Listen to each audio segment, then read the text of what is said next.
In the sky, above the clouds, there was a man with several swords flying around him.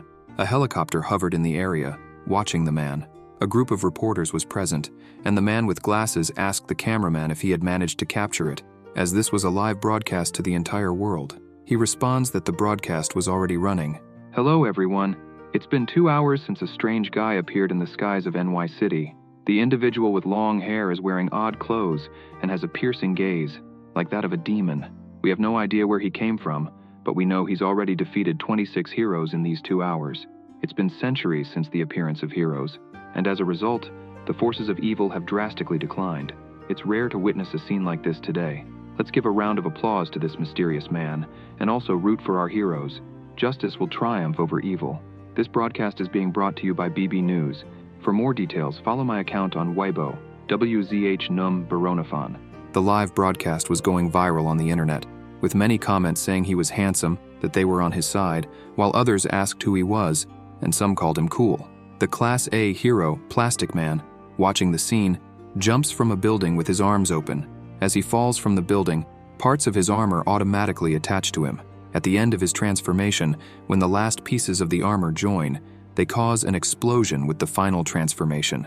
When he lands on the ground with the armor, its system announces it is activating.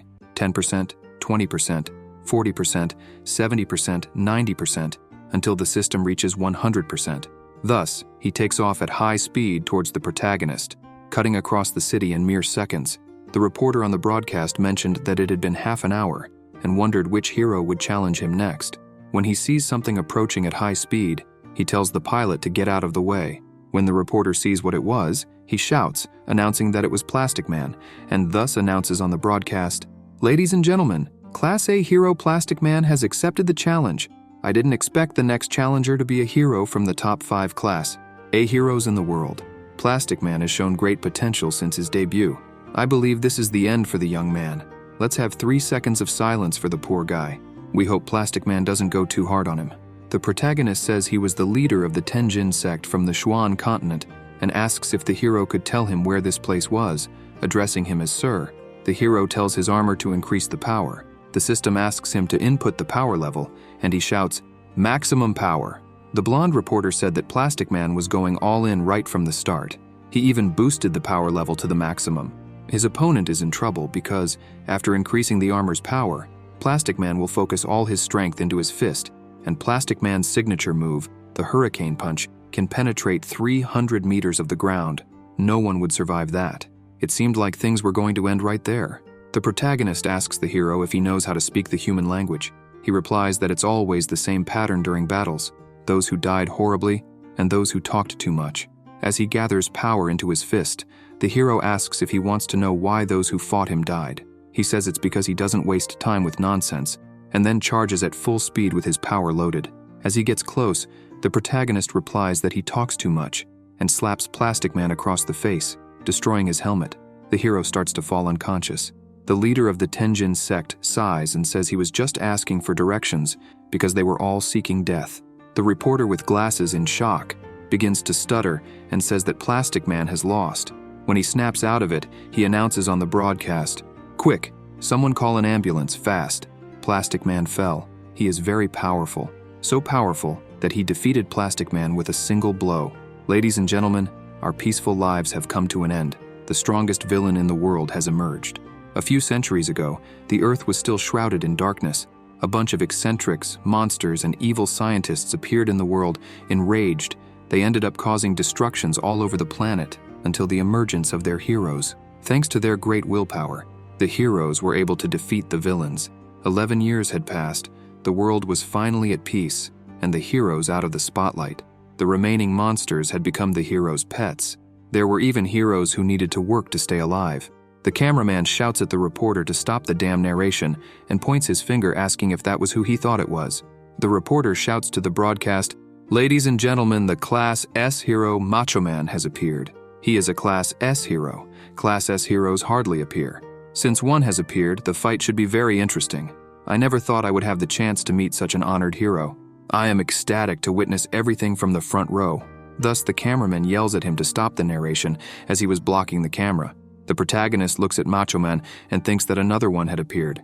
The Class S hero says he always follows his principle of never wasting time talking nonsense during fights, so he would go straight to the point and says he would be no match for him, and says he recognized his strength after defeating Plastic Man, but they were in completely different dimensions, and if he agreed to become his pet, his rank would go up, and that would save a lot of trouble.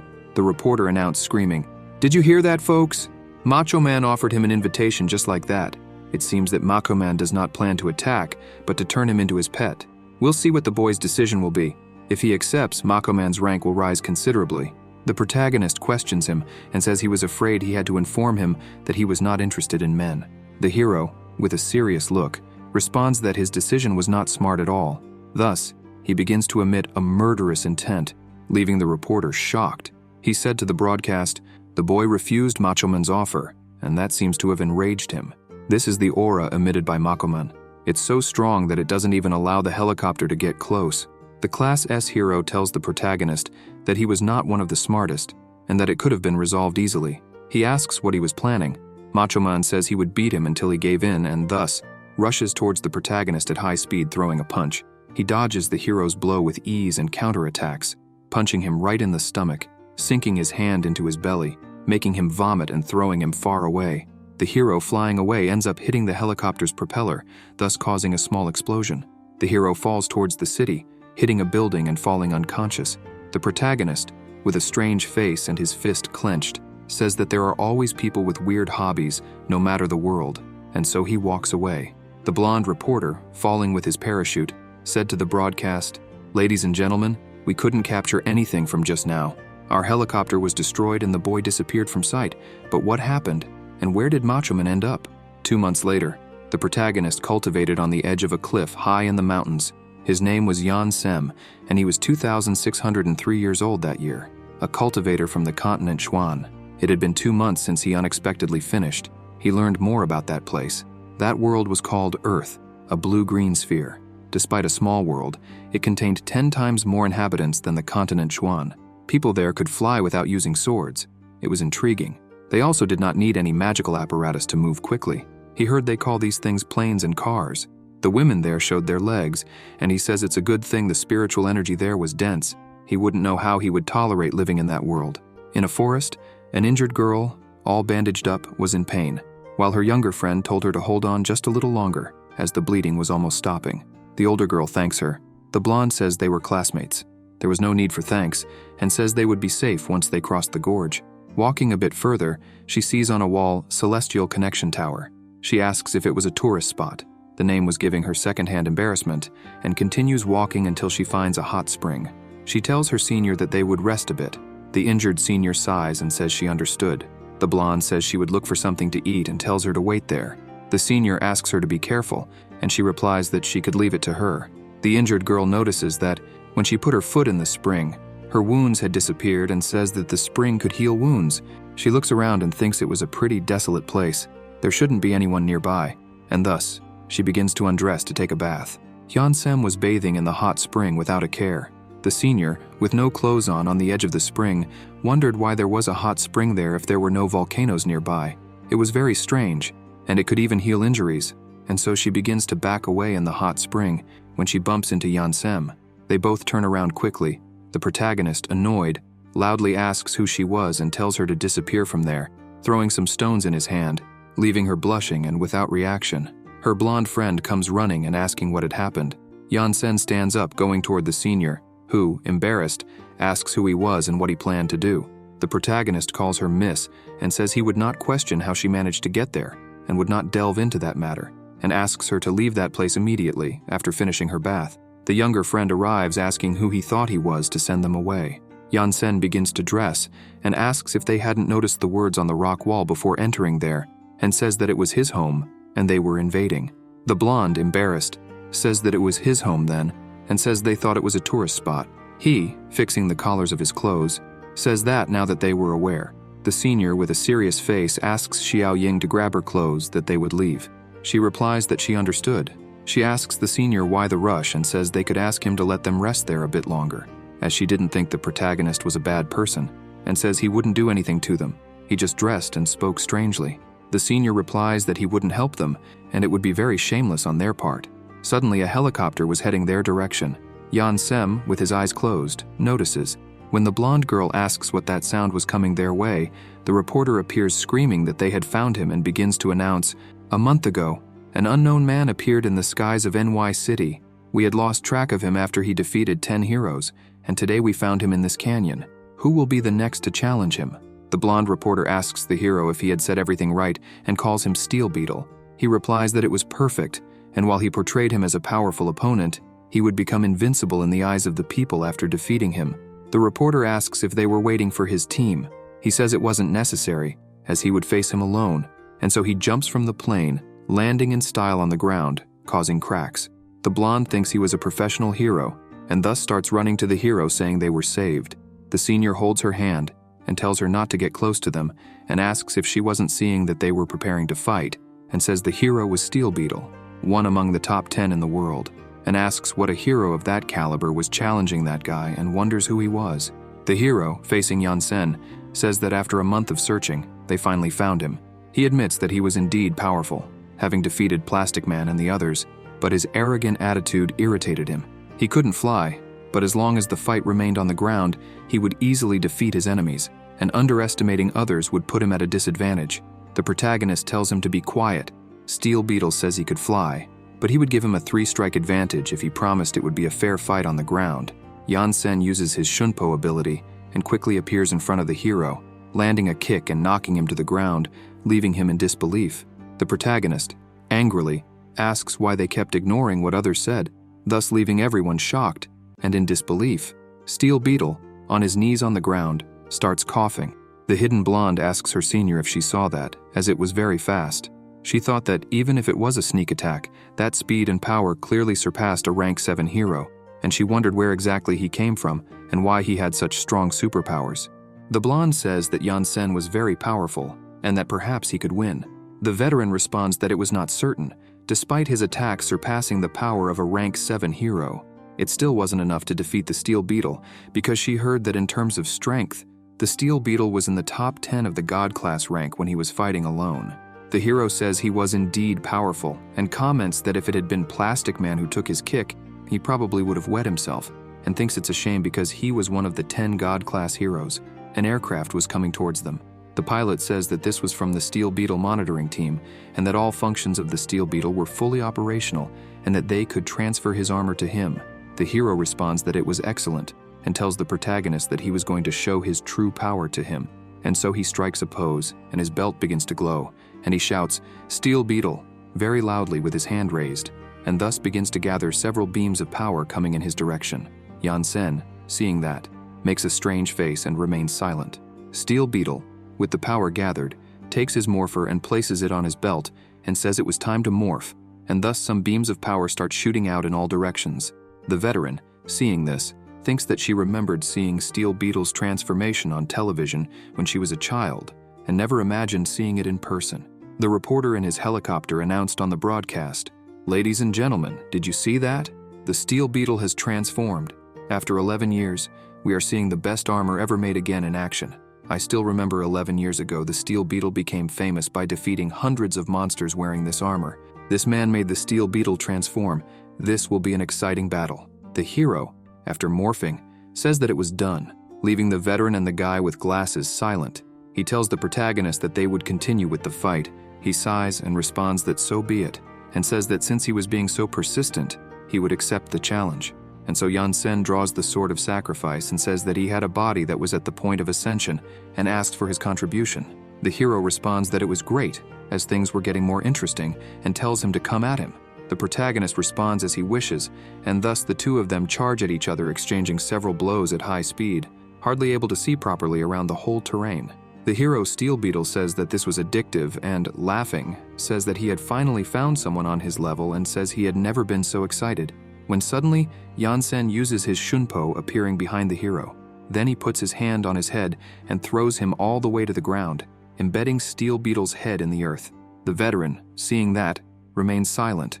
The hero gets up from the ground, while the reporter with glasses announced on the broadcast. All the viewers saw that. But what an interesting duel. It's a battle of pure emotion. They rose hundreds of meters in the air. This is definitely one of the best battles of the last 10 years.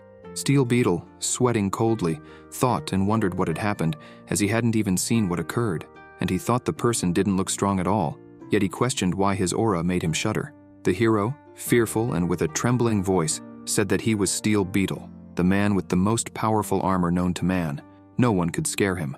Thus, he began to gather his energy, creating several rays around him, loudly declaring that he would make him experience his legendary ability, and used his plasma cannon ability towards the protagonist.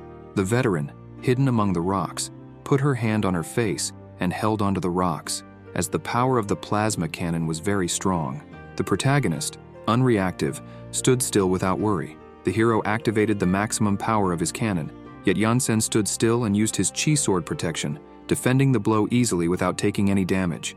Steel Beetle, shocked and disbelieving, asked how he managed to stop that.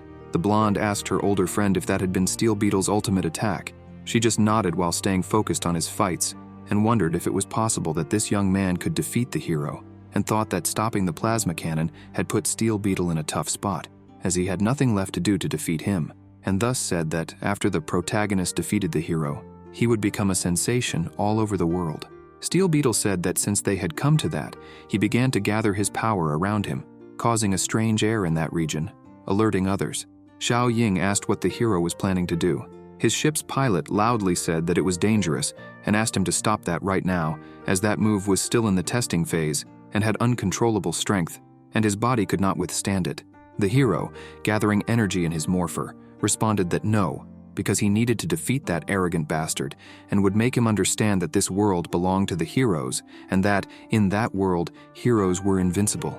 The reporter in his helicopter said to his broadcast, "Dear viewers, the battle has reached its climax and both sides continue with everything. What is Steel Beetle doing? He is emitting a yellow light.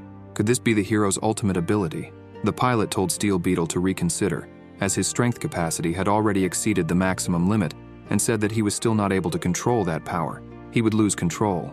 The pilot, seeing him gather that tremendous power, wondered if he was trying to kill himself. The protagonist stood still without moving. The hero said that the move was still in the testing phase and said that he would use it in the fight against Rainbow Man and did not imagine that he would have to use it there, and said that he would be his test subject and told him not to worry because he was powerful and would spare his life, and thus used the plasma burst towards the protagonist. He pointed 2 fingers towards the plasma burst and used the chi sword materialization, thus reflecting the plasma burst back to Steel Beetle, which ended up destroying all his armor and clothes, leaving him naked. With the power of the plasma burst, a great pressure was caused, making him fly and be thrown very far away. The 2 friends were shocked and wondered what had just happened. The reporter couldn't believe what had occurred. Yansen said his opponent was too weak. In the northern hemisphere, in a city, several people gathered wondering who that person was and how he had fallen from the sky, while others commented that he resembled Steel Beetle quite a bit. A woman with her boyfriend asked if he wasn't in the middle of a duel just earlier. The hero, lying on the ground looking at the sky, said he had lost. At dusk, in the forest, the protagonist was on top of a rock, cultivating with his sword. Nearby, the 2 girls were around a campfire roasting fish to eat, and they wondered what was wrong with him, as he had been sitting there almost an entire day, without eating or saying anything, and asked if he wasn't hungry. They agreed to give him some of their food. The protagonist, while cultivating with his eyes closed, heard someone calling him. When he opened his eyes, he saw a roasted fish in front of him. The blonde said he had been sitting there all day, and told him to eat something, handing him the roasted fish. He replied that he was not hungry. The blonde sat near him and questioned him, saying he wasn't from their world. He asked why she thought that. She asked if she needed to say, because with his strength, he could do whatever he wanted with her world, and nobody had any idea who he was. And, despite his powers, this only proved he wasn't from there. Curious, she asked where exactly he came from, and how he became so strong. He sighed and said his name was Yan Sen, a cultivator originally from the Xuan continent. He began his cultivation at the age of 6, and by 10 years old, he had reached the apex of martial arts, and at 12, the peak of Qi cultivation rank. He reached the arts of spiritual cultivation at 16 years old, and at 17 began the training of spiritual refinement. Before even becoming an adult, he had built a foundation for the path of coalescence, became a celestial ruler in less than 100 years, having become a celestial deity. He continued his path to transform into a golden deity, and then a meta-deity. He completed the path that people couldn't even with centuries or millions of years, in just a few hundred years of his life. In his old age, he became the patriarch of the sect, passed on his knowledge of martial arts and the path to becoming a deity to the sect, until one day he felt a change in the celestial plane, realized he had reached the highest rank within the celestial limits, the imperial deity, and so that the sect could continue and achieve limitless forms of refinement, he chose to cultivate in isolation. He never would have imagined that there would be no change despite his long period of seclusion. While in isolation, hostile forces led by the Koyu sect came to steal the precious treasure of his sect, the Halbert Sky Tremor, and also completely eradicate his sect. Remembering the tragedy of his sect, the people from the Koyu sect were ordering to kill everyone, while the people from the protagonist's sect were telling them not to panic and to maintain formation. The cultivators from the Koyu sect told their leader that the central formation had been destroyed. The leader ordered everyone in his sect to leave no one alive, and in one night, the skies were dyed crimson. They humiliated his disciples and murdered every member of his sect. Amid the massacre, people begged him to save them. Yansen's disciples were killed, and their bodies hung on the gates of their sects and also exposed to the sun for 300 years. When he returned from his isolation to reassume his place in the world, although continuing only as a semi-imperial deity, it was enough to be considered an invincible existence. With the image of the dilapidated gate of his sect and the bones scattered on the ground, he could not suppress the flaming fury within his heart. With the raising of one of his hands, he annihilated half the celestial population. The brutality of his revenge resulted in an attack by the alliance of the Divine Kingdom with the demonic clan. They had loudly announced that he would be executed in a rural area. In the end, they only managed to seal him in the deity confinement tower, which cost them 5 of their 5 most powerful cultivators, 100 transcendental deities, and the lives of hundreds of meta-deities, and thus they threw him into a dimensional rift, still within the deity tower, to ensure that he would never be able to return for all eternity. And as soon as he woke up, he was in that unknown world. Yansen, after telling his story to Xiao Ying, asked her if there was a problem. She replied that his little story was absurd, but she kind of liked it. The veteran, sitting on the other side, asked what he planned to do from now on. The protagonist replied that his original plan was to rebuild his sect while waiting for the recovery of his spiritual energy. He would open the celestial dimensional gates and return to the celestial realm. However, that world was more complicated than he imagined. The veteran asked what he meant by complicated. He said that this world had something called technology, and there was no place for deities there. She was speechless. The blonde said that was where he was mistaken and stated that this world needed someone powerful like him. Yansen asked if she was serious. She responded by asking why she would lie and said they were students at Jiazia, the Academy for Superhumans. If he was interested, he should visit their school and become one of the instructors. She asked if he didn't want to recreate his sect, as they could help him understand that world. The protagonist pondered, looking at that, and the blonde said that Sister Meng Qi's father was the director of the academy. She would help with the entry procedures and said he didn't need to decide now and that he could think about the matter. Yansen said there was nothing to consider, as he would go. Xiao Ying said he had already decided, as she was thinking of various ways to try to convince him. Meng said that, by the way, he had defeated 2 major superheroes consecutively and recommended that he change his style of dressing, as reporters would not leave him alone if he walked around like that. The protagonist wondered if he had to change his style while looking at his clothes. Xiao Ying stood up and declared it decided, as classes would start in 2 weeks, and she asked him not to forget to submit the entrance application, adding that they would wait for him at the academy. 2 weeks later, Yansen, on the train, thought that to recreate his sect, he would go to Jiajia, the Academy for Superhumans, to become an instructor. The train driver announced over the speakers, "The train is heading to the Superhuman Academy Jiajia. Please remember to keep your belongings close to you." The protagonist, having lived for thousands of years, never imagined he would set foot in a school again. Although he had been informed that he would teach the ways of cultivation, he had no idea where to begin due to the concepts of that world. The train stopped at a station, and a school-uniformed girl entered. Looking at the protagonist, he thought he was a strange guy. Looking at her, he commented that she was a charming young lady when he noticed she had a bit of spiritual energy within her. Suddenly, a perverted man approached her from behind, making her uncomfortable, and then he grabbed her and began to touch her. The protagonist, seeing this, wondered what that was and questioned if it was sexual harassment, thinking that doing such a thing in public was degenerate. The girl, utterly embarrassed with a trembling voice, begged for help and pleaded for someone to rescue her. Looking to the protagonist for assistance, He closed his eyes and thought that the years he lived on the Xuan continent taught him not to meddle in other people's affairs, when suddenly a loud voice cursed at him. Seeing the protagonist's attitude in not helping against the pervert, the girl called him a scoundrel and said she would never accept such a wretch as a hero. The man with glasses asked Sister Lan not to get agitated, as he was someone recommended by Hu Mengqi, and moreover, he had defeated God-class heroes. She replied that she didn't care, and argued that thinking he wanted a hero license, and also wanted to teach at the academy with that kind of attitude, he would only enter over her dead body, and said that with unemployment rates so high, there was an 80% chance that someone was supporting him. All the news of him defeating God-class heroes must be pure nonsense. She angrily said she refused to believe that that wretch was capable of such things. The man with long hair and glasses said it couldn't be. She responded that there was no lie in what she said, and those God-class heroes would take any job, from unclogging toilets to spending money to spread fake news, would be something easy for him to do. The man said he was still recommended by Hu Mengqi, and that could end up causing problems for them. Sister Lan said she recommended anyone. She had lost count of how many times that had already happened, and they didn't even know his true capabilities. The chances of letting him in through the back door were out of the question, and so she grabbed the walkie-talkie and ordered them to teach him a lesson. The man playing the role of the pervert spat on the protagonist's boot, angering him. The man and woman watching the broadcast wondered if he had gotten angry and asked him to show what he was truly capable of. Sister Lan, with a sarcastic smile, said things were about to get serious after all. They were dealing with someone who had defeated God-class heroes. The protagonist stood up and walked towards the actor, confronted him, and spat back as the train stopped at the station, and he got off, leaving everyone else stunned. Seeing this scene, Sister Lan became furious, rolled up the sleeves of her shirt, and shouted loudly that she would finish off that scoundrel, saying it was the first time she had seen a superpower user act that way. The man with glasses told her to calm down because he had connections with the director's daughter.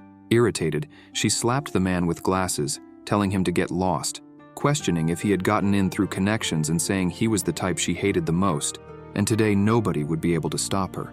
Angrily shouting, she said if she didn't finish him off, she would retire and find a husband. The man with glasses, frightened, said she was going after the guy, and that meant he was done for because she was Lan Chi, a God-class hero ranked number 7, and if he didn't want to show what he was capable of, she would test him herself. The man with glasses said it wouldn't end well. He needed to think of a way to stop her, as that woman was uncontrollable when angry. The actor, pretending to be the pervert on the train, cried and said with a trembling voice that it was clear she was a woman, so there was no need to treat her that way. The girl comforted her, asking her to calm down because it was okay and that she would console her. Over the train speakers, the man with glasses told the two to stop chattering because Sister Lan was furious. She had gone after the guy to start a fight, and they needed to stop her, or they would be in trouble, possibly even losing their jobs. The girl asked if Sister Lan was in charge, and commented that she had even felt a shiver down her spine. The actress posing as a man asked what they could do. He replied that he would look for the guy, and that the two of them should stop Lan Chi, and then he ran off saying he had to hurry. They would split up and resolve the matter, and so he used his lung capacity enhancement power and ran at high speed. As Yansen walked, he commented that he had the feeling someone had been watching him for some time. Looking around, he thought the atmosphere meant another fight was coming. When the man with glasses appeared, shouting and asking him to wait a moment, arriving breathless, he said he had finally caught up to him. The protagonist asked if he was speaking to him, and he replied yes, started talking very fast and stuttering, and at the end, said that was a summary of things, and asked if he had understood. With a confused face, he replied that he hadn't understood a single word he said, and that if it wasn't something important, he was leaving. The man with glasses asked why he couldn't understand and said there was no help for it. He would repeat. Yansen placed his hand on the head of the man with glasses, who, startled, asked what that was when he noticed he had fully recovered and asked if Yansen had a healing ability. Yansen replied that if he were a healing user, then defeating Sister Lan would be an impossible task for him because her ability was perfectly suited for combat, and he asked the protagonist to let him explain again.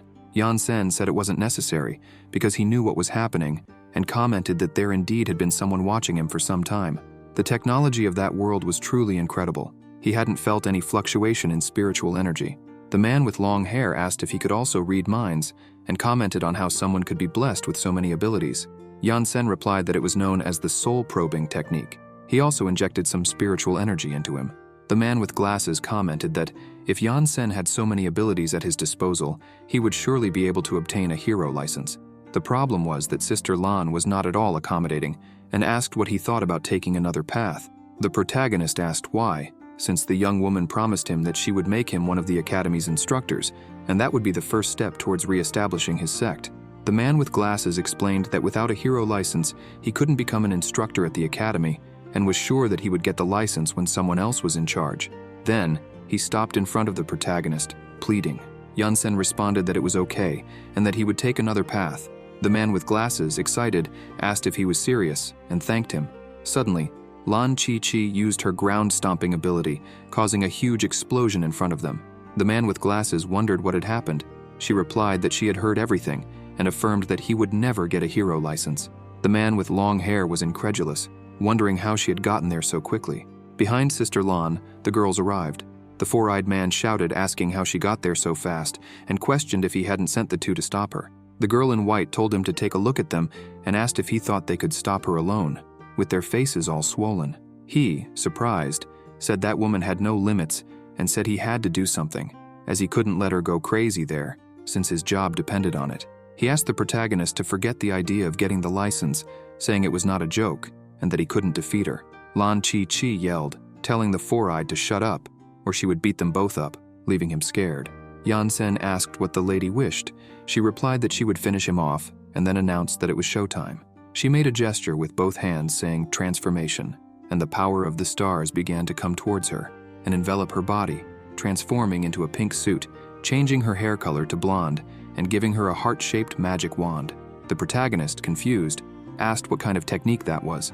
The four-eyed man with a nosebleed asked how she could transform right off the bat, as it was a lot of stimulation, and said he had no idea how Yunsen had managed to defeat God-class heroes like Steel Beetle, but it didn't matter whether it was through bribery or force. The person in front of him was on another level. He then ran off, saying he had said all he needed to. Yunsen, confused, asked what was so special about her, as he couldn't perceive any difference in her compared to previous heroes. She took her magical staff and asked him to show what he was capable of, stating that there weren't many people in that world who could make her fight seriously. He, with a look of boredom, asked why the warriors of that world were so peculiar, questioning if they ignored him when he spoke, or just charged at him looking for a fight, and asked if she had something against peace, questioning if it was so difficult to resolve things through conversation. Lan Chi asked what he meant by resolving things through conversation, and explained that this is a world of superpowers, where power is all that matters, questioning if he hadn't read the manual before coming here. He asked if she was going to shoot beams like Steel did before. She replied that she had to disappoint him, as she was a battle mage and charged at him, attempting to grab him. He easily dodged, and when she turned her hand and said magic explosion, the four-eyed man ran off and told the other girls to stay away. Suddenly, a huge explosion occurred with the magic explosion ability, and in the middle of the dust smoke, she leaped out and launched a blast towards the protagonist. Yunsen slapped the blast away into the lake, leaving the four-eyed man frightened. Lan Chi commented that he was an interesting boy. He replied that indeed, she was more powerful than the others. She yelled that she was just warming up. The four-eyed man admitted he was wrong to underestimate the guy, saying he even made Lan Chi get serious.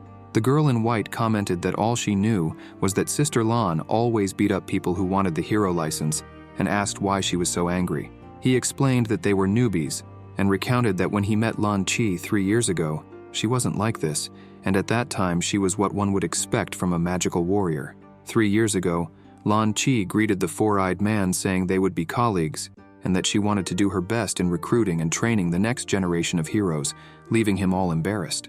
During this period, Lan Chi and he met all kinds of people, but none were normal. They saw various strange techniques, and compared to them, his lung capacity enhancement technique was incredible. Lan Chi changed over time, challenged all the weirdos, and even began to reject the idea that a magical girl needs to be cute, vowing to end anyone who said that. The girl who had pretended to be an actor commented that it's no surprise that Lan Chi had a strong temper, while the other observed that she didn't look like a mage. Lan Chi, excited, told the protagonist that he was getting her excited, and mentioned that she had waited 3 years for someone like him, starting to summon magical lightning spheres around her. Yunsen said that in that case, he might accept the eccentric license, but she angrily responded that for that, he would have to prove the full extent of his powers. He, bored, expressed concern that she would be scared if he really showed what he could do. She laughed and called him arrogant, saying that no one had ever intimidated her. With the magical spheres ready, she challenged Yan Sen to try and scare her and launched the energy spheres at him, advancing afterward at high speed, using her magical power at 100%. Yan Sen apologized for the transgression and with a swift gesture slapped her face. The protagonist thought that immortals did not appreciate violence, but the magic spheres she had launched ended up causing a huge explosion, leaving Four Eyes and the girls shocked, and they wondered if Sister Lan was still alive. With the power of the magic spheres, a huge crater was formed in the ground. Lan Chi-Chi, all wounded, emerged from the debris caused by the explosion, used her healing spell, and jumped out of the crater. She called him a scoundrel and questioned how he dared to hit her right in the face. The girl in white asked Four Eyes what ability Sister Lan had, questioning whether she had always had such an ability. He explained that it was known as the healing spell, and that it had been a long time since Sister Lan had used that ability, which, during the time when the heroes faced the monsters, had made her popular among team members. She was famous in the world of superhumans precisely because she possessed high critical damage, long-range magical attacks, and healing buffs. And when the heroes emerged victorious, she not only received the title of God-class hero, but also gained a legion of fans among the heroes. The actress girl asked if she was that overpowered and questioned Four Eyes why he was so uneasy. He, terrified, explained that if Sister Lan was forced to use that ability, it meant she was having difficulty facing her opponent, whose strength was well beyond expectations. Lan Chi-Chi then asserted that if 100% was not enough, she would go beyond, and began to gather power in her fists again. Suddenly she noticed that Yan Sen appeared in front of her, using his shunpo, leaving her in shock. She wondered how he was so fast that she had no time to react, being at least 500 meters away, and in less than a millisecond, he appeared right in front of her, a speed that was above the speed of sound. Irritated, she thought that was scientifically impossible. The protagonist then said he would explain and grabbed her by the collar of her shirt and threw her with great force into space, saying that this was called a martial technique. He used his shunpo again and appeared in space in a millisecond. She, flying at high speed, called him a dam. When she approached him, he used spiritual pressure, giving the impression that he and his palm were giants, and threw her back to where she was before. When she was getting close to the ground, Yan Sen used the shunpo again and appeared before her. The heroine realized this and turned her fists, using her magical power, exceeding it by 500%. As soon as her power collided with the ground, it caused a huge, gigantic explosion of magical energy, leaving Four Eyes and the girls terrified. Lan Chi-Chi fell to the ground, rolling several times. When she stopped, she was completely out of breath, saying she had made a mistake, as he had disappeared in the blink of an eye. The protagonist had used his shunpo again to appear in space, and thus he stated that this was only 1,000th of his spiritual energy, and launched a two-finger slash toward her, cutting everything in its path and creating a massive hole straight through, slicing the lake and the ground, startling Four Eyes and the girls. They said they would be dead if that attack had been intentional. The heroine, with her trembling and terrified voice, called him a wretched scoundrel. The protagonist returned from space, asking if he had scared her. She stood up and yelled that she wasn't scared, saying something like that wouldn't frighten her, and called him a jerk, leaving Yan Sen confused. Four Eyes asked Sister Lan to stop fighting, as that young man was on a monstrously different level. Angrily, she responded by shouting that she wasn't in the mood, and that the world was peaceful today thanks to their determination.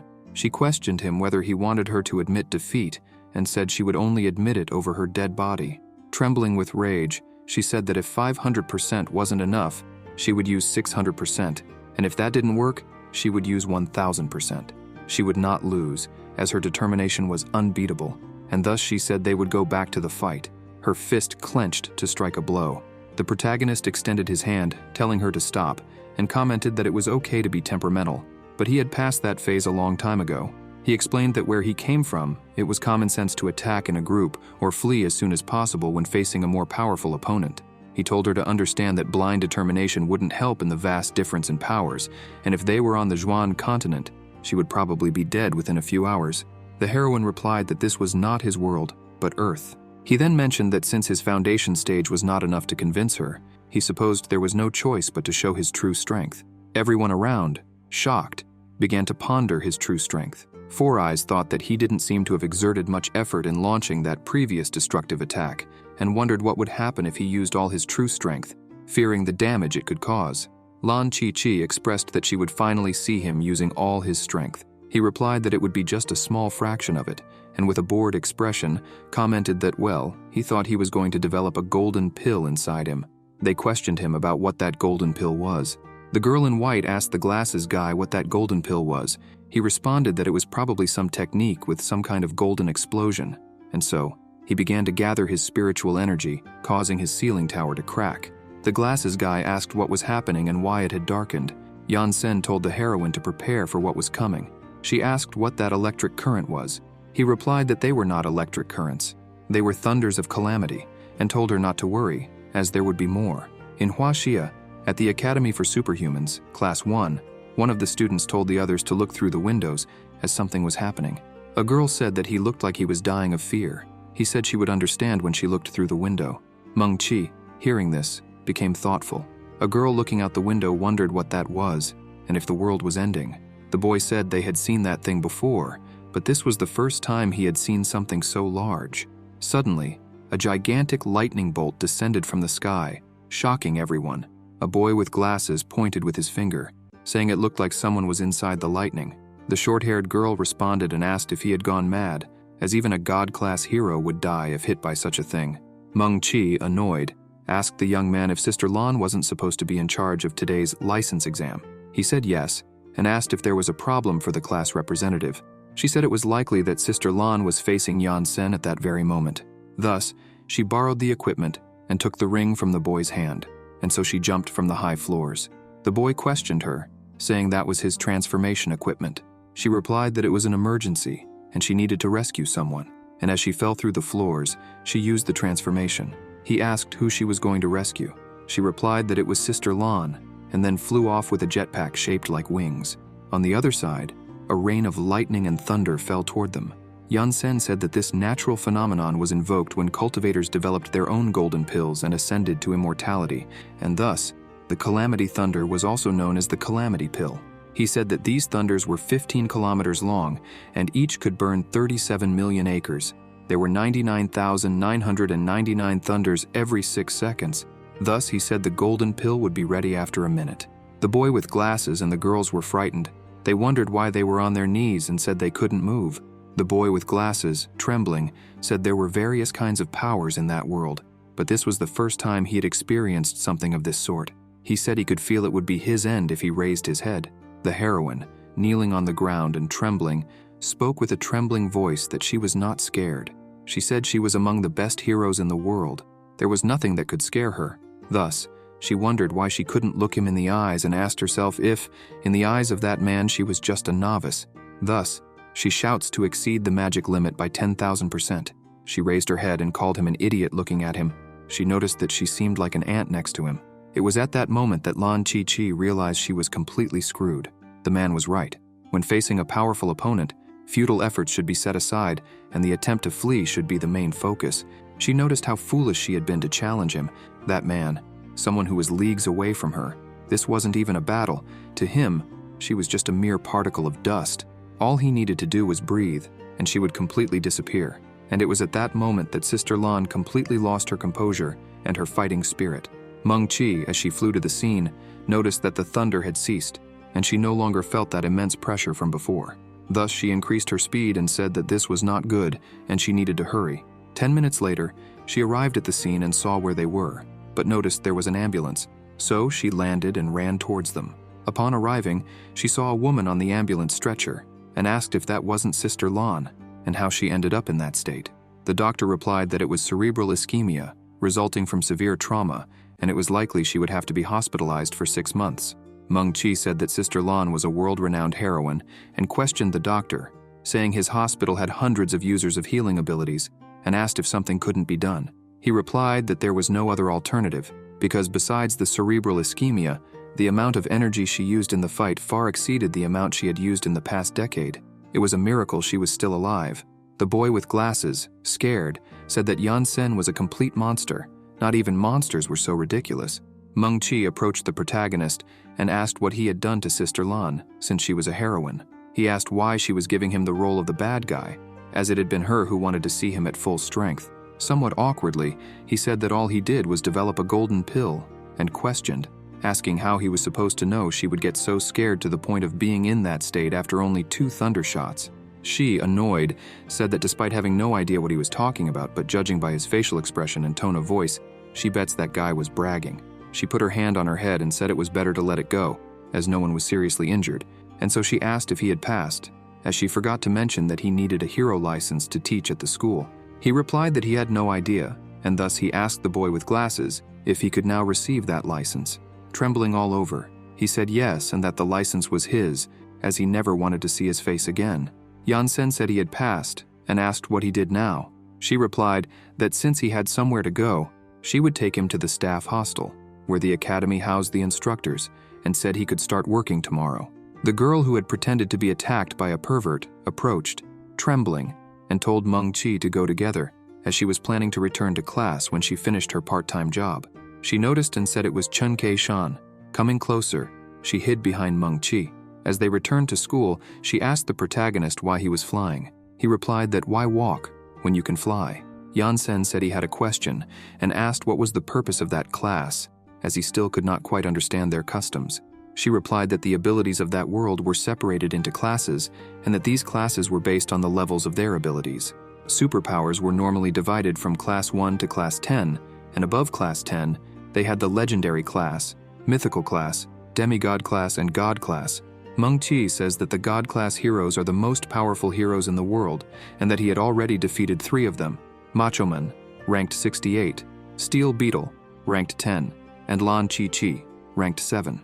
The protagonist says that in that case, the ability users of that world were quite weak, and says that he could defeat them alone even in his pathetic state of the Foundation realm, and if he repeated what he just did, it was quite likely that all of them would have died like flies.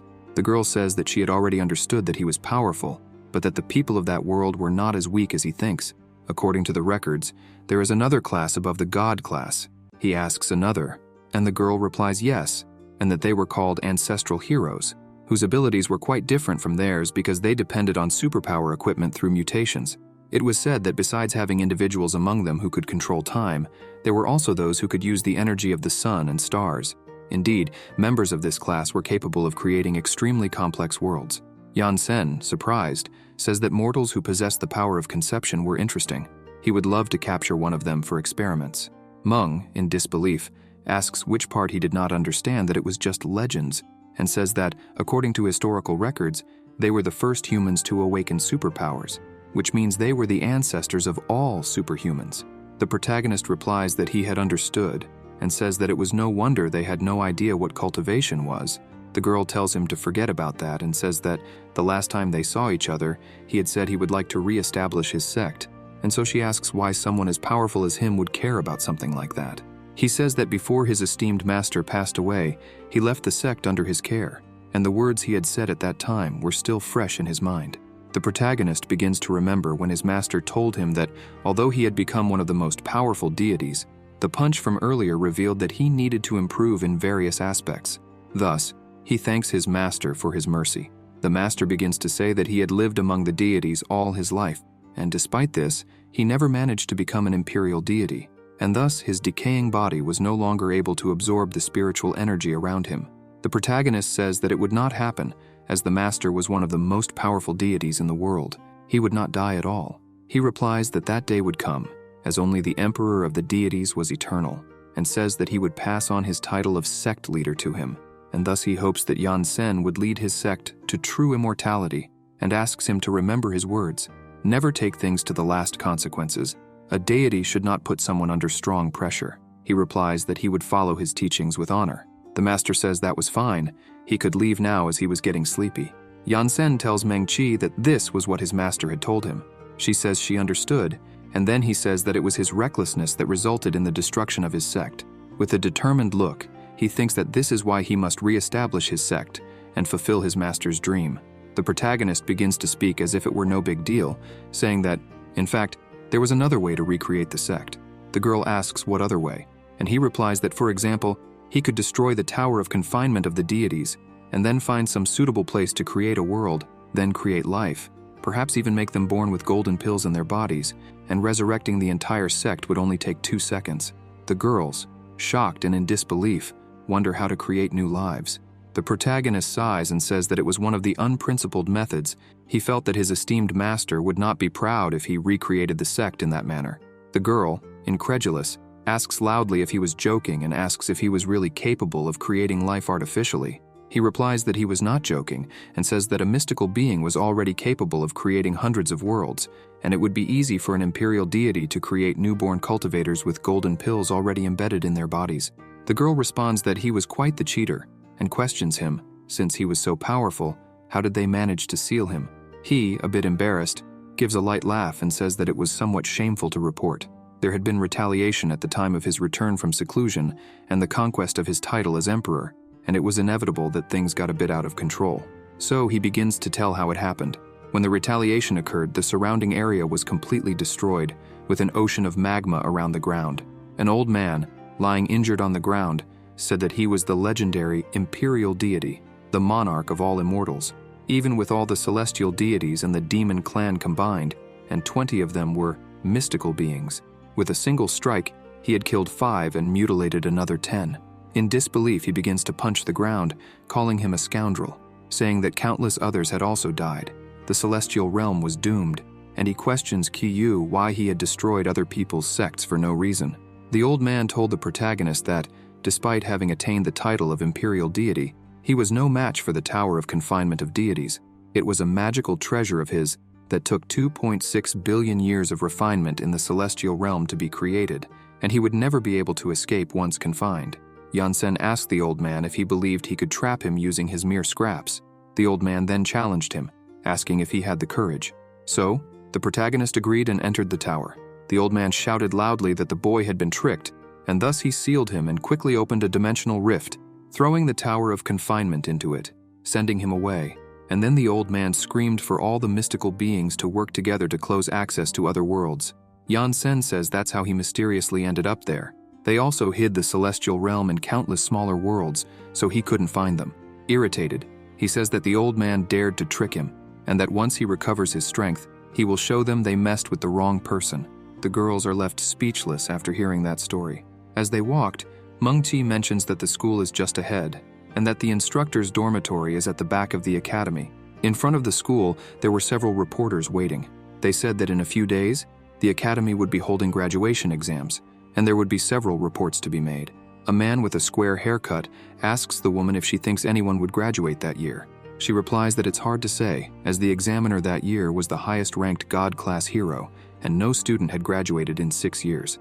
Then, the man with the square haircut points with his finger, asking who the person coming was, and she says isn't that the man who sent the God-class hero flying straight to the northern hemisphere? The girl puts her hand on her head and says it's those kinds of people again, and tells the protagonist that she had already told him he needed to change the way he dresses. He, with his arms crossed, replies why he would do that, since he hadn't done anything wrong. In the blink of an eye, the reporters surround him and start interviewing him. Hello, I'd like to ask how you feel after defeating so many high-class heroes. When you first met Steel Beetle, what did you think of him? Do you feel any pressure when fighting God-class superheroes? The reporter with the square haircut says that currently he has 1 billion fans worldwide and asks if he would like to say something to them. Yansen, confused, wonders what fans are. The reporters continue with the questions. By the way, what's your name? Where are you from? He replies that his name is Yansen and that he's from the Xuan continent, also known as the Celestial Realm. The reporters continue the interview. Is your superpower some kind of physical enhancement? Why is it so powerful? He replies that it's not called a superpower, but an immortal technique, and so the barrage of questions continues. The girls, in disbelief, say that it's the first time they've seen someone so patient and mention that he has a great temperament. Suddenly, a group of people appears. When the reporter with the square haircut notices, he shouts that the Rainbow Rangers had appeared. The people were shocked to hear that the Rainbow Rangers were there, and everyone turned in astonishment. Yansen, confused, wonders, Rangers, what? People shouted that those were the top ranked in the world, the 5 God-class heroes. Red Ranger ranked 2nd God class, Blue Ranger ranked 3rd God class, Black Ranger ranked 4th God class, Pink Ranger ranked 5th God class, Yellow Ranger ranked 6th God class. The reporter with the square haircut says he's not dreaming and runs toward them, saying he'll be the first reporter to interview a top-tier hero.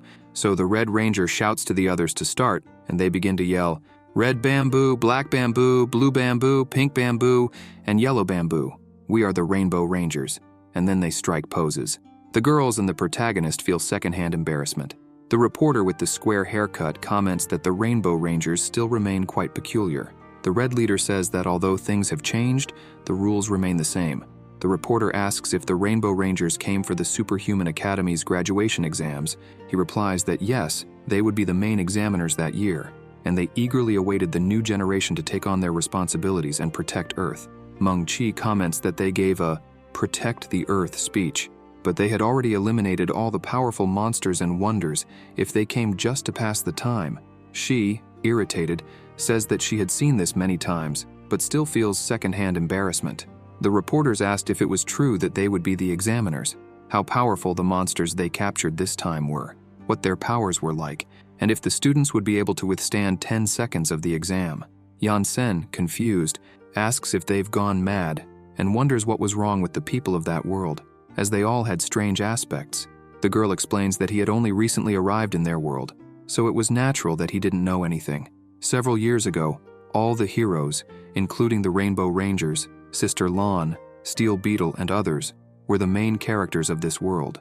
They protected the world through willpower and an unbreakable spirit, always on the front lines whenever Earth faced danger. After the defeat of the Monster King, the world finally entered an era of peace. That's why they were so popular, and it was natural that the reporters were excited since the world was now at peace. But this brought some negative impacts. Many heroes found themselves with nothing to do after peace arrived. Some became otakus, while others began using their superpowers to work in the cities. However, the superheroes with combat powers were in a disadvantaged position, so to pass the time, they kept the remaining monsters as pets. Meanwhile, high-class heroes like Steel Beetle and the Rainbow Rangers continued to secretly compete. The Red Ranger told Steel Beetle that he had heard he had the best terrestrial armor, and asked if it was true. Steel Beetle replied, "Of course not. He was just a little more powerful than him, as heroes hated to lose, so this situation was common." Meng-Chi commented that over time, their world had become a place where the powerful were admired. The girl next to Meng said she never imagined they would be the examiners that year, and was sure they wouldn't pass. Meng replied that indeed, they hadn't even passed the mythical class exam, let alone the god class. The girl, crying with a trembling voice, said she would never graduate. The protagonist commented that the exam they were talking about seemed similar to the sect test in his world, which he found interesting. Meng explained that it was somewhat like that. He needed to pass the exam to graduate and then become a hero, and according to the rules of the Superhuman Union, students could only participate in the professional hero graduation exam when their superpowers were above level 10. The professional heroes used the monsters they kept as pets during the exam, and students who managed to defeat them would graduate. Meng-Chi mentioned that, in fact, her superpowers had long surpassed Class 10. The energy she released was roughly at the legendary class level, and yet she still couldn't graduate. He said it was strange, since her superpowers had already reached the minimum required. She replied that it was because the heroes were competing over students, and asked if he could imagine how far their battle had escalated. They were even fighting over students. The heroes boasted to others that they had more students than the other, while the other argued that their students were more powerful. Yan-sen said that the people in her world were really weird. Meng said that many students who couldn't graduate last year left, and that she could already see the hard work her father would go through that year. The protagonist said that, since he had come there to become an instructor to re-establish his sect, he would do something about it. Nothing extravagant, just a small help, and thought he would teach her a technique that would help her pass the exam. Excited, she asked if he was serious. He replied that yes, immortals didn't joke about serious things. Pink Ranger told her leader to take a look over there, saying it was the guy in the white robe who had become extremely popular in the news, and they said he had instantly defeated several superheroes. Blue Ranger said you couldn't trust those reports. It wasn't the first time the media made a big fuss to promote a hero. Black Ranger mentioned that Steel Beetle had lost to him. Yellow Ranger added that his combat power was still an unknown in the superhero world. The Red Ranger leader said that Steel Beetle was only number 10 in the God-class hero rankings, and each of them could easily defeat him on their own, so he told Yellow Bamboo to check his combat power. She replied, "Okay," and activated the superpowered battle system, beginning to analyze the protagonist with the system. Height, 1 meter and 92 centimeters. Weight, 82 kilograms. Age, unknown. Superpower, none. Type, none. Combat power, 5. Yellow Bamboo, in disbelief, says that he didn't have superpowers. Black Bamboo questions her, pointing out that he was floating, and asks if something went wrong with her superpower. She responds that no, even if he was using some kind of equipment, he would still need to use his superpower to boost his power core, and her system, which was extremely powerful, could detect the existence of superpowers. She insists that he didn't have any. Black Ranger then says that it was likely some kind of flight device powered by batteries, adding that he always knew the guy was all about marketing. Blue Ranger asks their leader if they were going to go greet him, but he replies that they should let it go, as they had more important things to do. Meng Chi asks the protagonist if they could learn his superpower, and he says yes. She recalls that he said he would teach them a technique, and asks if it was powerful, wondering if they would be able to pass the exam with it. He responds that it was quite likely. A girl calls them to quickly enter the academy. As they were entering, Yan Sen and the leader of the Rainbow Rangers, Red Bamboo, bump into each other, and the two stop, staring at one another. The reporters notice and comment that something interesting was about to happen, predicting that tomorrow's headlines would be explosive.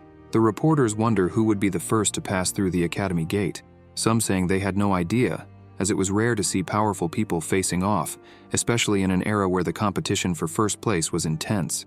Meng Chi, in disbelief, wonders how they bumped into each other, and questions if they were going to start a fight. When the protagonist steps aside and stretches out his hand, gesturing for Red Bamboo to pass, he calls the others to go along with him. The reporters are baffled by what they had just witnessed, noting that they had never seen anything like that, and remarking that he had been courteous, something no one from their world would ever do. A reporter with a square haircut, shocked, says that if anyone showed courtesy to the Rainbow Rangers they knew would mock him, and so they conclude that these were not the Bamboos they were familiar with. The girl tells Yan Sen that she thought he was going to fight them, and he replies that their leader, Bigode, was really powerful. The girl becomes thoughtful, while the protagonist comments that the one in the red suit was the most powerful person he had encountered since arriving in this world. The girl, surprised, says it was the first time she had ever heard him speak so highly of someone. Yellow Rainbow asks Blue Rainbow what was wrong with their leader and why he was silent. Blue replies that he hadn't said anything when he bumped into that guy just a moment ago, noting that it was unlike him. Yellow questions if it had to do with the guy behind him, insisting that it couldn't be. The leader yells, telling her not to turn around. He was scared, thinking she would be killed. Blue Rainbow asks what he meant and questions if he was saying that this guy. The leader interrupts, saying yes, and that he was very powerful, admitting that he was no match for him, leaving the other rainbows in shock. Rosa asks if he was joking and questions how he couldn't be a match for him, considering he was the second most powerful superhuman in the world. Blue, feeling uneasy, says they had just checked, and the guy didn't have any superpowers. The leader responds that his instincts told him that this person was extremely dangerous. Red Rainbow, with a slight smile, says that numbers or superpowers, none of them could describe how powerful he was, and admits it was frustrating, but it was true that he couldn't defeat him. Yellow Rainbow loudly declares that it couldn't be true, that he was just trying to scare them because the superpower system had never failed, and says that in that case, he would check once more. When he turns around, he realizes that the protagonist was staring at him, causing him to tremble all over. He thinks it's better to leave it for another time and walks away, calling the others to follow. Yan Sen remarks that the people of this world were quite hostile. It seemed they would need to learn some manners before they began their cultivation. Meng Chi then takes the leader of the Yan sect to the instructor's dormitory, even explaining to him the rules and treatment for becoming an instructor hero in that world. Yan sect leader's first day of work would begin the following morning. The protagonist, inside his room while cultivating, hears his doorbell ring several times.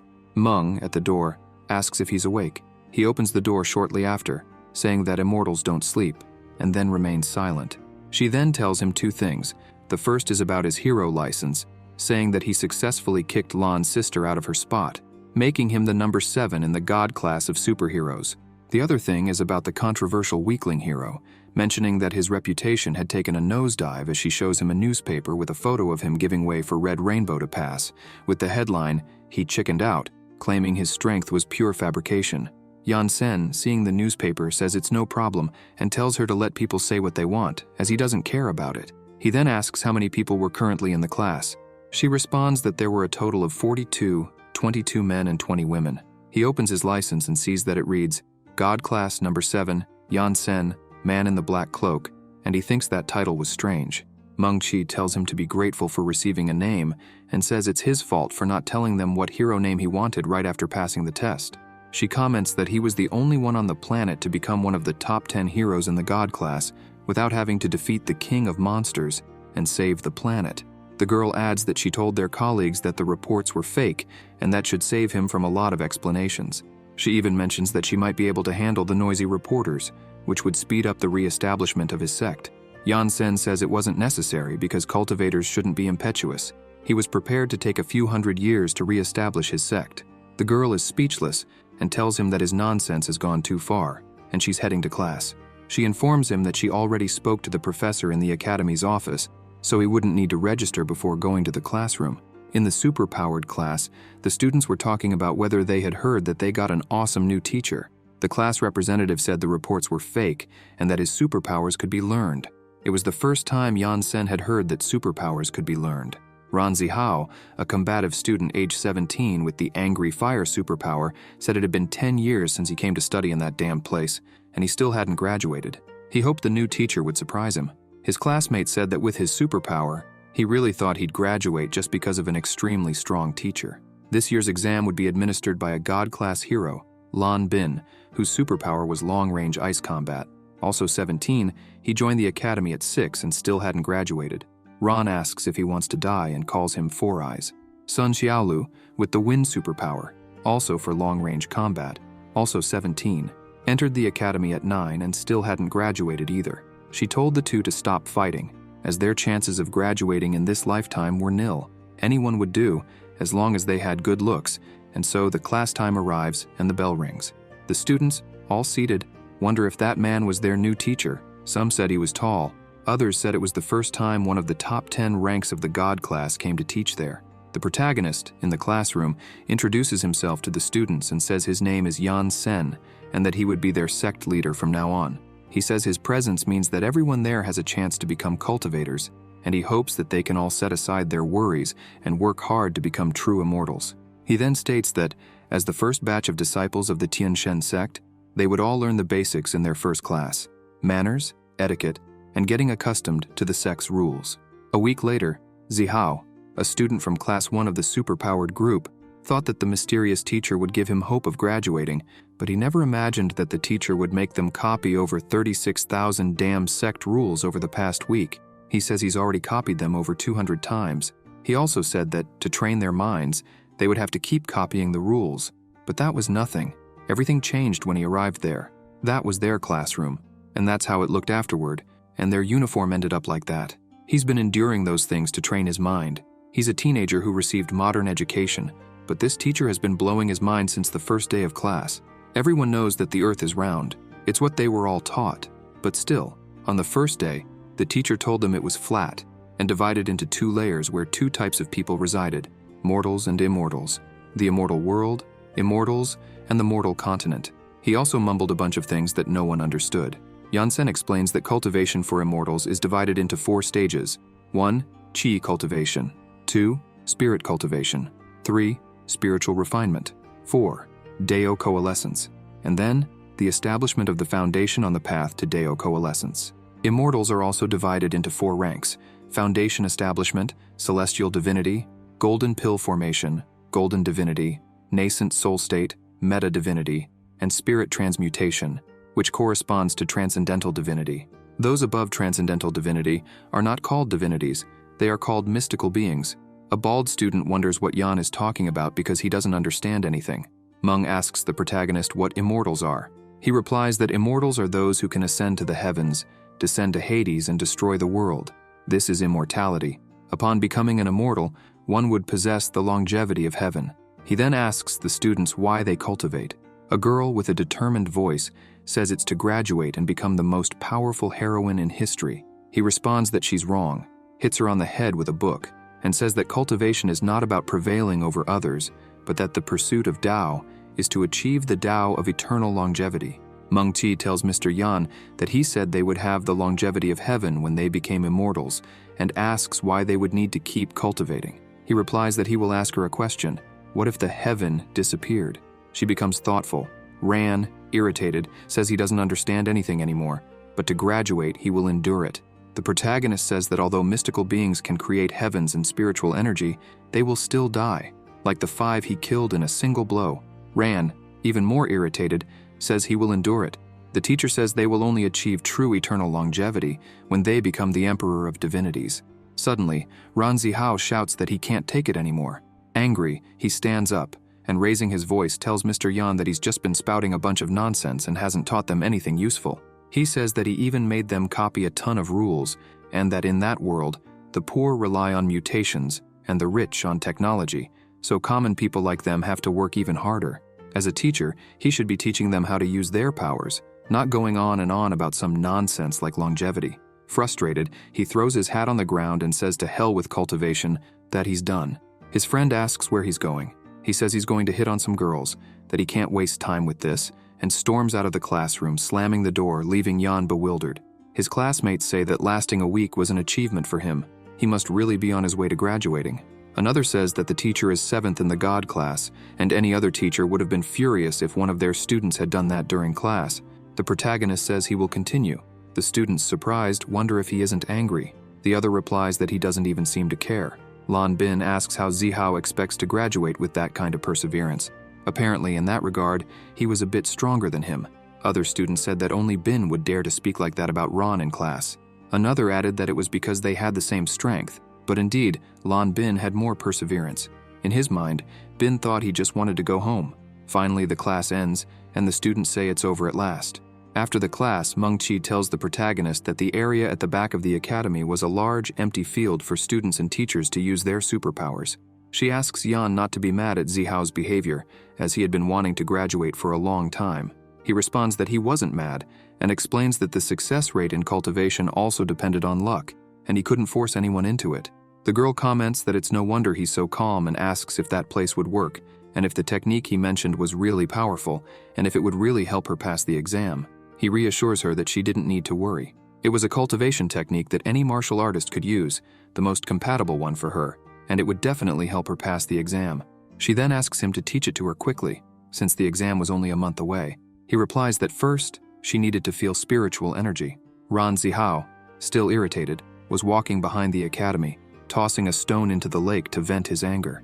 As he walked away, he muttered that the teacher wasn't the number 7 of the God class, that it was all a lie, and that he was actually powerful. He continued, saying that the class representative had deceived him, and that he didn't need her to graduate. When he noticed 2 people in the distance, he wondered if that wasn't the class representative, and what she was doing in the field at the back with the teacher. He thought something strange was going on and decided to follow them. As he got closer to where they were, he hid behind a rock and wondered what they were doing. He overheard the girl saying it was difficult, and then she hugged Yan, saying she could feel the spiritual energy. Yan replies that the spiritual energy in her world was extraordinarily strong. Otherwise, normal people would take decades to feel it. The girl, seeing several lights, thinks she's glowing and says she didn't know something so miraculous existed in their world. She then asks the protagonist if spiritual energy is like air. He replies that many people believe it's the air that immortals use in the celestial realm, but in reality, it's life. He comments that the fool hiding couldn't feel the spiritual energy. Ran, hidden behind the rock, wonders why they're standing there doing nothing. Meng Qi, with her eyes closed, tells the protagonist that she can feel the spiritual energy and asks what to do next. He instructs her to observe him. She, confused, turns to watch. Yan Sen, forming the yin and yang symbol with his arms, begins to explain to Meng that everything in the world contains yin and yang, and he tells her to use the Qi's ability to sense the changes of yin and yang within the spiritual energy, combine them, and they will become authentic life. As he brings his hands together with the yin and yang energies, he gives life to 2 yellow dragons. Ran Zihao, seeing that, exclaims, "Holy crap!" in disbelief, wondering what the heck that was. Meng Qi, stammering, says she can see it. Yan replies that this was the form of spiritual energy when it comes to life. Ran trembles, still unable to believe it, thinking to himself what kind of superpower that was. He had never seen anything like it before. The protagonist begins gathering yin and yang energy at his fingertips. The girl asks what he's doing, and he responds that he's about to make fireworks. Then, with the energy gathered, he shoots it forward, releasing a giant burst of energy with 2 dragons swirling around it, which then circles the world in mere seconds. Ran, watching, asks what that thing that flew off was. The protagonist's fireworks explode, causing a massive blast. The explosion's pressure flings Meng away. The boy hiding behind the rocks grips them tightly to avoid being blown away. Meng, who had been thrown by the blast, calls out for help, and the teacher effortlessly stops her in midair, holding her with his energy. The boy, holding on for dear life against the force of the explosion, mutters that no normal person could pull off something like that. Meanwhile, the academy students fall to the ground, wondering what's happening and whether it's an earthquake.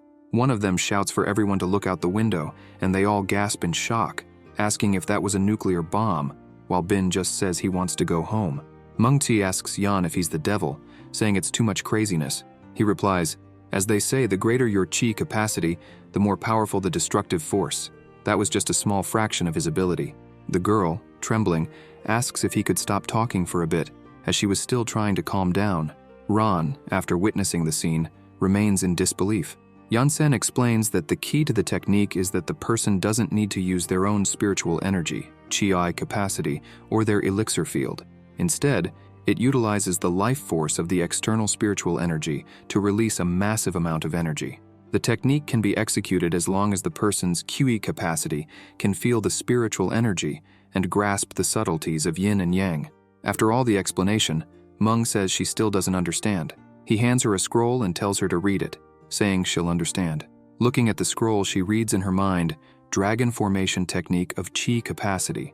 She opens the scroll and begins to read, "The Supreme Technique of Cultivators." It doesn't require the person's internal spiritual energy. The power it releases can defeat anyone who is not an immortal. She turns to him and asks if this technique didn't use her stamina or spiritual energy, and if it was Yan who had developed such an absurd technique. He replies that he developed it when he was 6 years old. He had just been taken to the sect by his respected master and had to participate in the sect's internal disciple exam. He wasn't even in the chi cultivation stage, so he had no choice but to develop that absurd technique. She finally understands why his master never let him fight with full force. He was afraid Yan would end up killing someone. The protagonist reflects on this, while Ran is still in shock. The next day at the classroom door, Ran was on his knees with a flag on his back, apologizing to Yan and asking him to teach him how to cultivate. The students, seeing this, wondered what had gotten into him and why he was kneeling, while another said that he had just said yesterday that he couldn't take it anymore. Someone else remarked that they wouldn't be able to enter the classroom with him blocking the entrance. Irritated, Zihao shouted for them to stop with that nonsense and use the other door if they didn't want to be turned into toast. The frightened students called the others to leave, while he remained kneeling with his head bowed. He noticed there was still someone in front of him, and still annoyed, asked why they hadn't left yet, and if they wanted to become toast. When he looked up, he realized it was the teacher and Meng. She asked why he was on his knees. Embarrassed, he tried to explain, but Yan told him to get up and come inside because disciples didn't need to kneel. Crying, he responded by saying Yan was a great person. Ran stepped aside, letting the teacher in first. When Yan-sen entered the classroom and instructed everyone to prepare for the lesson, Meng, with a suspicious look, asked why Ran was acting so nice. The teacher said it was likely because he had seen them cultivating. Zihao recalled what he had witnessed and said it had been incredibly powerful. Yan had only moved a finger, and a massive amount of energy was released. Yesterday's explosion was still etched in his mind.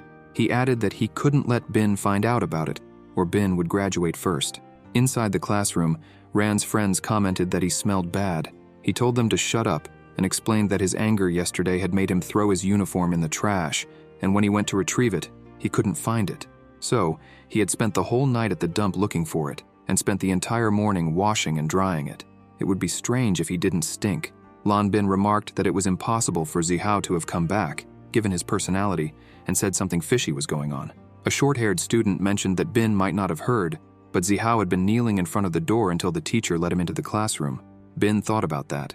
The student said it was time for class, and another day of copying rules.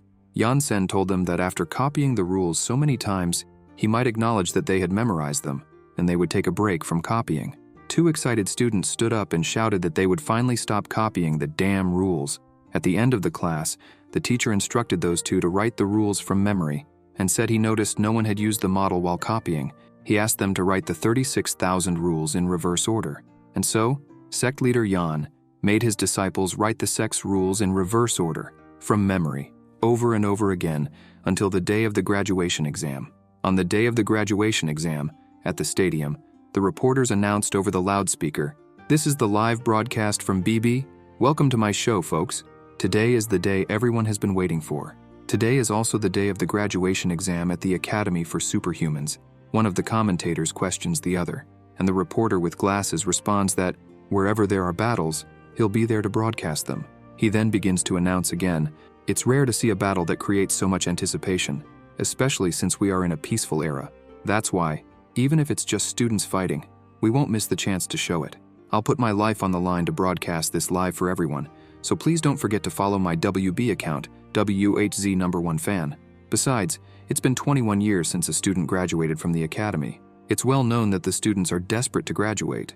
If no one graduates this year, it'll be a new record for the academy, and it'll become a laughingstock in the hero world. Not to mention that the academy will go bankrupt." Wu, the director of the Superhuman Academy and father of the class representative Wu Mengqi, was crying. With a trembling voice, he said that his daughter would have to work hard for her father's sake. The reporter with glasses asks the commentator what he thought of this year's candidates and whether they had a chance.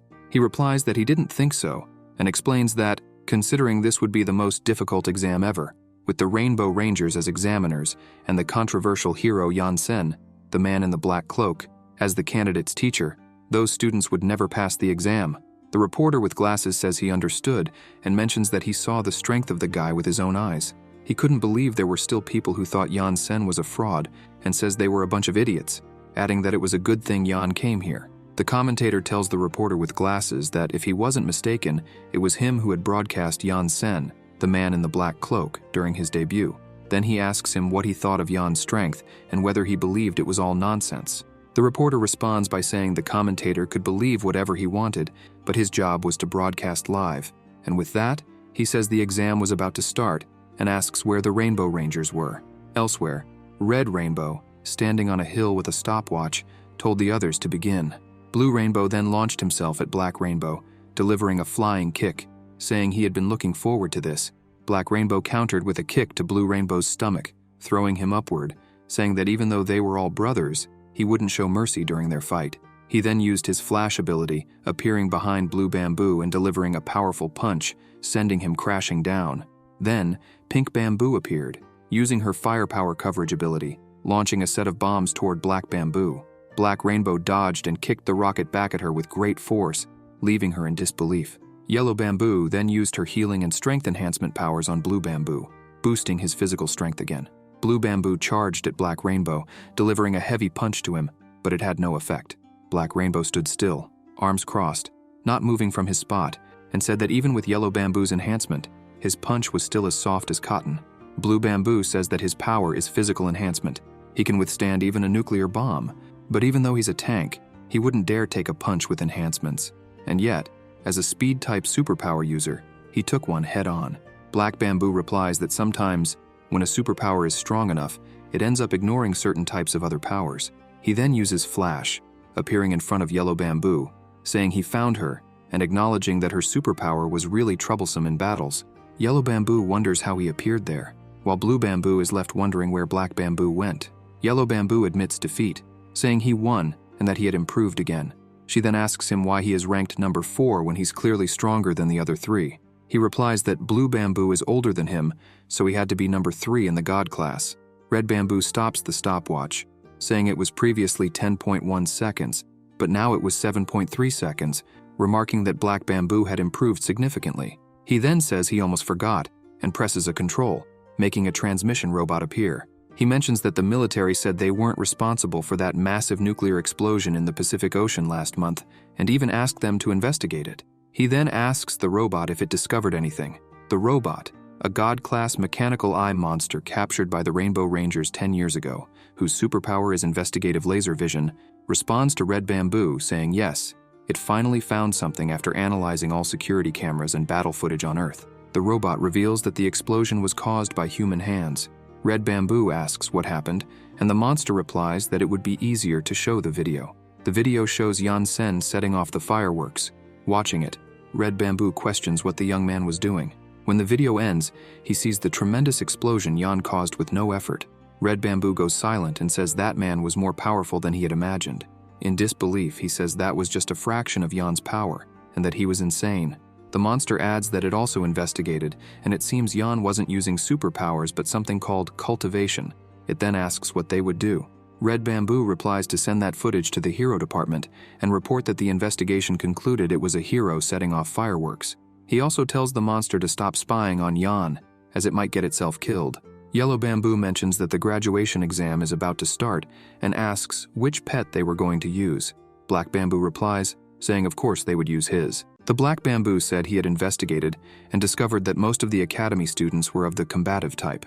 They had not been able to pass the exam. The Yellow Bamboo commented on the nightmare of graduation again and asked if they couldn't go easy on them. He replied never, saying he had entered the academy at 5 years old and even at 20 hadn't managed to graduate.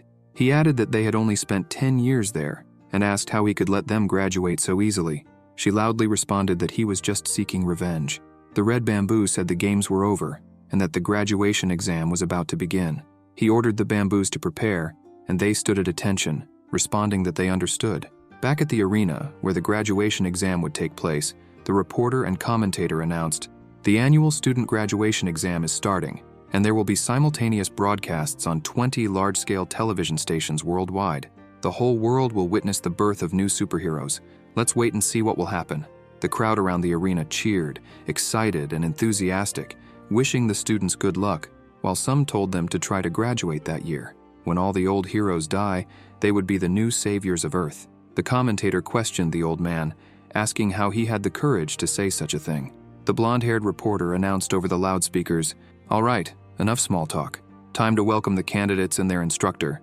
Welcome the Class 1 of Superpowers." The euphoric spectators wondered who the teacher was, and soon they called him Yansen, the man in the black cloak. The protagonist thought the title was very strange. The man with glasses asked if that professor wasn't the controversial hero, and said they had no idea he was the instructor of Class 1 of Superpowers. He asked if anyone believed his students could pass. The man in the blue shirt questioned if he was crazy, and asked if he really thought his students would pass, even if he wasn't a fraud. He further asked if he had forgotten who the examiners were that year. Suddenly, on top of the billboard, the Rainbow Rangers appeared. The spectators screamed, pointing upward, saying they had arrived. The reporter announced, "The Rainbow Rangers have arrived. Film them. This is the first time I've seen the Rainbow Rangers. I've only had contact with their costumes." Meng Chi said it was quite pretentious to position oneself so high. Ran commented that he had been seeing that scene for 10 years. The Red Bamboo said this year's exam would be different, and instead of one-on-one matches, they would switch to team fights. There would be 4 people per team, and Class 1 and Class 2 could form groups together. The reporter began speaking over the loudspeaker. Who would have imagined that this year it would be a team battle? It's the Rainbow Rangers. It's natural that they would choose team fights. The Red Bamboo said they would even help the students, as there would be a time limit for the exam, and those who could hold out for 3 minutes would pass. The excited students were saying that only legendary class monsters were allowed according to the rules. Besides being a team fight, there was also a time limit, and they said they would pass if they lasted for 3 minutes. Ran, irritated, shouted at them to shut up and asked if they were idiots, saying that if it were that easy, they would have graduated a long time ago. The 2 students hung their heads, agreeing that this was true. Meng said she was really nervous because of Professor Yan, as it was very difficult to perceive the yin and yang of that technique. She still couldn't use it, and wasn't sure if she would pass the exam. He replied that cultivators don't become impatient, and told her to cultivate her mind first. He also said that if she couldn't pass that year, she could try again next year. She responded that this year was very important. Then, he placed his hand on her head and said that maybe something unexpected would happen if she freed herself from her fixations, causing Meng to blush. When he removed his hand from her head, she noticed she was no longer as nervous. Thinking to herself, she wondered if Mr. Yan was trying to reduce the pressure she was feeling. She thought that everyone said he was the devil in the classroom, but that he also had his caring side. The protagonist told his disciples there was no reason to be impatient since they had become immortals. If they didn't pass that year, they could try again the next. And if they didn't pass the following year, they could try again in 3 years. He said he believed they would all pass the exam within 100 years. The 2 students who always wrote down the rules said they couldn't take it anymore. 5 minutes later, 2 students from Class 2, superpowered, greeted Xiao Lu and Xiao Yi, saying they had heard their teacher was very strong. One of them asked if they had learned anything useful.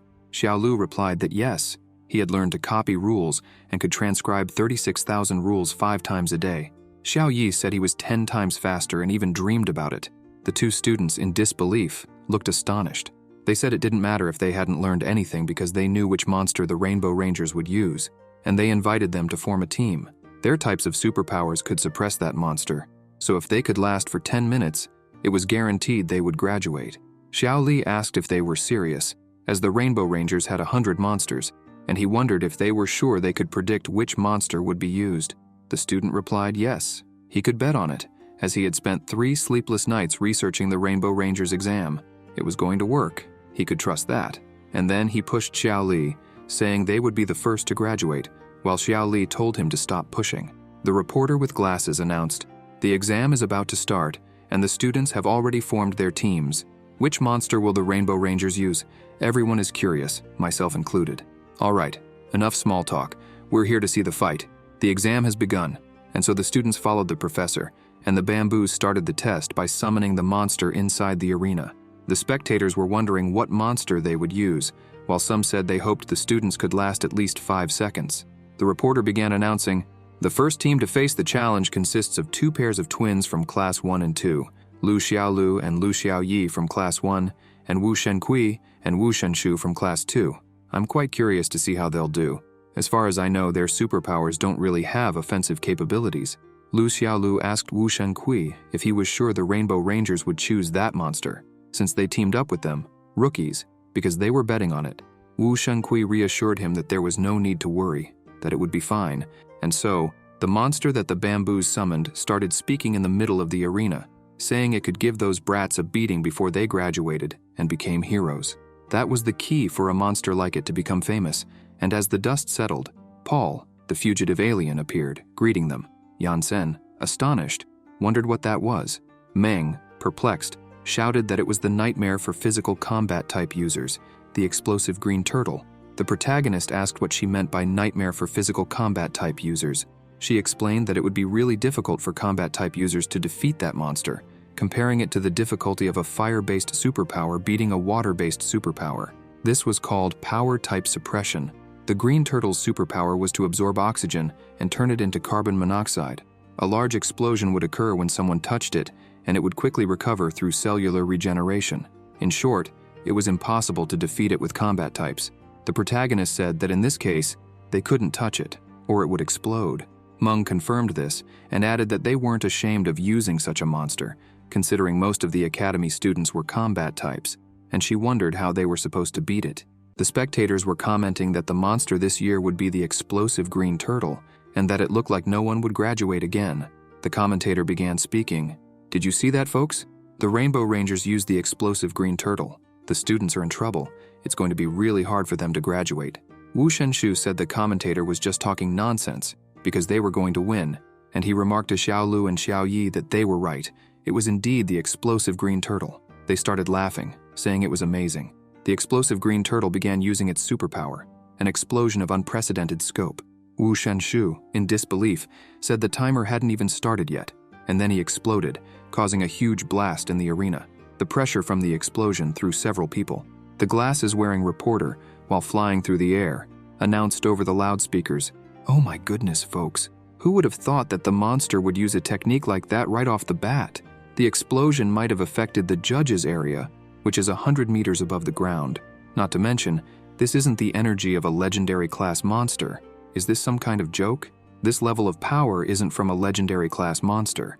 There's a second explosion, and everyone in the stadium is in danger." Yansen, seeing this scene, stretched out his hand toward the explosion.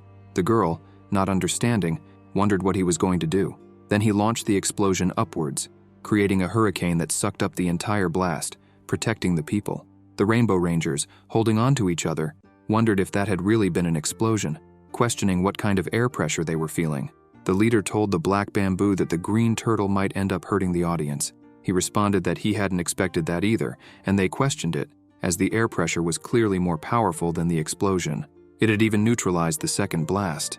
They wondered where the air pressure was coming from, while the red bamboo, sweating nervously, looked deep in thought. The spectators said they had been saved, but wondered what had happened. One of the students asked Sun Xiaoli if she was the one with the wind superpower, and if she had done that. She replied that if she were capable of creating that kind of air pressure, she would have graduated decades ago. The student laughed and agreed with her. Sun Xiaoli thought to herself that they hadn't noticed, but both the representative and Mr. Yan were the only ones in the stadium who hadn't been thrown back. It was obvious that it hadn't been the representative who did it, so that left only the professor. The commentator and the reporter were saying, "Folks, the force of the explosion clearly exceeded the legendary class. The difficulty of this exam is beyond the student's abilities. The monster told the commentator that he was beyond the exam requirements, that he was indeed a legendary class monster, and that he had just made some preparations beforehand to gain fame in the monster world. He asked the black bamboo to throw him into the swamp covered in poisonous gas. The foul odor was still stuck in his head, and then he said he would show them the power of his explosion after a few months of buildup. He began to grow super muscular, telling them to come at him as he would finish them all off. The spectators wondered what kind of ripped form that was, as they had never seen anything like it before, while others questioned whether the green turtle had such a technique. They commented that it seemed it wasn't just the students who had been preparing for the graduation exam. The monsters had been getting ready too, and they said that in this case, no rules had been broken. The twins from Class 2 told the green turtle to shut up because they were going to graduate, and said it would end up in obscurity instead of becoming famous. The twins from Class 1 told them to stop talking nonsense, as even though they could fuse the surrounding rocks into one, it still hurt when the explosion hit the rock. The twins from Class 2 reassured them, saying they didn't need to worry, as they would heal the turtle and graduate once the 3 minutes had passed. The glasses-wearing reporter, seeing this, shouted loudly on the broadcast, "Do you see this, folks? Who would have imagined that the students would come prepared too? It seems they predicted which monster the Rainbow Rangers would use. The only pair of twins in the academy, one with healing powers and the other with defensive powers. This is a perfect formation against the green turtle. It might be possible for them to graduate. Bravo, the climax is near." The spectators were commenting that they seemed like a strong team and that they could graduate if they held out for 3 minutes. Meng Chi said that pair of twins was incredible. She had always thought they were nobodies. The protagonist remarked that if the monster came prepared, it was very likely it had already thought that some students would try that tactic. The green turtle laughed and said it already knew that some would attempt that, and then claimed it would show them its new technique. Suddenly, it began to contort, and from its mouth, an arm started to emerge, leaving the audience in shock. People were disgusted, while someone commented that the technique looked familiar, thinking they had seen it in some manga. The green turtle, out of breath, asked what they thought, and then a copy of it came out from inside, and the copies began generating others, each smaller than the last. The crowd, irritated, asked what the hell that was, and wondered if it was some kind of Matryoshka doll, saying the monster had to be joking. One of the twins, spying through a hole in the wall they had created, surprised, said it couldn't be real, while the other told him to stop peeking because something strange was coming. The green turtle gave the command for the other copies to attack the stone shelter, and they started self-destructing, causing several explosions. The twins, Xiaolu and Xiaoyi, began saying that it was hurting them. The twins from Class 2 told them to hang in there, that they would graduate soon. The twins from Class 1 replied that it was easy to say, since they weren't the ones being hit. Wu Shun responded that it was really unfortunate, but he was just a healer. Suddenly, a voice behind him greeted him. Wu Shankoi turned, shocked, and saw that it was a small clone of the monster. The monster said, "Hallelujah, brothers," and self-destructed, causing an explosion inside the shelter, destroying it and throwing everyone into the air. Meng Ti asked what had happened, because they were doing well until then. Yansen commented that it seemed they had been defeated. The twins from Class 1 said they wouldn't have done that if they had known what was going to happen, and called the healers useless. The system sounded, indicating loss of will, exam failure. The glasses-wearing reporter, confused, said, "What did they do?" and wondered if they had really failed since they had been praised just moments before. The audience, also confused, wondered what had happened, as many didn't even see what had occurred. While some said the monster was powerful, others commented that even though it was just a legendary class monster, not even a god-class hero could withstand that much energy accumulated over months. But now the question wasn't whether they would pass the exam, but whether they would leave alive. So, the monster called for the next group to enter the arena. And so, throughout the afternoon, more than half of the candidates failed the exam. With the green turtle's unilateral victory, the exam became completely monotonous. The spectators sighed and commented that the students were being defeated in seconds. There wasn't even any suspense. Some said they were going home to watch the recorded programs. The exam was supposed to last 3 minutes, but the students couldn't even last 3 seconds. It seemed that, besides no student graduating, there wouldn't be any fights either, as the green turtle was too strong. It was more than clear that they weren't on the same level. During the break, the spectators commented that, even though there weren't any fights to watch, at least the school was offering free food. During the break, at the back area of the academy, Ren, Meng, and Yan were gathered. Ren was trying to do what the professor had told him, release fireworks. He said that graduating only depended on him and wondered why the technique was so difficult. Out of nowhere, he let out a shout, leaving Yan and Meng in disbelief. The professor, shocked, said it would be the end if he really managed to release it. The girl handed a lunchbox to the professor, saying she had prepared it for him. The professor thanked her and commented that, apparently, eating wasn't just to satisfy hunger. When he looked to the side, he noticed the girl was excited. Yan-sen sighed and asked her what was worrying her. She responded that his technique was very difficult and that she knew he had other powerful techniques that were easier to learn. She asked if it wouldn't be possible for him to teach them those techniques. Ren, from a distance, wondered if he really knew other techniques. Yan replied that that was the only technique from the celestial realm that didn't consume spiritual energy. Other techniques required the consumption of spiritual energy, which was impossible for them to learn since they hadn't yet reached qi cultivation. Meng Qi, astonished, replied that it couldn't be, and asked how with thousands of years he had only developed one technique.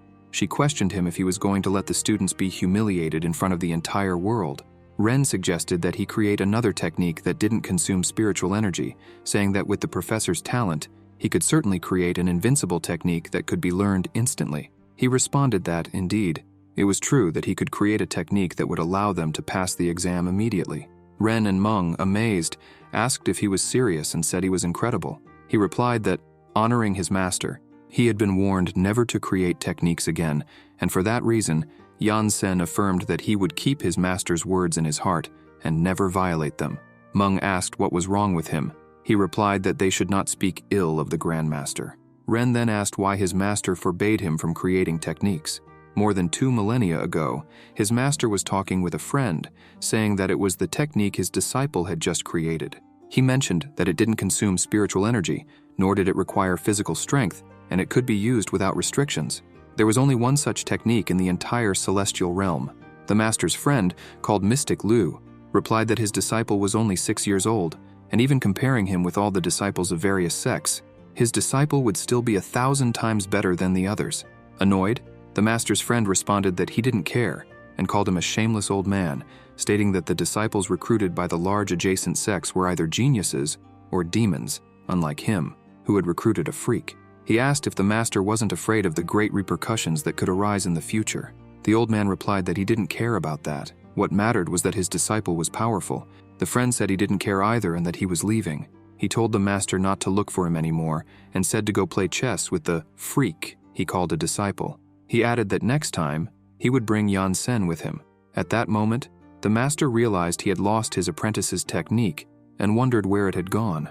In the end, the technique he created caused great turmoil in the secular world. The flames of war spread throughout the celestial realm. Some overly confident mortals dared to challenge immortals using that technique. All law and order in the world were destroyed, and chaos reigned for hundreds of years, causing more loss of life than when he entered his state of fury. After that incident, his master forbade him from creating techniques and even confiscated his brush. He also reflected on his actions. Because of his youthful vigor, he had brought devastating chaos to the people of the celestial realm. He saw himself as a sinner. Therefore, he would not try to create any more techniques and asked Ren and Meng to stop trying to convince him to create new ones. The students tried to question him, but he told them to stop. No matter how much Meng and Ren tried to persuade him, the sect leader Yan-sen remained unwavering. Their dreams of learning a powerful and easy-to-master technique crumbled to dust. Time passed, and the second part of the exam began. The glasses-wearing reporter spoke to the audience. "Welcome back to the BB Live broadcast, folks. After the earlier battles, the overwhelming power of the Green Turtle continues to triumph.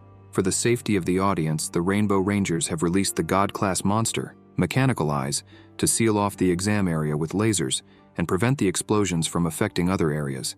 That's very considerate of them. However, it also means that the students inside are in an even more dangerous situation. All right, enough talk. The next team is the strongest in the academy, the 4 most powerful students chosen by the director. It seems the director is putting all his chips on the table. The director, crying, said they were a bunch of wretches because they had to use that type of monster. The reporter continued, "Who are the academy's most powerful students? They are Ran Zihao, Lan Bin, Wu Menqi, and Sun Xiaolu. Their superpowers are pyrokinesis, cryokinesis, aerokinesis, and telekinesis."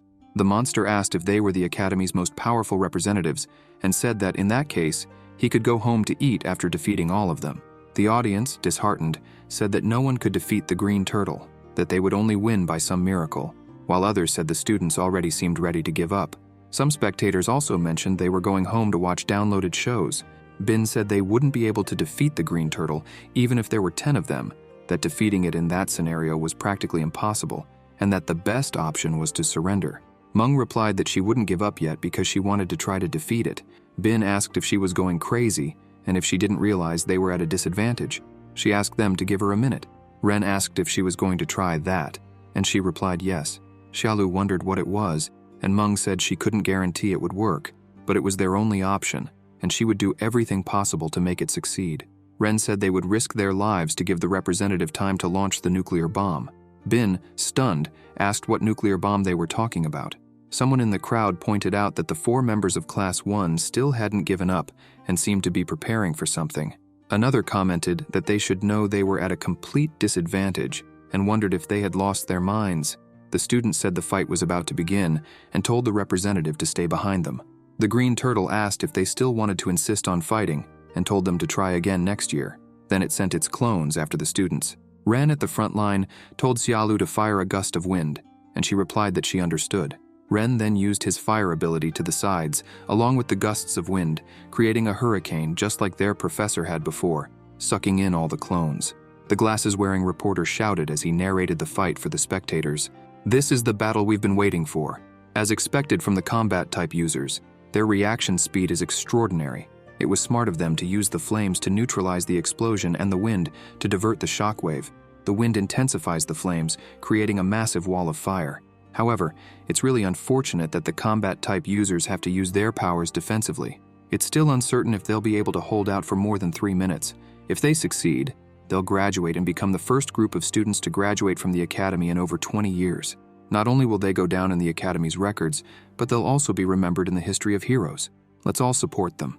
The monster commented that they used the wind to intensify the flames and wondered how long they would hold out. Then it started creating more clones, forming a swarm of tiny clones. Ren, seeing this, was stunned and wondered what that was.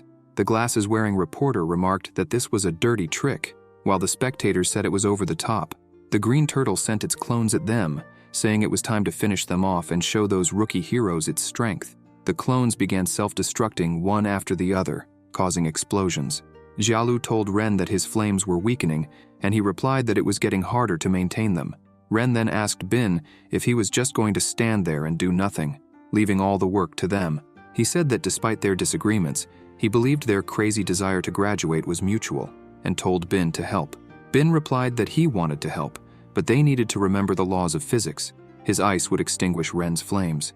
He explained that his ability was to turn the air around them into ice, and since they were in an upward air current, he would only cause friendly fire if he used his ability. His power was a burden in that situation. The green turtle, being a villain with years of experience as a punching bag for heroes, said that he had learned that only idiots drag out a fight that could be finished in a single move. He then began inhaling a large amount of air, becoming even more muscular, and called out to the rookies, telling them to try again next year. Ren, surprised, said that he was about to use the unprecedented large-scale explosion. Xiaolu, with a trembling voice, said she couldn't hold back that technique. Ren asked the representative if she was finished yet. Amid all the chaos, Meng thought that she needed to calm down and relax. She needed to find her previous peace and free herself from her fixations.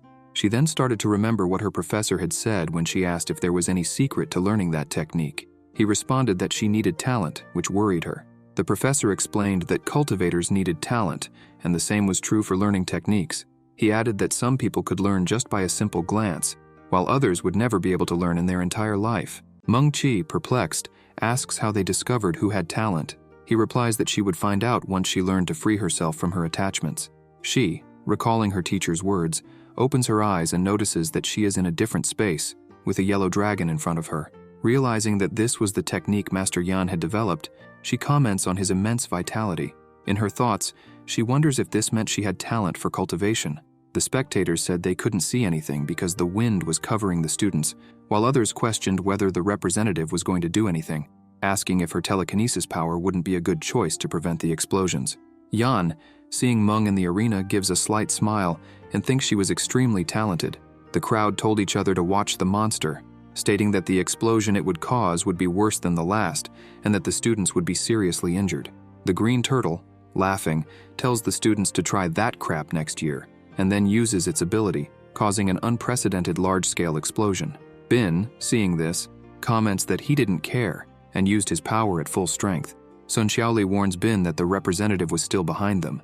Thus, the monster's ability explodes, causing an even bigger blast than the previous ones. But the monster that the bamboo had released earlier to help protect the spectators uses its ability to contain the explosion, preventing anyone from getting hurt. He then tells the audience not to worry, as with him there, they wouldn't suffer any injuries. Yan, observing the scene, remains silent. The commentator and the reporter wonder if the students were okay, as the attack had been massive and it was impossible to see anything through the smoke. The commentator, trembling, remarks that it seemed no one would graduate that year and wonders how the students were, until the reporter notices that they were all fine. Ren says that Lan Bin used his power at just the right moment, and if not for that, they would have been toast. The cold was unbearable, but it was better than being torn to pieces. Bin replies that he had used up all his energy and wouldn't be able to launch another attack. Sun Xiaoli, irritated, calls them idiots and says that they protected themselves but forgot about the representative. She asks how they could forget about the representative when they launched the attack. Bin explains that the explosion was so terrifying that he forgot. The air currents had turned to ice, so the representative must have been hit. Ren comments that the representative was there, and everyone wonders how she was unharmed. Sun Xiaoli responds that she already knew the two were useless and had used her last strength to protect the representative from the explosion. Bin then says that this was why the air currents, which had turned into ice, didn't hit the representative, praising Xiaoli for being super smart. The glasses-wearing reporter starts speaking on the broadcast. My God, all the students are fine, but they seem to have used all their energy to contain the explosion. However, only 1 minute has passed. What will they do now? The audience agreed, saying they were already exhausted, and there were still 2 minutes left. Everyone wondered what the students were going to do. The green turtle commented that the students were fine because it had stored energy for months to use the unprecedented large-scale explosion to its fullest. Meng, standing in the middle of the arena and still focused, began to say that they needed to free themselves from their attachments and combine yin and yang. Around her, the air began to experience some tribulations. The audience and the monster, looking at the representative, wondered what was happening. Meng Qi started using the Qi Dragon technique, creating yin and yang energy with her arms. She combined the two energies, causing 2 giant yellow dragons made of yin and yang energy to appear, leaving the green turtle incredulous. The people in the audience, surprised, wondered what that was and if it was a superpower, as it was the first time they had seen something like that. The reporter with glasses said, "Dear viewers, the representative of Class 1, Wu Mengqi, has done something incredible." The audience, still in shock, questioned whether it was really a superpower, as they had never seen anything like it before. Meng's father ordered Secretary Liu to bring the family manuscripts. Upon examining the manuscripts, he noticed something strange and commented that there was nothing like it in them, wondering what kind of superpower that was. Ren shouted, telling the representative to stop showing off and finish off the monster while it was still stunned. The green turtle, seeing that, commented that it was a surprise and that those students never stopped bluffing, stating there was still time and that it would see what she was capable of.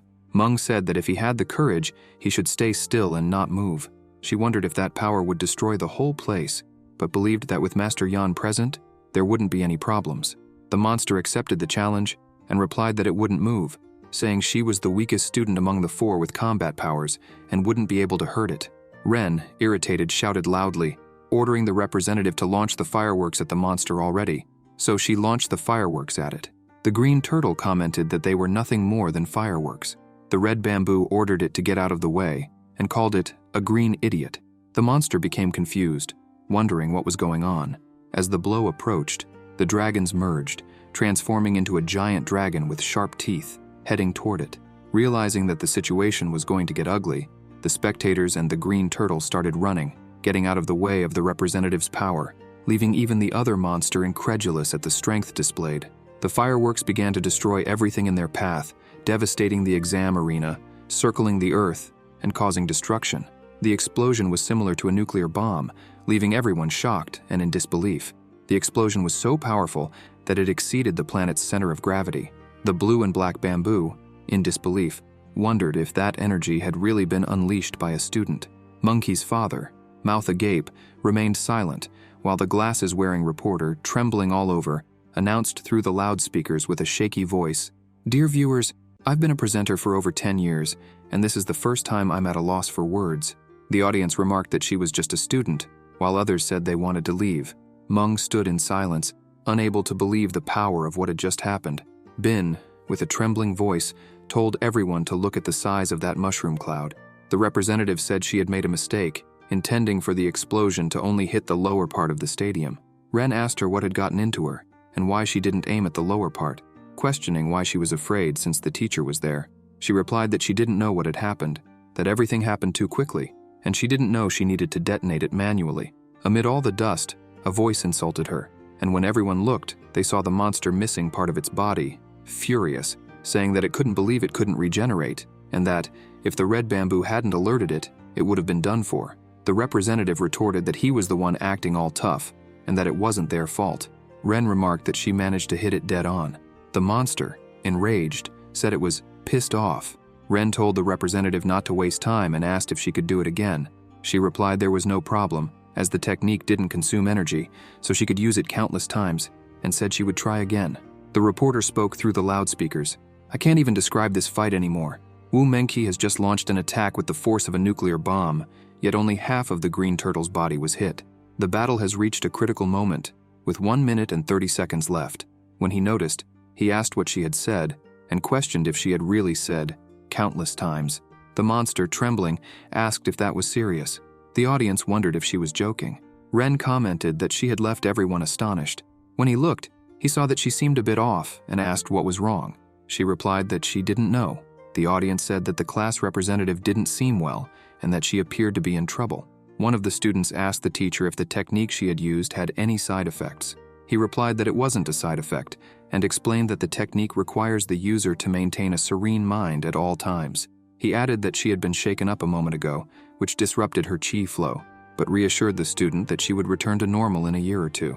The students wondered how things had ended up like that, until one of them asked the teacher how he knew that, since the students were always copying the rules and didn't know that the technique was a creation of Master Yan. The green turtle, laughing, told them to get ready and questioned her, asking if she was trying to scare it by saying she could fire the technique as many times as she wanted. It claimed that its explosion, on the other hand, was truly unlimited. Meng called it a bastard and commented that if the explosion had hit it fully, it would be done for. Ren asked the representative if she could launch the fireworks again.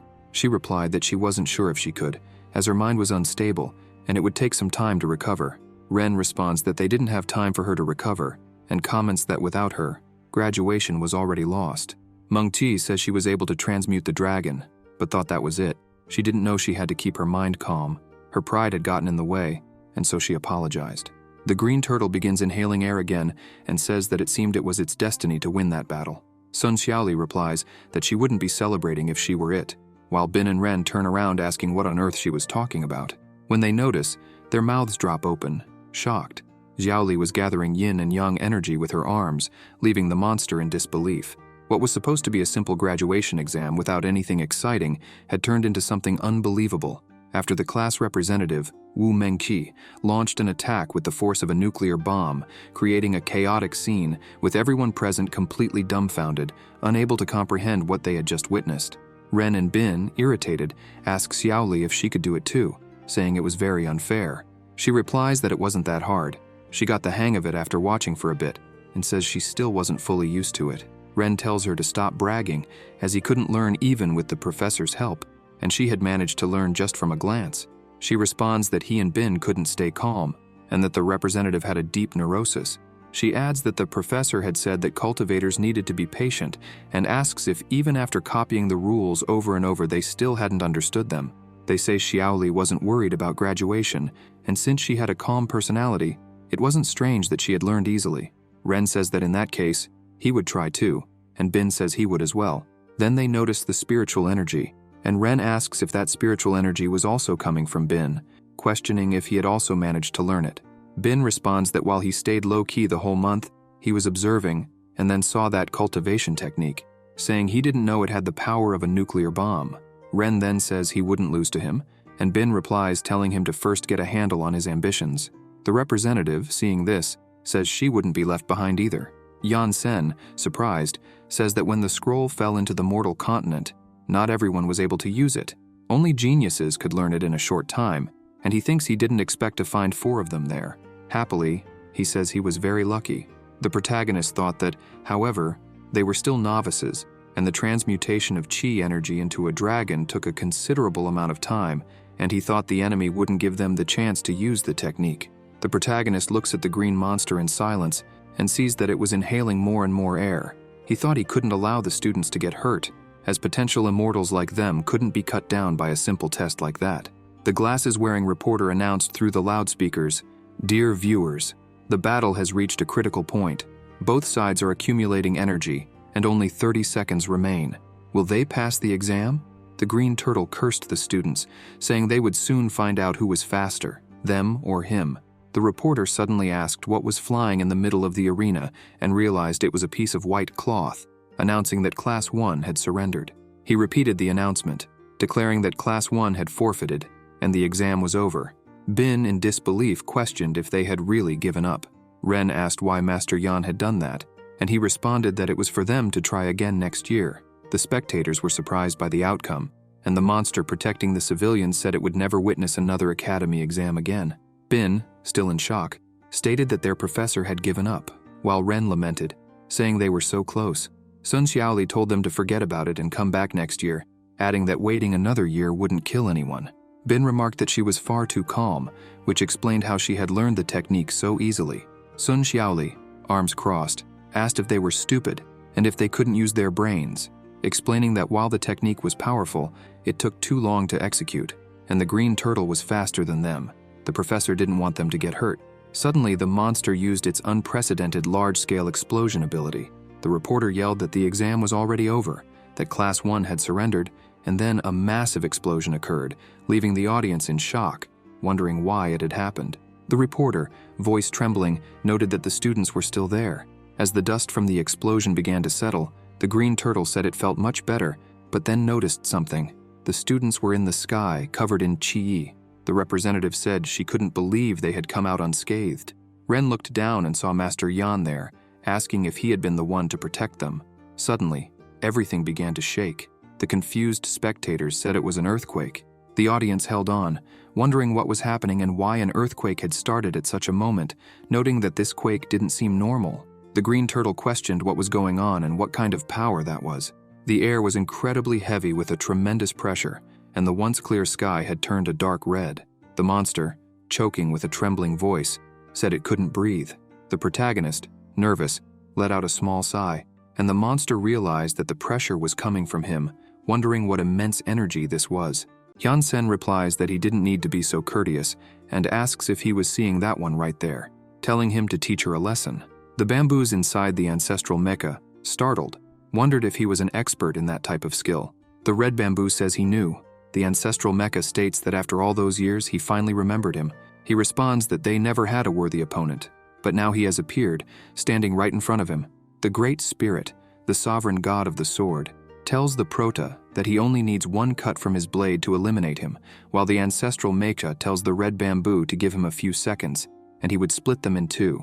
The shocked commentator exclaims that this is going to cause trouble and says someone needs to stop them. The bespectacled reporter slaps the commentator and says, "Stop what? Even if the world is annihilated, that fight is going to happen." He, excited, claims that life can't just stop, just like the battles, and the heroes of the association will have to figure it out later. He is a professional presenter. He will put his life at risk to describe that wonderful battle for all of them, and turns to say that everyone there is in danger, urging everyone to evacuate the premises. When he realizes it, he sees that the place is completely empty and wonders where everyone is. Ren, running in front, shouts that everyone has already evacuated because there was no one stupid enough to stay. Moments ago, the mayor of City Y had asked all citizens to evacuate to a remote part of the city, on a cliff far from City Y, where all citizens and students were gathered.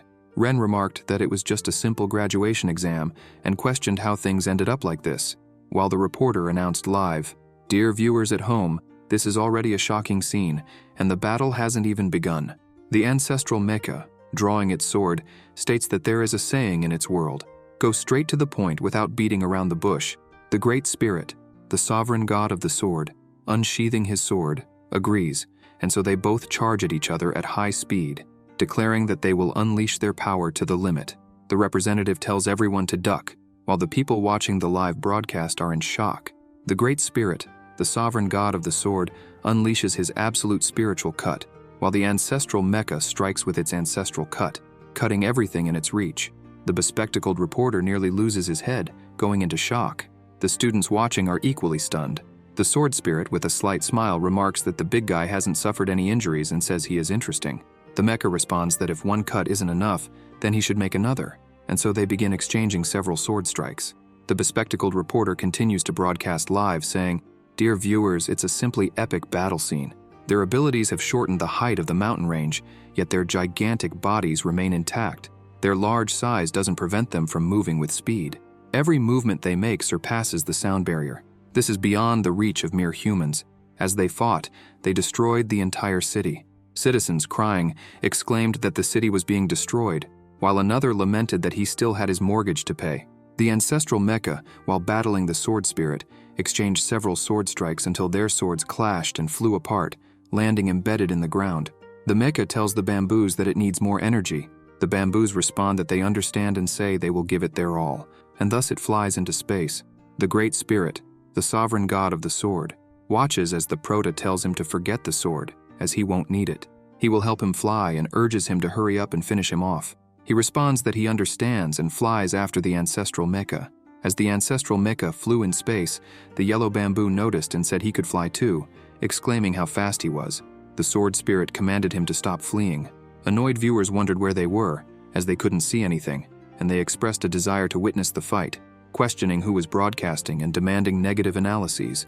The bespectacled reporter, shaking his mechanical eye, asked where they were and urged him to transmit. He replied that he should stop shaking him, as he had already understood, and remarked that all humans were strange, questioning if they would risk his life just to watch a fight. He then used energy tracking and stated that they were connected. The twins, watching the broadcast in disbelief, exclaimed that they had gone into space. One of them expressed a desire to become immortal in cultivation. The pink bamboo remarked that the sword spirit was very powerful and was getting closer. The ancestral mecha declared that it was time to stop running and unleashed its ancestral cut. The Great Spirit asked if he still had a blade, then used his body protection aura to shield himself. The strike hit him, sending him hurtling back to Earth. One of the citizens exclaimed that something was falling. Jansen asked if everything was all right with the sword spirit. He replied that he was fine and got back up, landing upright in the city, thereby destroying several parts of City Y. The mayor, witnessing this, fainted, worried about his city. The mayor's guards asked what was wrong with him, while another said not to let him die. The Great Spirit picked up a huge chunk of the city and hurled it toward the ancestral mecha at high speed. The pink bamboo screamed that this wasn't human. He had thrown half the city out of the atmosphere. The mecha responded that it was no problem and sliced it in half. When he cut it, he realized that the sword spirit had used that opportunity to launch a sneak attack, delivering a punch to the mecha's face, sending it flying away and dazing it. Seizing the opportunity, the spirit grabbed it by the foot and began spinning the mecha to gain momentum, declaring that it was time for him to come down, and thus hurled the mecha back to Earth. The ancestral mecha fell into the ocean, and the spirit called it pathetic.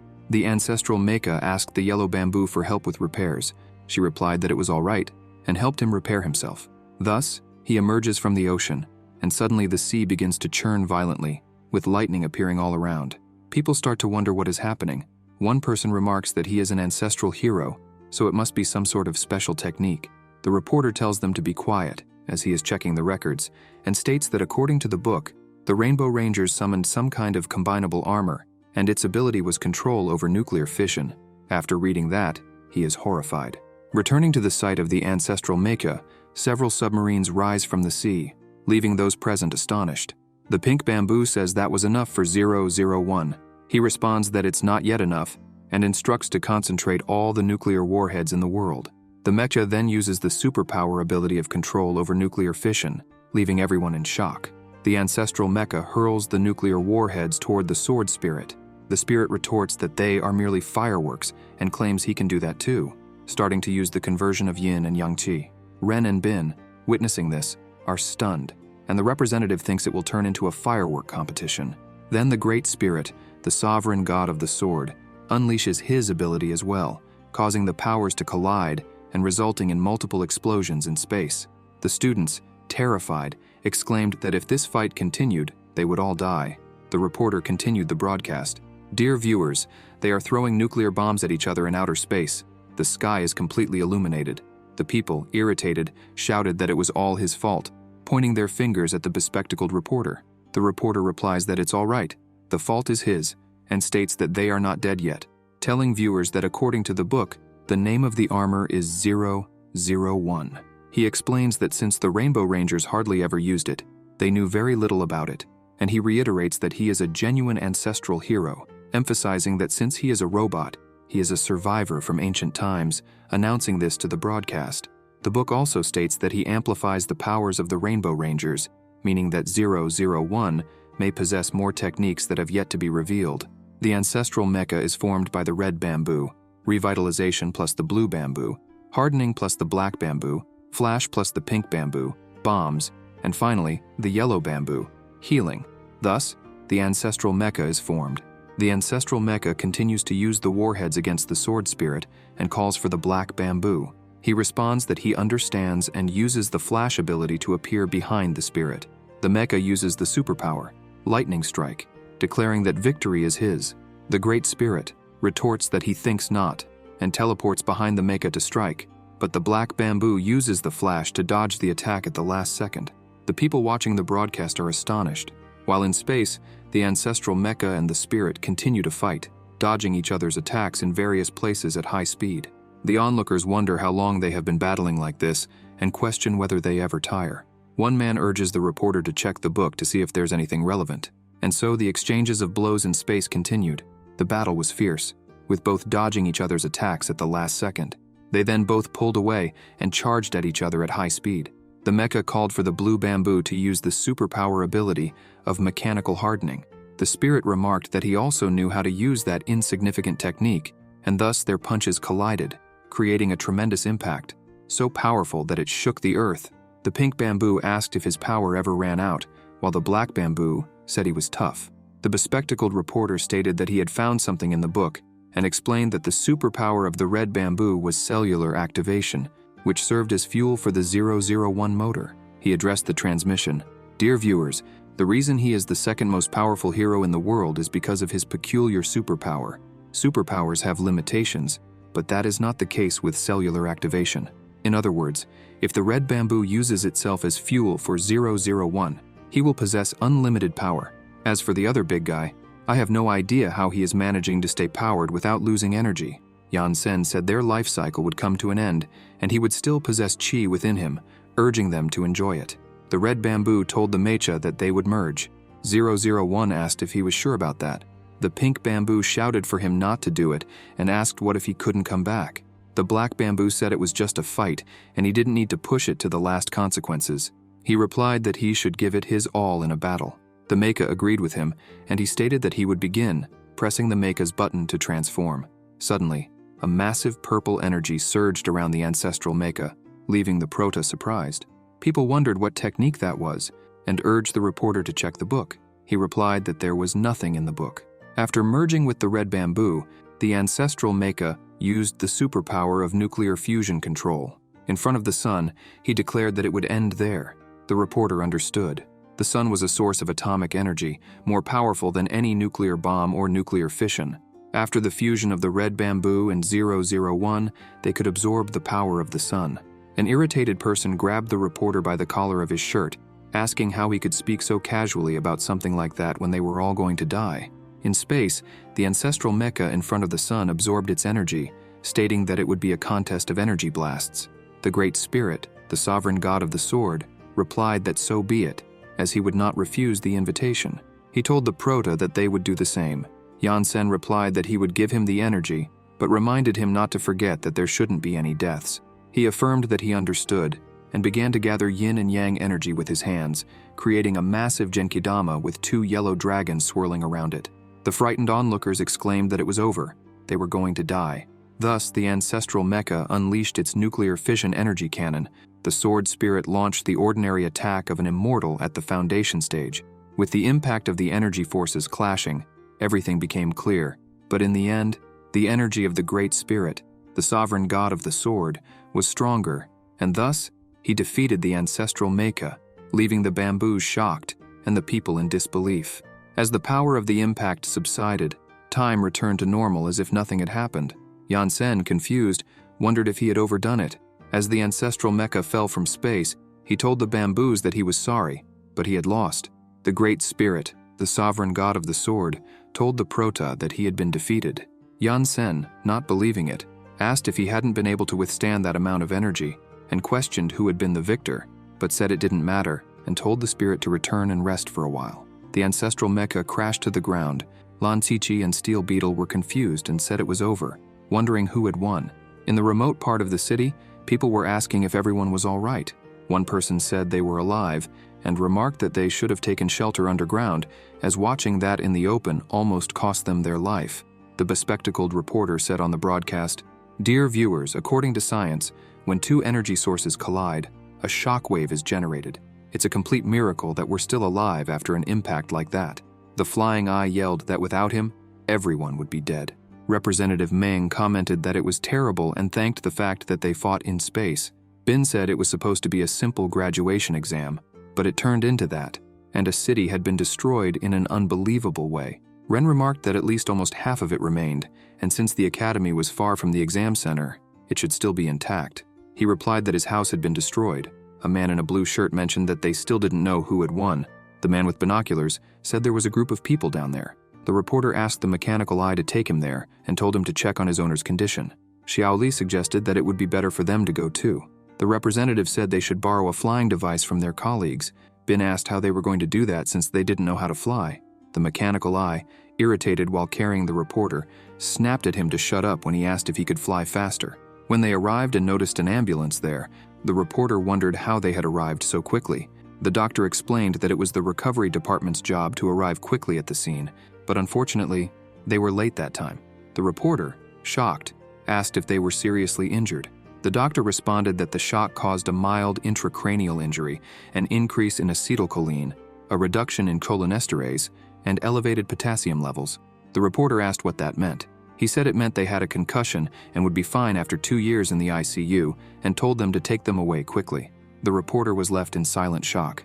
Then, he noticed the prota was there, and soon after the students arrived, calling out to him. Yan turned and asked if they were all okay. Ren, excited, asks what technique that was, and exclaims that it was incredibly powerful. Then asks if that big guy was also an immortal like him, saying he wanted to learn it too. With a slight smile, he responds that it was just a summoning technique belonging to the spiritual sword heavens, and explains that, if they wanted to learn it, they would have to wait for 40 years of chi concentration within their bodies and reach the stage of chi refinement, as that summoning requires a great amount of spiritual energy. The students, in disbelief, questioned the idea of 40 years of chi concentration within their bodies. Bin asks the teacher who won. Ren, exasperated, says he must be blind and asserts that it was obvious Yan had won. The prota responds that it didn't matter who won. What mattered was always remembering to respect your opponents. He explains that they were powerful and had the ability to summon avatars, adding that the opponent was the most powerful person he had encountered in that world. The students asked the teacher if he was serious when he said it would take 40 years of chi concentration to reach the stage of chi refinement. He replies that it would depend on their abilities, as it only took him 3 days. The bespectacled reporter was deep in thought. In the end, the battle concluded with the attack that made both giants disappear. The epic fight had reached its conclusion. From that day forward, no one ever dared to question their master's strength, nor insinuate that his power was just nonsense. Master Yansen surpassed the Rainbow Rangers, becoming the second most powerful superhero in the world. The next day, the whole world buzzed with the news, from major news agencies to flyers and advertisements, all reporting on how Yansen, the man in the black cloak, had become the most powerful combat-type superhero in the world. Fortunately, the shockwave occurred far from Earth, and our academy was saved in the process, since it was located on the edge of the city. Most of the students decided to set up tents at the academy and wait for the Department of Architecture and Urban Planning to restore the city. At the academy, classes were about to start. Meng Qi handed clothes to the prota for him to get dressed. In the classroom, Yan said they would continue with the lesson and told them not to worry, as in a few days they would have a new classroom and new cloaks. He then turned around and asked what the problem was. The students, silently, knelt in the middle of the room, asking the teacher to show them the path to become immortals through cultivation. Yansen told all the disciples to stand up, as disciples of his sect did not kneel, and thought to himself that he looked forward to the day they would stand by his side in the celestial realm. After that battle, Master Yan became one of the most powerful superheroes in the world, and Meng Qi's father, the academy director, not only paid him an exorbitant salary, but also granted him full authority over the academy. Thus, the Superhero Academy became the sect of the Celestial God Area Huaxia Immortal Cultivation Academy, while two people were busy arranging the words on the academy's sign. The Prota said that the word God wasn't aligned with Celestial and instructed them to adjust it slightly to the left. The men asked if it was correct. He replied that it wasn't yet and told them to adjust it a little more to the left. The men made the adjustment and asked how it looked. He responded that they should readjust it to the originally proposed position. One of the men, irritated, said that since he was so powerful, he could just fix it with a wave of his hand, and questioned why they were wasting time on it, asking why he didn't do it himself. He replied that all humans in the world followed a certain order. The human world was no exception, and different people performed different roles. He would never interfere with others' work. One of the men, annoyed, called him a bastard, and said that if he weren't so powerful, he'd let him taste his laser. His friend told him to stop complaining, saying that kind of job was what made them money, and besides, he had paid them double the usual amount. He asked again if it was correct, and the Prota responded that the word celestial was still slightly crooked. Master Yansen seemed very committed to the sect. After receiving full authority, the things he could do weren't limited to classroom changes. Over the months, the academy's structure, cafeteria, and main gates were completely remodeled. The academy, once known as Jia Jia for superhumans, had become the Immortal Cultivation Academy, the sect of the Celestial God. After witnessing the formidable powers of the teacher, the students stopped resisting the rules, but he still insisted they follow them for another 6 months. The Prota told the students that they were finally taking the next step towards immortal cultivation, and said that the past 6 months had been difficult, acknowledging their hard work, and welcomed them to the world of immortal cultivation. He added that from now on, he would oversee their diet, rest, and recreation, leaving everyone in shock. Yansen explained that to maintain their inner peace, he had decided to move their classroom to another location. Then, with a snap of his fingers, everything around them began to tremble, leaving the students confused. Their classroom began to float and rise into the sky above the clouds. The twins wondered if it was some kind of spatial transfer and asked where they were. He replied that from that day onward, lessons would take place there, 12,000 meters above the ground, and he hoped they would dedicate themselves to their studies. The students couldn't believe what was happening. Ren, with his mouth agape and a trembling voice, said that his mother didn't need to worry anymore because he had no way to skip classes now. And that's how Master Yansen moved the classroom to a space 12,000 meters above the ground. Any thoughts of slacking off or running away were completely crushed. In Antarctica, the Prota told his students to run with more effort, stating that he would train them for 12 hours non-stop every day. On Tuesdays, Thursdays, and Saturdays, they would run 10 kilometers in the morning, afternoon, and evening, and he instructed them to push their physical abilities beyond human limits. In an isolated area of the Pacific Ocean, Jan said the routine would be the same for swimming, 10 kilometers in the morning, afternoon, and evening on Tuesdays, Thursdays, and Saturdays, and asked if they wanted the power to move mountains and shift oceans, telling them to keep going. The Prota said this while lying in a boat as Bin and Ren pulled him. Bin remarked that his form of encouragement was touching. Ren said it was better than Bin's, and so the two began to argue. The sword spirit told Meng to keep alternating her legs. He said that learning to swim wasn't easy, assuring her that she had plenty of time to learn. Meng Qi and Xiao Li were taking pictures together, and the representative asked Xiao Li how she managed to stay in shape. Xiao Li replied that they were training every day. Meng said that she trained too. The sword spirit told Meng that if she didn't continue with her training, her perverted master would give her a beating. She responded that she was going back to training immediately. The Prota, teaching on the beach, told the students that the lesson would be about what it meant to be a warrior and what qi refinement was, explaining that a warrior was someone who mastered martial arts, swordsmanship, marksmanship, and other forms of cultivation. He explained that, at that moment, they were ordinary warriors who could live around 150 to 200 years if they practiced martial arts and stayed healthy. He continued by saying that when they managed to absorb qi into their bodies and use it to preserve their health, their longevity would increase. The prerequisite to becoming a qi refiner was reaching the peak level of a warrior, which was the human limit, Speed, strength, and spiritual energy would all exceed their limits, allowing them to absorb chi into their bodies. That's why they needed to exercise daily, as everyone had an elixir field. Once all aspects reached their limits, their elixir field would have the space necessary to absorb the chi of heaven and earth.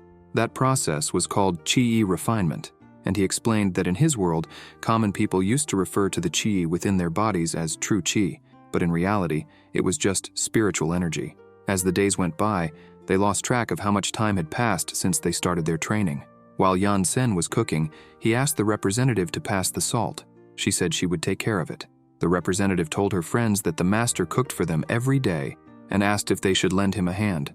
Ren, with his mouth full, said he didn't know how to cook and that his food would never be as good as the master's. Bin told the representative to join them and to sit down with them before all the food disappeared. Meng, irritated, said she felt like throwing that soup right in their faces. One of the students was holding a hamburger in his hand when another slapped it out of his hand, asking if he was crazy, reminding him that Master Yan had said they shouldn't eat outside food during their training. The surprised boy responded that it had been so long since he had eaten those things and said he just wanted to remember the taste of a hamburger and fried chicken. One of the students reminded him that the master had said that all the food he prepared contained herbs that helped them in their training, and asked if he had forgotten that when the twins took a sip of Coca-Cola, they were stuck in horse stance for an entire night. He asked if he didn't remember that, and told him to get rid of it before the master found out, saying he could eat those things after training was over. The other replied that they were going to rot like this. The Prota, seeing this, gave a slight smile. Sun Xiaoli was cultivating and said she needed to maintain deep concentration. Her friends, confused, asked what she was doing. She told them to be quiet while they remarked that she was too obsessed with cultivation and asked if she really needed to do that while eating. While she was focused, she suddenly opened her eyes and, with chopsticks, caught a fly, leaving all her friends with their mouths wide open in disbelief. She said she had finally caught that disgusting fly. Yan Sen, smiling, said she was the first in the class to reach the peak of a warrior. The students had just finished eating and said they were full. Ren, annoyed, said he wanted to continue training and would swim 30 kilometers. Bin responded that he would swim 40 kilometers then. Yan told them not to waste the food and that they would return to training once all the food was consumed. Both responded that they understood. Despite Master Yan's severe training, he sometimes took them to bathe in a hot spring. The protagonist said that the medicinal spring was excellent for aiding their training. They also experienced what it was like to bathe at 12,000 meters in altitude. They were somewhat scared at the possibility of falling. While they were training, sudden changes occurred in a certain part of the world. Deep in the mountains, an old man with a hoe on his back noticed something as he looked up at the sky. He couldn't believe there was a crack in the sky with 2 swords flying through it. At the far ends of the universe, a star fleet in space had its sights set on planet Earth. They were 130 million light-years away. The leader of the star fleet, with his lightsaber, said, "Long live the Empire." In the Superhero League's headquarters, deep underground, the system alerted with an announcement, "Earth Crisis, requesting the awakening of the #1 hero in the God class. Request accepted." And thus, the system awakened the #1 hero from his slumber. 2 years later, on the athletic field, Ren and Bin were running at high speed. Ren, excited, said that this was what having chi inside his body felt like, and that it was a wonderful sensation. While Ren was talking, Bin overtook him and called him a novice. Ren, irritated, responded that he was faster, and questioned Bin, asking if he was calling him a novice. He then called him a bastard, and told Bin to stand still. The other students were also running, but were able to absorb Chui into their bodies. They wondered if that was what divine talent was, while others said they didn't care whether they were talented or not. However, some commented that they also wanted to absorb Qi into their bodies. Zhaolu had been the first in the class to absorb Qi into her body and reach the initial stage of Qi refinement. The class representative had been the second to succeed. The boys were angry because they had also succeeded, but were irritated for achieving the feat at the same time. The representative, while studying, said that she first needed to circulate Qi throughout her body. Frustrated, she wondered why that ghost step technique was so hard to learn. Even though the representative was more talented than the others, she didn't seem to understand cultivation methods very well. She was the kind of person who was born struggling with math. While the protagonist rested, Xiaolu approached him, telling him to open his mouth because she was going to give him a fruit. He was confused but accepted and tasted it. She commented that it was an exclusive fruit and asked if he liked it. He replied that it was great and asked her to tell him what was wrong, as he knew she wanted to ask something, and told her not to flatter him. She said the master was very perceptive and told him that she didn't look elegant at all when practicing the ghost step, asking if he had any other similar techniques. The protagonist said she was smart and handed Xiaolu a scroll. It was the sword manipulation technique. Surprised, she wondered what he meant, using spiritual energy to manipulate the sword in the air. He replied that it was the sword manipulation technique, and that with it, she could fly. Bin and Ren, overhearing this, wondered what the sword manipulation technique was. The class representative, hearing about flying, asked if such a technique existed, but realized she still needed to learn the shadow step. Frustrated, she wondered why that technique was so difficult, and said she also wanted to learn the sword manipulation technique. Yan Sen said it was just a technique that used the sword for flight, and told them to stay at a low altitude, because he didn't want them to get hurt, while they argued with Xiaolu to let them see the technique too. Cultivation was very complicated, but to everyone's surprise, it had become quite fun after they reached the qi condensation stage. With qi in their bodies, they could use a wide variety of strange techniques. Besides that, they learned individual techniques and also group techniques. The teacher taught them how to use their abilities every day, and also taught them how to create formations, such as the lightning production formation and the 8 trigrams formation. Since these formations required a large amount of spiritual energy, they needed more people to form them. Yan Sen told the students, while they drew the formation, that it depended on the alignment between the spiritual energy of heaven and earth. A formation flag was needed to modify its structure and concentration. Only then would they be able to summon the power of wind and rain. He then hit Ren on the head with a bamboo stick, saying he was in the wrong place, and warned that he would get another hit if he stayed in the wrong place again. Surprised, Ren said he understood, while Bin laughed at him from behind.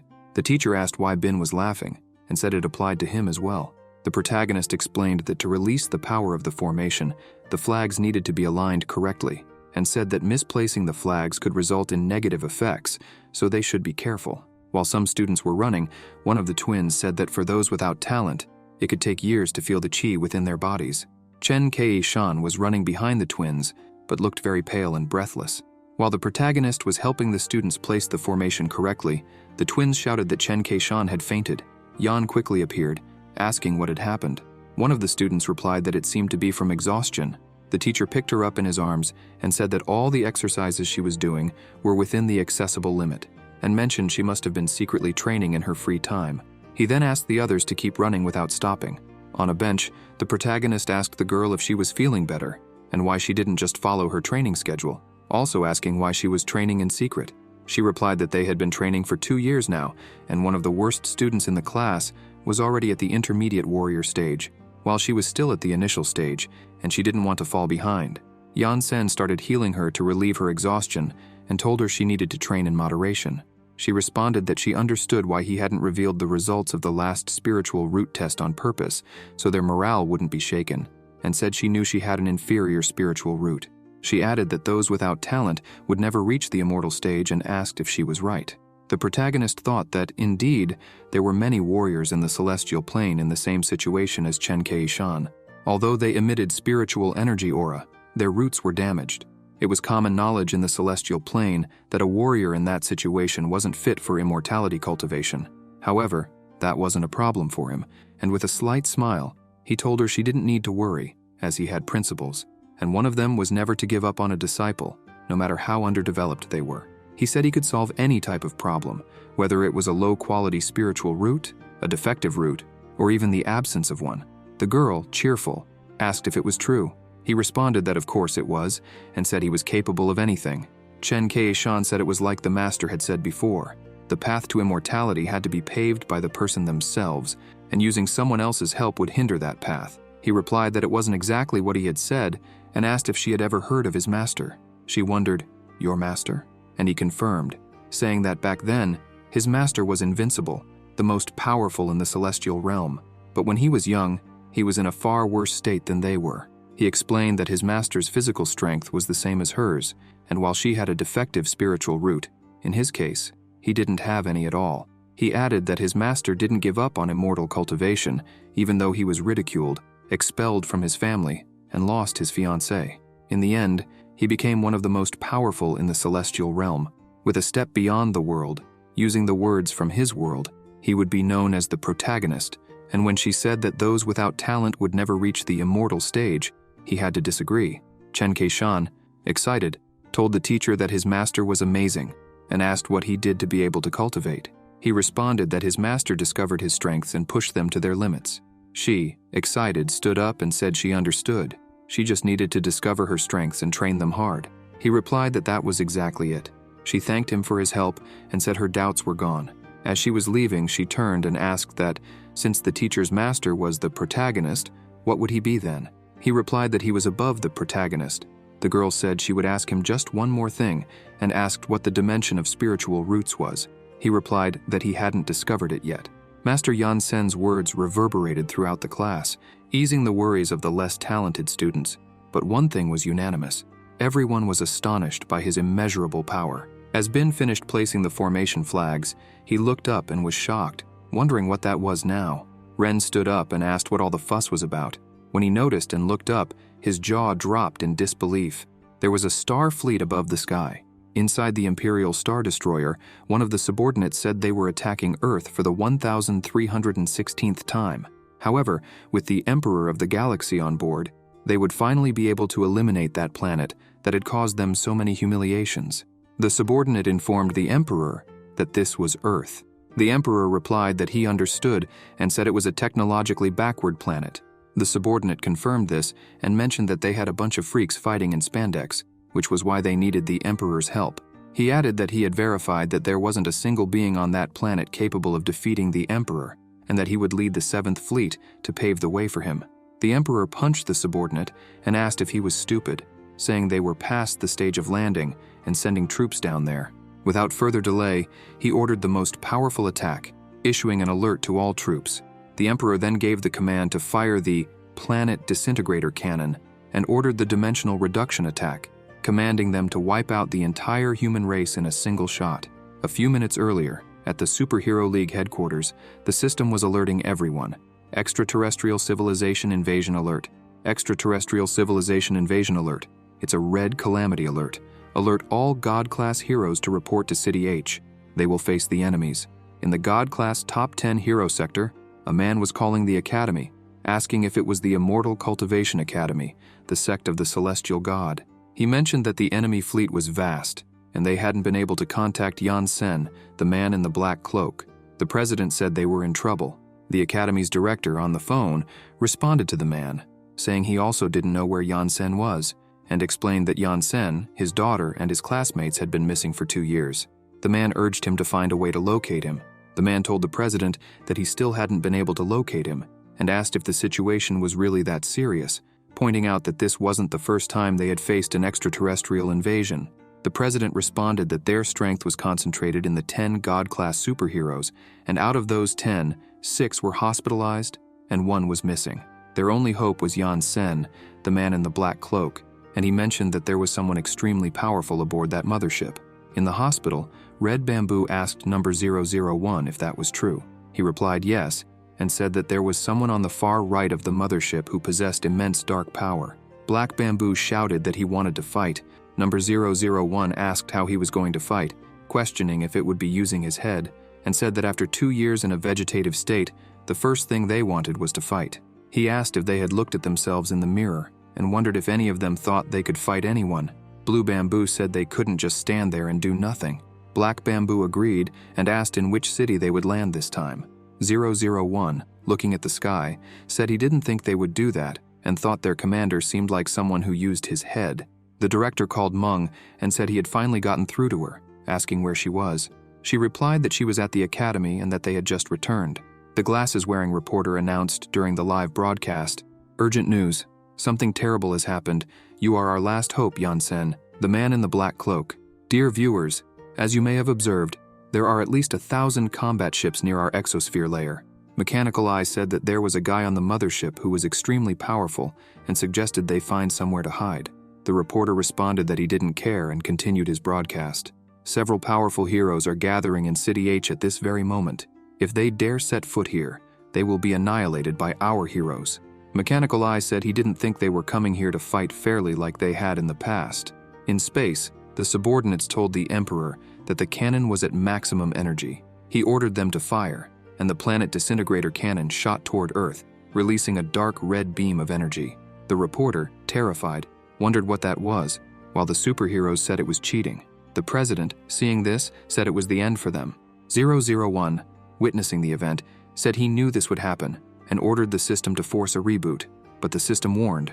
Reboot failed. The hero checked if his equipment had battery power, then leaped, flying into space, breaking through the floors of the building and leaving a hole behind, causing a tremor and frightening people, who wondered what had happened. Once in space, he charged at the energy beam fired by the planet disintegrator cannon, reflecting it. The Emperor's subordinate ran to show him that a UFO was approaching, and the Emperor punched him in the face, telling him to back off. The hero, without wasting time, began to destroy the ships of the space fleet, using his heat vision to blow up several ships. The Emperor's subordinate reported that their ships had been destroyed and wondered what that thing was. The reporter in his helicopter exclaimed, "Jesus Christ," and asked what that was, saying it was a miracle they hadn't been hurt after being attacked by such a massive energy blast. The reporter told Mechanical Eye to check who had saved them. He replied that he was assembling the image and it would be ready in a few moments. One of the twins said they were doomed, while the other said they were fine. Ren responded that nothing bad would happen to them as long as Master Yan was with them, then noticed and asked the professor if it had been him who saved them. The professor, in disbelief, said it wasn't. Ren said they managed to survive and asked who had done it. The president said it couldn't have been him. The secretary asked what he was talking about. He replied that it was a God-class hero. 001 said it seemed like they owed an old friend. Pink Bamboo asked 001 who it was. He replied, "Who else could it be?" and said it was the #1 God-class hero, Light Bu, the superhuman. Black Bamboo, in disbelief, asked if that perverted guy who almost walked around naked wasn't dead. Pink Bamboo, shocked, remembered spending a night with Light Bu and angrily called him a bastard, blushing, and said he was still alive.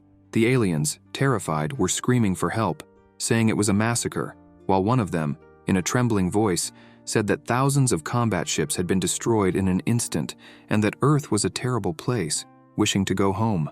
Light Bayou, in space, said that the aliens had used their most powerful attack right from the start and that he was going to make them taste their own medicine. He then began to extract energy from his battery and said that since they had gone to the trouble of coming there, they might as well enjoy the show. He used the release of immeasurable radiance, creating a huge flash, leaving everyone astonished, and destroyed all the surrounding ships. Mechanical Eye said that all the alien ships had been destroyed and commented that this was the power of the #1 God-class hero, Light Bu, the superhuman. The glasses-wearing reporter, in disbelief, asked if he wasn't dead. In space, the Emperor, with a trembling voice, admitted that he had been hasty and had no idea there was still someone so powerful on Earth. Light Bu, seeing the Emperor, said he was still alive and deserved congratulations, calling him worthy of the Emperor's title, but compared to him, he was just a rookie. He added that it had been more than proven that Earth was the best civilization in the universe. Ren, in disbelief, said that the #1 God-class hero was still alive. The glasses-wearing reporter shouted that the #1 God-class hero wasn't dead, he had returned.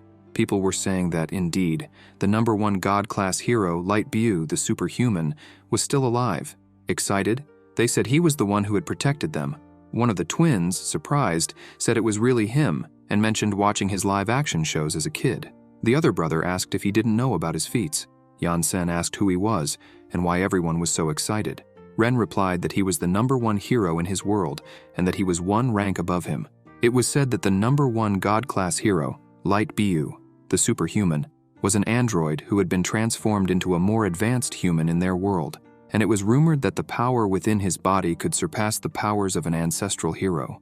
They thought he was dead because of what happened 10 years ago when he fought against the king of kings of the monsters, and the world finally entered a peaceful era. Yan-sen commented that, so that was it, and said they were really quite peculiar. Number 001 questioned, mentioning surpassing the powers of the ancestral heroes, and said they had no idea how terrifying the ancestral heroes were. One of the bamboos said that he was an ancestral hero and couldn't defeat him. He turned to the side and said it was their fault, accusing them of not supplying enough energy, and mentioned that he was powered by nuclear energy, but lost to a guy who ran on electrical circuits and oil, adding how humiliating that was. He said that if Yan-sen, the man in the black cloak, were his master, he'd never need them again, leaving all the bamboos silent. Light Bu, feeling proud, said he had made a grand entrance and joked that it was a pity he couldn't give himself a kiss. Then, noticing something, he wondered where the extraterrestrial emperor had gone. The emperor, fleeing in his X-Wing T-ship, laughed and said, "See you later." while calling him a sucker. As they fled, the Emperor's subordinate called him reckless and told him to wait, saying that after a brief recovery, they would meet again, and showed him the middle finger. Light Bu tried to catch up, flying after them. The Emperor said he had no idea that there were beings so powerful on that planet. His subordinate told the Emperor not to feel intimidated and reminded him that they had failed hundreds of times, saying it wasn't that bad, and promised they would face them again after regaining their strength. With that, they used hyperspace jump to escape from Light Bu. The hero admitted he had messed up and said those two losers took the opportunity to flee. Meng Qi told Yan Sen that they couldn't let them escape, suggesting they could launch a destructive attack on their planet, hundreds of thousands of light years away, which they wouldn't be able to defend against because it would be impossible. Xiaolu agreed with the class representative and asked the teacher not to let them escape. The protagonist became thoughtful. The Emperor asked his subordinate if the hero would be able to follow them. He replied no, explaining that if the hero could make a space jump, he wouldn't have had such a surprised look on his face, adding that they would already be light years away without him even realizing it.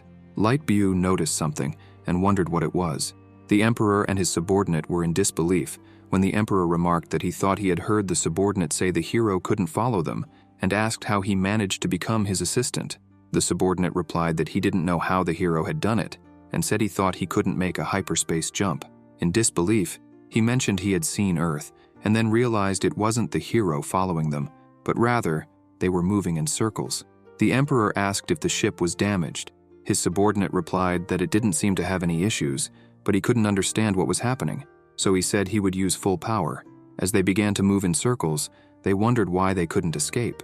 Yan Sen, using his consciousness, was toying with them. Light Bu wondered what they were doing when he noticed something. The mayor's secretary was confused, while 001 knew exactly who was messing with them. Meng Qi told the master to stop playing with them. He agreed and said the aliens should at least apologize before leaving. He then sent fireworks toward their ship, easily destroying it, leaving everyone shocked. Light Bu, seeing that the attack had pierced through space, was stunned. The aliens, realizing there was a supreme master present, apologized, saying they were sorry. Light Bu, confused and in disbelief, remarked that there was a crack in space and that there was still such a powerful hero on Earth. He wondered how he hadn't known about this. The protagonist, looking bored, remained silent. 001 said there was no need to waste any more time there. Black Bamboo asked if it was over, to which he replied that Yan Sen, the man in the black cloak, was more powerful than he had imagined, and that if he'd known Yan was there, he wouldn't have even worried. Yellow Bamboo commented that he had become a fan of the guy. Meng Qi asked Yan if it was over, and he confirmed, telling them to return to cultivation. Ren, excited and laughing, said the master was incredible. As Light Bu returned to Earth with the Emperor and his subordinate, they remarked that Earth was terrifying. The president rushed to the roof of the headquarters, asking Light Bu if it was really him and saying he was still alive. Light Bu replied, "Well, if it isn't the president," and said he'd leave the two aliens to him. The president asked what had happened, as everyone thought he was dead, and ordered the secretary to take the two to Agan prison. Light Bu said he had survived by luck, and asked the president who the person was that had managed to create a crack in space. The president replied that he thought it was a technique executed by the number 2 God-class hero. Light Bu asked if it was Red Bamboo. The president replied no, and said he was talking about the newest hero who had taken his place. Light Bu, intrigued, said that was interesting, and mentioned that the small ancestral hero had also been defeated. He said he needed to find a way to have some fun with this new hero. The president shouted for him not to do that, reminding him it had been 2 years since his last battle with other heroes, and said half the city was still floating in space. He added that the superheroes needed to stop fighting among themselves. Light Bu said he was just joking, and besides, he had things to do. The president asked what he had to do, then jokingly asked if he had fallen in love with another heroine. Light Bu told him to stop with that, and asked if he thought he was some kind of playboy. The president hesitated to respond. Light Bu then asked if the world-renowned monster hunting event was about to happen. He replied yes and explained that this year was the one in which the monsters appeared every 3 years, and there were only 2 months left until the event. He added that, besides being a celebration for the heroes, it was the perfect opportunity to adjust the ranks. He then asked Light Bu why he was asking, and if the number 1 hero of Class 1, Light Bu, was going to participate in the event. Light Bu responded that there would be problems since the system had alerted him that Earth was about to face a crisis, and said that he had been reactivated. He wondered who was behind it all. The president asked what crisis he was referring to, and if it hadn't already been resolved. Light Bayou asked if he was talking about the two idiots he had just defeated, saying they weren't the ones, and that they didn't even come close to the monsters that were around. The president, thoughtful, said that if it wasn't the extraterrestrials, then he noticed something and asked Light Bayou if he was insinuating something.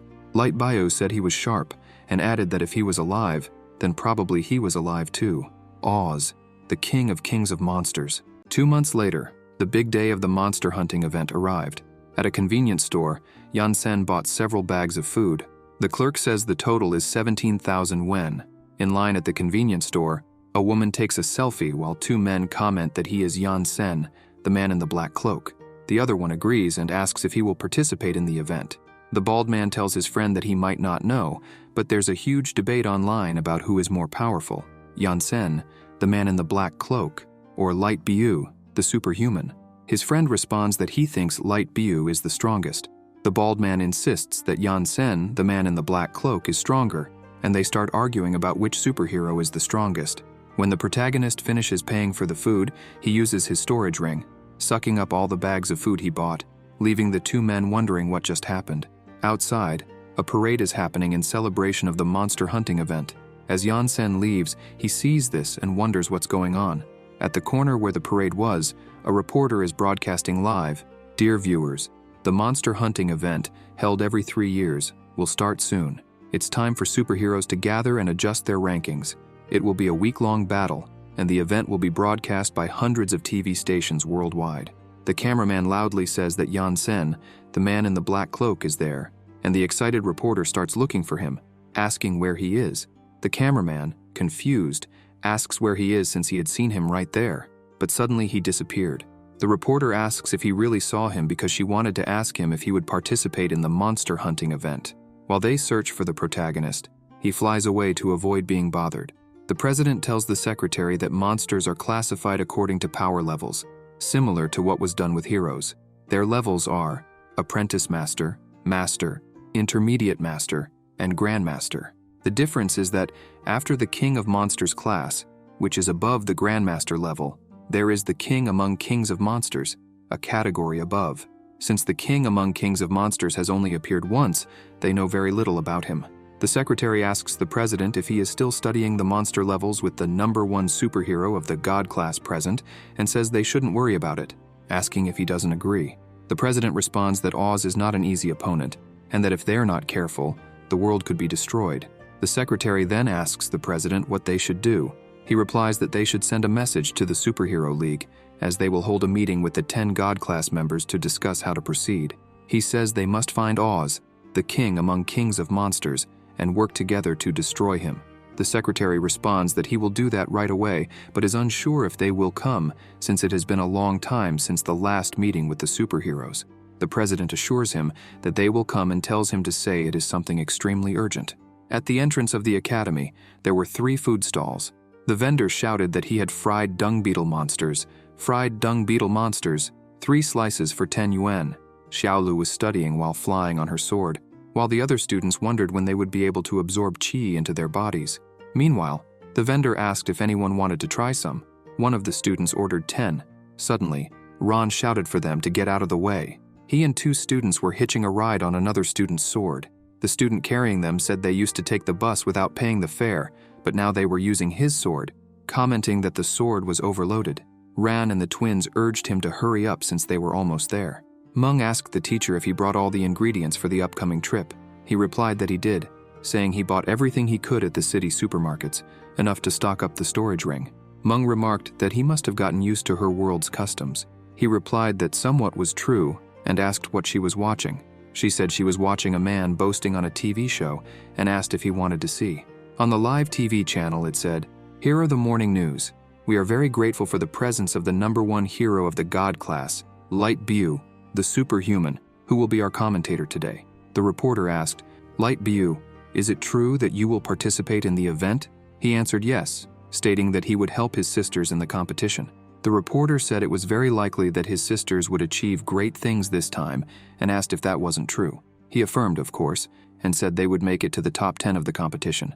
The reporter questioned whether his restriction had anything to do with the alien invasion. He replied no, that those weak aliens were just tools for his reactivation. Light Bu thought it was better for them not to find out about the king among kings of monsters. The reporter then commented that there was a heated debate about who was the most powerful superhero, him or number 2, Yan Sen, the man in the black cloak, and asked what he had to say about it. Light Bu responded that they had never fought and asked how he could know, saying that instead of fighting him, it was better to let him enjoy life. The protagonist, hearing this, became irritated while the representative smirked mischievously. He tossed the phone back to him and said it was boring. Yan Sen asked why everyone was so peculiar and commented that they seemed to be celebrating a holiday early in the morning, talking about some event. She explained that it was one of their competitions, the monster hunting event. He asked if they were competitions. Meng said that there was a monster invasion every 3 years and that it was similar to what he had told in class, a wave of beasts, like what had happened in his world. Yan Sen, bored, said he understood and commented that they called it an event instead of an invasion. The representative, shaking with anger, said what irritated her the most was that last time the academy came in last place in the competition and she was chased by a disgusting monster. He asked about last time and if they would participate in the event. She, crying, responds that yes, it was a nightmare. Besides the monsters wiping them out, they were also humiliated in front of the other academies. Meng shouts that they've progressed in their training and begs the master to let them participate this year, saying that this time they will defeat the academy that humiliated them in the last event. He replies that senseless violence is not good for training and asks, by the way, if there are other academies. Meng answers that of course there are hundreds of elite schools for superpowers, not to mention numerous public schools. The academies represent the future of their world. The 10 superheroes of the God class used to be students of these academies, and each academy uses a distinct fighting style. They are distributed in 4 directions, each managing a part of the globe: north, east, west, and south. The protagonist ponders.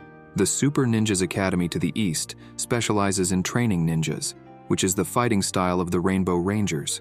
To the west is the Academy of Super Wizards, specializing in training battle mages. And to the north is the most powerful academy in the world, the Academy for Superhumans, specializing in training battle junkies dressed in tight clothing. Meng comments that the last one is the Academy for Superpowerful to the south, known by all for being the weakest of them all, and says that before he showed up there, they had always been the weakest. Meng asks Yan Sen to let them participate in the event. He says that it won't bring any benefit to their cultivation. She replies that she almost forgot. If they come in first place, they will build a giant statue of him right in the center of the earth, showing that those who cultivate immortality are the most powerful in the world. She mentions that last time, it was Light Bu's academy, the superhuman, that took first place, and now it's their turn. She adds that it's not just that. They will create several handmade action figures, as well as toys and other items using his image. The Rainbow Rangers and Sister Lan love that kind of stuff, and she says the monetary value won't be measured in grams of gold anymore, but by tons. Excited, she asks the teacher what he says, if they will try. He replies no. She begins to throw a tantrum. When he tells her to stay focused on her cultivation, she tries to convince him, but he tells her to forget about it. In the sky, something was flying at high speed, screaming. A boy inside a plane points and tells his mother to look outside because there were several witches flying on their brooms. They are students from the Academy of Super Wizards. The 3 behind tell the white-haired witch to wait for them. She is Ye Rong, who screams that they are flying too slowly and says that the southern area is just ahead. The blonde witch comments that she heard their academy's name changed to Academy of Immortal Cultivation, and it seems that now the academy has a different battle system. Ye Rong says it doesn't matter, and comments that it won't be a single powerful teacher that will make all the students strong all of a sudden. Several students from her class have become masters in physical enhancement magic. However, it's still a mystery who will take first place in the competition. Ye Rong tells them to hurry up and comments that Sister Lan must be leaving the hospital today. At the hospital, Ye Rong shouts, questioning her and asking if she is going to retire. Lan confirms, saying that she will retire and that starting today, she no longer belongs to the world of superheroes. Rong begs Lan not to do that, saying she is the only battle mage at the school who is extremely versatile, and comments that if she retires, the academy will be reduced to a second-tier academy. Rong's friend tells Sister Lan not to retire, but she replies for them to give up, asserting that they won't be able to persuade her on this matter. She comments that she has already sent her retirement letter to the superhero headquarters and that her assistant is already arranging everything for her departure. The 4-eyed guy writes on a piece of paper, "Seeking husband." The witches, saddened, say that she is a top 10 member of the God-class heroes, and that she cannot do this, asking what would happen if the world fell into crisis. Lan Qi responds that the world is at peace, that there is no crisis, and comments that the monster invasion is just a way to give those bored heroes something to do. Ye Rong says they heard that the God-class hero was reactivated to resolve this crisis and asks if the problem with the extraterrestrials has not already been solved. Rong says no, it's not them, and explains that the extraterrestrials were defeated every time they invaded Earth. The blonde comments that a hero is not a hero if they haven't defeated the extraterrestrials yet and says they are very lucky that we haven't invaded them yet. Lan asks what the emergency is. Rong says that her brother is working as an assistant to the president of the Superhero Association and that sometimes she hears them talking. It's the king among kings of monsters. Incredulous, she loudly asks, "What?" and questions if this information is reliable. Rong says she is sure of what she heard. The four-eyed guy comments that he believes it's true. He received a message from the president of the Superhero Association who said he would hold a meeting with the heroes, mentioning it's an urgent matter. Lan Qi thinks that if it's true, they would be in big trouble, and comments that this is a monster that cannot be defeated by the top 10 members of the God class and that she needs to think of something. Lan Qi says they should return to the academy and wait for her call. Rong, excited, asks if she isn't going to retire anymore, and Lan replies no, at least until she finds a husband. Lan calls the four-eyed guy, who responds, "Yes?" She says he will have to go with her to a certain place. The four-eyed guy looks confused. At the Celestial God Sect Academy, the four-eyed guy shouts for Lan to stop, saying it's dangerous and that it won't end well. Clinging to Sister Lan's leg, he pleads with her not to go in, crying and scared, and comments that this is where that guy lives and they would be killed. He says she was hospitalized for 2 years and asks if she has forgotten what he did to her. Lan Qi tells him to let go of her, explaining that she didn't come there to fight, but to ask him for help, and comments that if he helps them, the king among kings of monsters won't stand a chance. The four-eyed guy, terrified, says he can't, commenting that he feels they would be killed if they dared to look him in the eyes, and begs to be released. He responds that he can feel the sinister aura all around, and that they would be killed if they set foot inside. Lan Qi tells him to stop, and observes that it's not class time, wondering why there is no one outside. Then, she notices 2 students and calls out to them. The twins say it's Sister Lan and ask what she's doing there. She replies that she's looking for their teacher and asks where Yan Sen is. They respond that she will have to go to Class 1 where the master oversees things. They are in Class 2, and their teacher is the Sword Sovereign. The four-eyed guy asks what they are doing.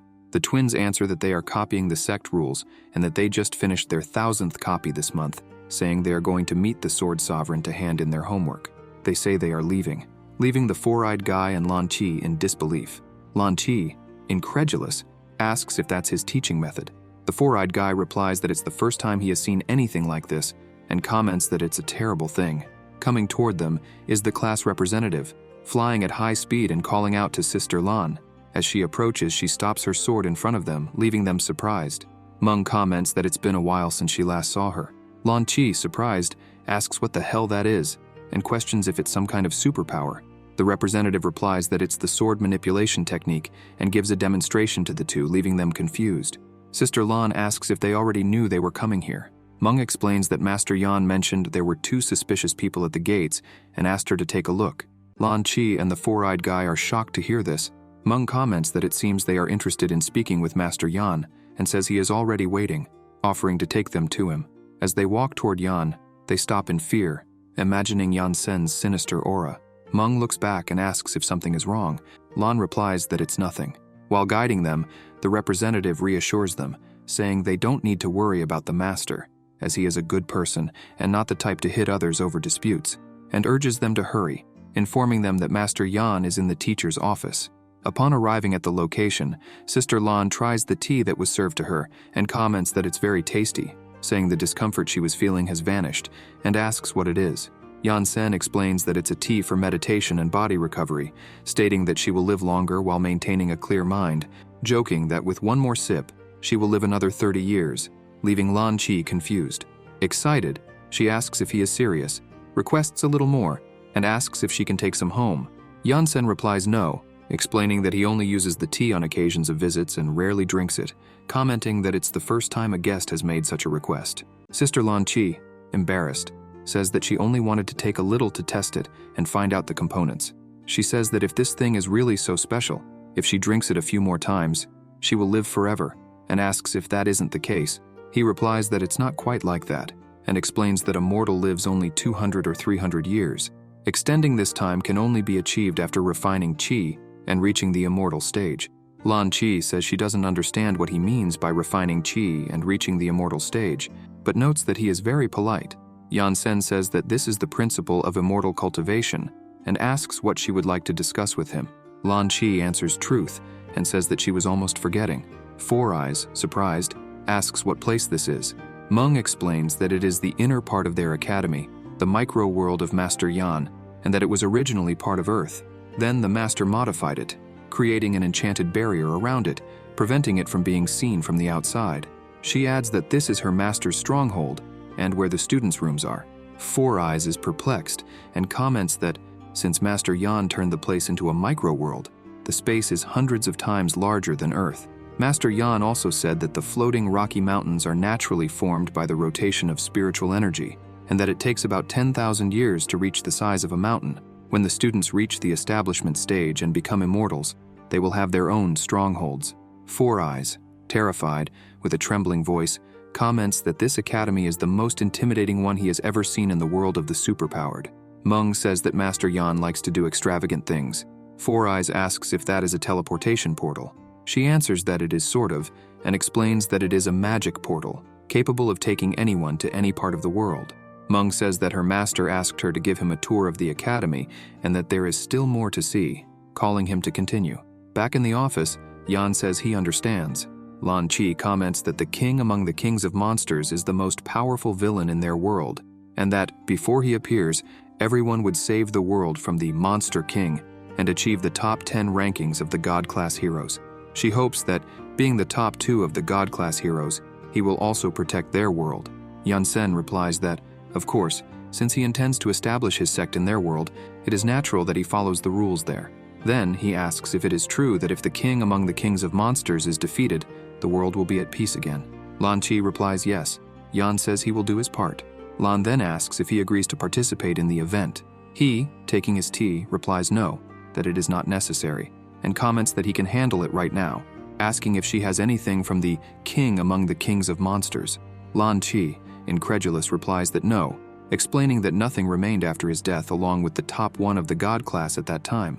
The protagonist says that to kill him, he will need to find him using his spiritual sense, since the technologies of his world do not have energy fluctuations, and she also has nothing that belongs to him, even though she knows what the Monster King looks like. He comments that if the king disguises himself, it will be hard to locate him with the naked eye.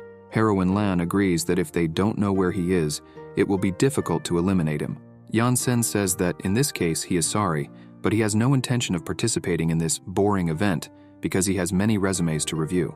Lan Qi, in disbelief, thinks this guy isn't after money, fame, or women. He's impeccable and seems to have no ambition whatsoever. Suddenly she has an idea and mentions that he still has his sect. With a slight smile, Lan Qi tells Yan Sen, the man in the black cloak, that it will be great for the recruitment of his academy if they do well in the competition, and that the academy could even double in size. The protagonist says that those who will follow the path of immortal cultivation are chosen by destiny, and says he will not prevent anyone who comes to him wanting to learn, but he will also not do any kind of persuasion. He comments that not everyone has what it takes to become immortal cultivators. Heroine Lan, incredulous, thinks he is completely calm and casual about recruiting new students, and, annoyed, imagines he will go bankrupt. Yan Sen sighs and says he will ask again. Nobody will bother him anymore if the so-called king among the kings of monsters is eliminated. She confirms and says that he will be able to enjoy his peaceful life if he takes care of it. He agrees, stating that his students and he will participate in the event, and says he will follow her and do as she asks. However, it will be just this once. Lan Qi stands up and asks if he is serious. He replies that he does not joke about these things, and says he will be the guest fighter of her world, for now. She, excited, says that's great, and tells him not to worry. When the king among the kings of monsters is eliminated, she will beat up anyone who comes there to bother him, so that he is not interrupted in the process of rebuilding his sect. Yan Sen accepted Lan Qi's request. Master Yan will follow Lan Qi's orders until the event is over, and that is how Lan Qi acquired the help of an extremely powerful fighter. On another day, Lan shows Yan that the building is the headquarters of the Superheroes League, and says that they are the ones who give the superhero rankings. He replies that he understands. She comments that they have probably summoned them to talk about the matter they discussed. He says that's fine. Lan Chi calls him to enter and says they called all the high-level combative superheroes, including the top 10 of the God class, and says they must be the only ones who haven't arrived yet. He replies, okay. Inside the headquarters of the superheroes, there is a banquet with several tables and many waiters. Some heroes comment that then, the king among the kings of monsters is not yet dead. It looks like another fierce fight will take place. In this way, a hero with moss green helmet comments that it's no wonder the Superheroes League is gathering so many high-level heroes. Light Bu loudly says it's not possible and says he finished them off, comments that he heard they were hospitalized for 2 years, and adds that they are really weak. The Red Ranger, all bandaged up, tells him to try his luck there and calls him comrade. Light Bu crosses his arms and says they just have to admit they are a bunch of weaklings and they don't even need to try to defend themselves. In doing so, he notices Pink Bamboo and greets her, saying, "Long time no see, Xiao Fen." She blushes and says, "Well, you." The president's secretary asks why these heroes keep fighting among themselves. The president comments that since they are extremely competitive, it is completely plausible that fights occur from time to time, but he asks not to worry, as they will unite for the greater good of the world. Then, he asks the secretary who hasn't arrived yet. The secretary responds that Steel Beetle is missing. Sister Lan sent a resignation letter this morning, and Yan Sen, the man in the black cloak, has not been found. He says these are the 3 who have not yet appeared. At that moment, Sister Lan and Yan Sen enter the headquarters. In this way, the heroes comment, "Look there, here they come." The hero with the moss green helmet says that Yan Sen, the man in the black cloak, took less than 6 months to reach the top 2 in the God class. Some heroes, frightened, tell others not to look him in the eyes, or he will finish them off and send them to the hospital. Light Bu, upon seeing him, asks if it is him, and finds it strange that they lost to someone who does not have superpowers and whose fighting power is so low. Red Bamboo tells the others to back off. Light Bu notices Sister Lan Chi there and runs at high speed to meet her. He kneels with a flower for her and says that Sister Lan has become even more beautiful. She strikes a quick blow to the petal of the flower that Light Bu gave, making it cut a banana on the fruit table, and tells him to get out of her sight, adding that if he approaches her again, that is what awaits him, and that he should not think that all women will fall for his smooth talk. Light Bu is frightened and thoughtful about the banana scene. The president says, "All right, folks," and asks for silence, saying they were called there to discuss an important matter, leaving everyone silent and with a serious look. The president says that everyone already knows what it is about, and announces that the king among the kings of monsters is alive. A hero with a blue helmet comments that he expected it, while the hero with the moss green helmet remarks that they will be very busy. The president says that the purpose of today's meeting is to locate the king among the kings of monsters and annihilate him as quickly as possible. Yan Sen is pensive. Meanwhile, somewhere on Earth, in dark times with several lightning and thunderbolts, in an abandoned coliseum, one of the 4 kings of monsters, Lucas, says that the extraterrestrials have been defeated. Das, another of the 4 kings of monsters, comments that of course they would lose and asks how they dared to attack Earth, whether they were trying to kill themselves or what. Janaka, one of the 4 kings of monsters, comments that they have been fighting with the heroes for decades and still have not been able to defeat them, and he says it was the heroes who killed his great-great-grandfather. It is hard to believe that the extraterrestrials really thought they would wreak havoc on Earth with their pathetic technology, and comments that they are completely idiotic. Nakusp, the last of the 4 kings, yells that they have to play dirty with those superpowered heroes. Oz, the king among the kings of monsters, tells them to stop complaining and says the first thing they must do is unite. Apart from the 4 kings of monsters, the rest of the species still fears the superheroes, and they need to regain their confidence. The 4 kings of monsters acknowledge this and agree, addressing him as Your Majesty. Outside the Colosseum, 2 guards notice something in the dust. One of the monsters asks who is approaching. All that can be seen in the dust is a sword with a pendant inscribed with evil. When the dust settles a bit, 2 swordswomen appear. One monster, frightened, says it's a human, while the other tells him to wait, and comments that it might not be the case.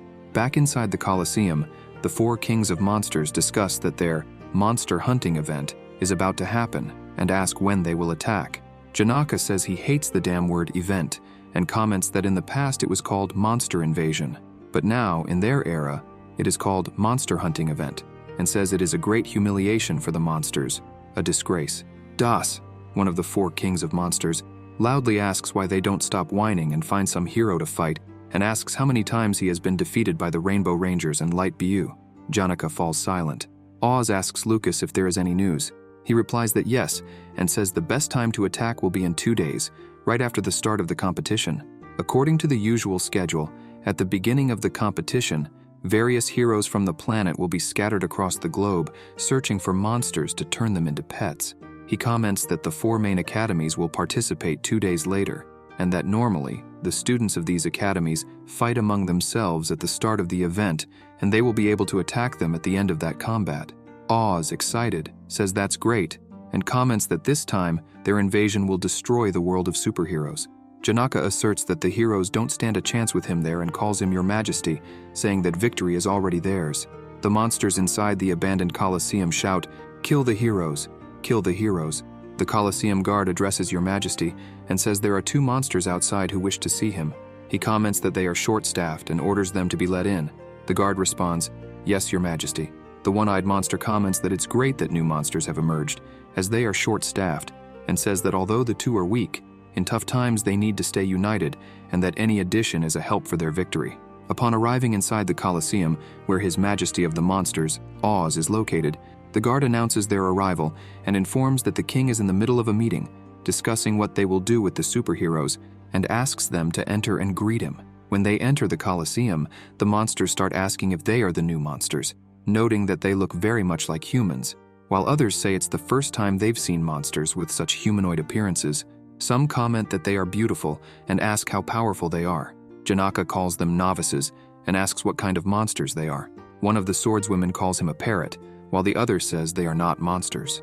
Lucas, one of the 4 kings of monsters, tries to analyze them with his equipment, which reads, Unknown monster type, no superpowers, fighting power of 5, height 1.60 m, weight 45 kilograms.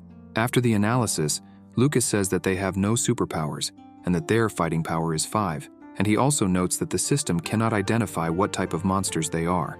One of the monsters in the Colosseum comments that he didn't think they would be weaker than him, while another remarks that they will only be good for mascots.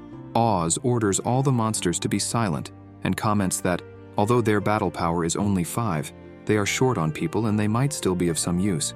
He says that in the fight against the superheroes, any help is welcome. One of the swordswomen asks if he is the one in charge there. He replies that he is. At that moment, she draws her sword and uses her prominence attack ability, slicing the king of monsters, Oz, into pieces, leaving all the monsters shocked. When the blood of Oz was about to spread everywhere, the other swordswoman stretches out her hand and throws it all up into the sky. Thus, clearing the dark skies and making everything clear, one of the swordswomen declares that from today, she will be their queen. Janaka, in disbelief, asks who they are. Back at the superheroes' headquarters, the president says they have found the king among the kings of monsters and that they will annihilate him, extinguishing this threat to Earth. The hero with the blue helmet comments that the president is on edge and asks if it's really that serious. The hero with the moss green helmet agrees and comments that it's not the first time the king among the kings of monsters has appeared, saying they've dealt with him once and can do it again. Yan Sen begins to smell something strange. Lan Chi notices and asks what it is. He replies that it's nothing, just a familiar scent. Lan Chi asks what familiar scent. He, thoughtful, says he thinks he smelled it 2,000 years ago and comments that, although young, he had witnessed many things, but cannot remember exactly. Back at the Colosseum of Monsters, everyone is in disbelief that their king was easily killed, leaving nothing behind. Janaka falls to his knees and says they are completely screwed. One of the swordswomen asks the other why she killed the king of monsters, as she could have become their queen without any difficulty. The other replies that it's because he was despicable. Then she takes her sword and orders the monsters to kneel and show respect, asking if anyone is dissatisfied and wants to challenge her. Terrified, the monsters kneel and call her Your Majesty. She sheathes her sword and says good. The other swordswoman, disheartened, comments that the demonic beasts of that world are very weak and that being a queen there is not worth it. She says she checked their power and that, except for the one she made into pieces, the other 4 standing have a power roughly equivalent to a large-scale demonic beast in their world. The other swordswoman asks, just 4, and comments that there are several better beasts in their world. Then she opens a portal and tells the other to forget about this place, which is boring, and calls her to leave. She agrees. Janaka comes running, pleading for them not to go and leave him behind, holding onto her leg, and says that if they leave, it will be the end for them. She tells him to stand up and give the details.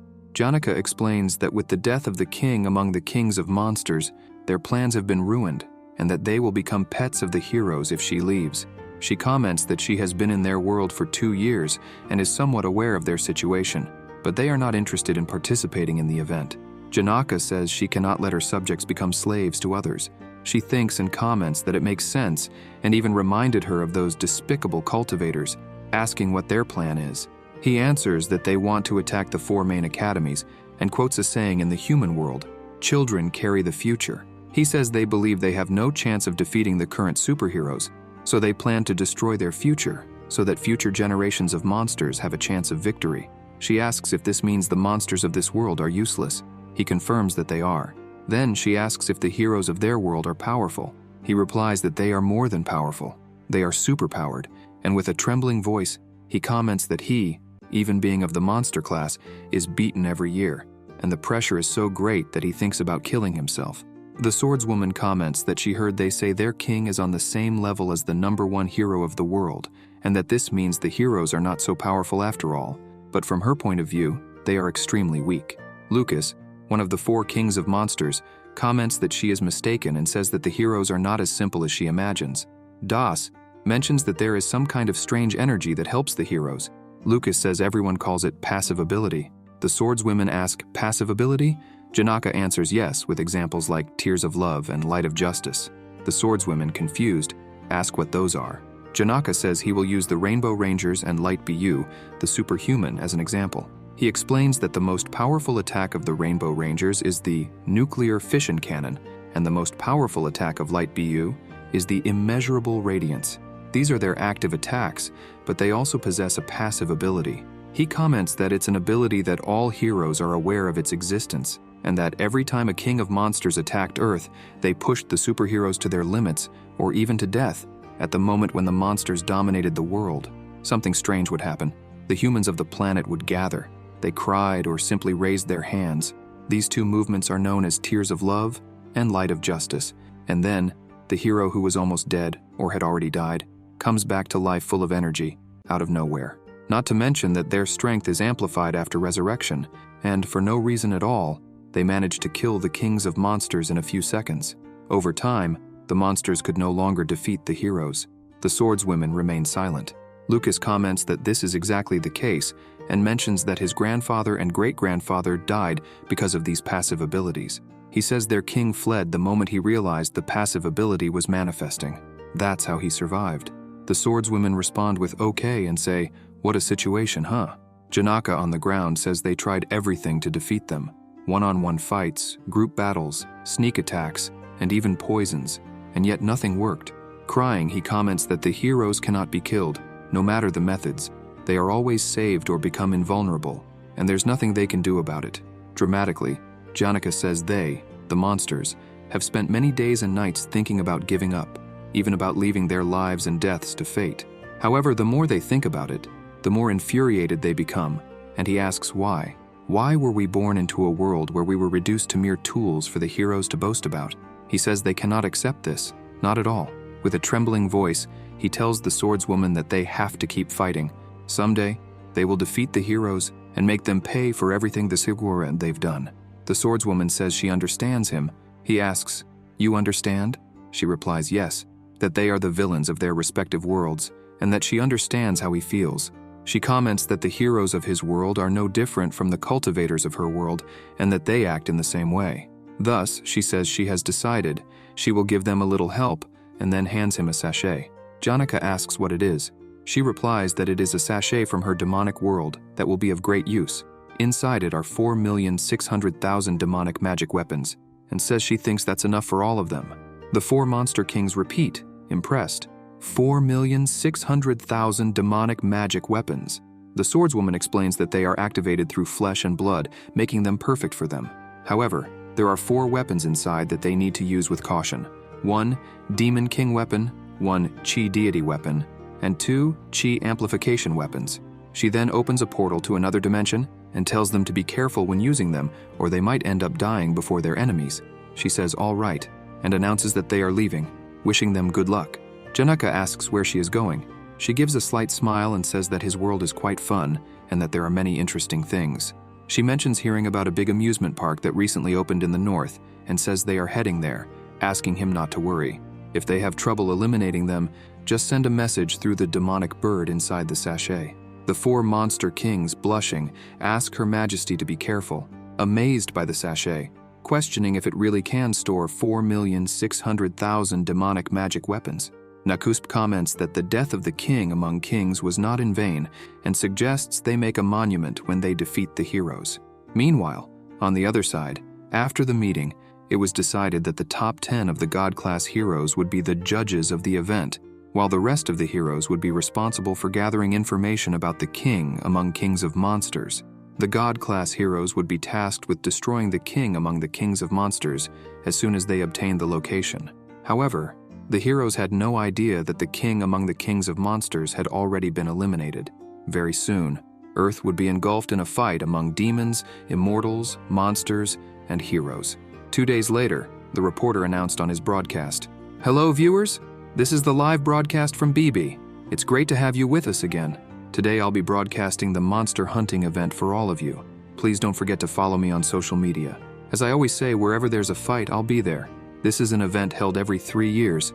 I am a professional host. I would never miss such an opportunity. And rest assured that I will put my life at risk to show you the best images. This year's event is different from previous years. The God-class heroes will be in charge of searching for the monsters' locations, while the top 10 will be the judges. In previous years, the Academy directors were the judges. This time it's the top 10 of the God class.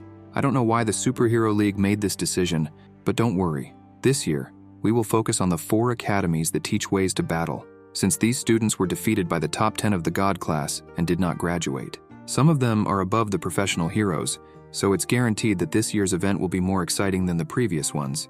I'm curious to see which academy will come out on top. Let's wait and see. The boy watching TV says that this guy talks a lot, and that he wouldn't even watch his videos if it weren't for the excellent battles he broadcasts. A man in a suit comments that he'd love to punch him right in the middle of his face. The mess they went through before was all his fault. The presenter says he would first like to thank their camera, the Mechanical Eye, and says that the battles will be broadcasted by it. The Mechanical Eye comments that he came to work with him because he promised to pay double his salary. The bespectacled reporter tells him not to worry and says he just needs to do his job right. At the academy, one of the twins says that the event is finally about to start. He was dying for this day to come. Ran, excited, tells the superhumans, ninjas, and mages to wait for them because this time they are going to beat them all. Xiaoli calls him an idiot and asks at what point in their cultivation training their master taught them to underestimate their opponents. She tells them to stop being stupid and be less arrogant, saying that this will help on their path of cultivation. Ran and Bin fall silent after the scolding. A student comments that a person who cultivates immortality cannot be aggressive. Bin, annoyed, tells him to shut up. One of the female students asks the representative why their clothes are different. She responds that Master Yan said that the disciples of the Heavenly God sect will possess robes respective to their realms, and that she will have one too. She explains that Master Yan-sen's black robe is for cultivators of the immortal realm, and that there is also a female version, which is super sexy. Yan-sen appears and asks if everyone is present. The students turn around and see the master. He asks if they all saw the cultivation uniforms of Menki, Xiaolu, Ran, and Bin. Right. And he says that there is a rule in the sect. A cultivator will receive a new uniform upon reaching certain stages of cultivation. He says they need not be envious, as everyone will receive one when they reach the Chi refining stage. And since the way of dressing in their world follows a different standard, he made some adjustments to the original clothes. One of the twins takes a look at the representative's outfit and comments that the master knows them very well. Thus, the teacher says very well and explains that they are young and this is their first journey outside the sect. So he will say a few words. He asks if anyone remembers the precepts of immortal cultivation. Xiaoli answers, "Be courteous to the opponent and for immortality." Yan-sen agrees and says that courtesy is the first criterion adopted by cultivators and that they do not provoke fights. However, he explains that this does not mean they are weak or afraid to fight. He says that although they usually do not fight, if there is no other way, they will fight their opponents to the death. And he concludes, "Have no mercy." The students are confused by their master's words. Yan-sen says that courtesy is the first criterion for cultivators like them. However, when it comes to fighting, sneak attacks and dirty tricks are also part of their repertoire. One of the twins asks if this is how immortals fight. He replies that in the world of immortal cultivation, the slightest carelessness will cost you your life. Although they live in this world, where they don't need to do such extreme things, the rules of immortal cultivation must be maintained. Remember, if you can use weapons, don't use your fists. If you can fight in a group, don't fight alone. In the end, he asks if it is clear. The students answer, "Yes, master." Then, Yansen summons a flying boat for them to go to the event. As they fly to the location, the representative tells Professor Yan that he defeated several superheroes from the God class and didn't kill them. He replies that he was just having fun. She thinks only he had fun.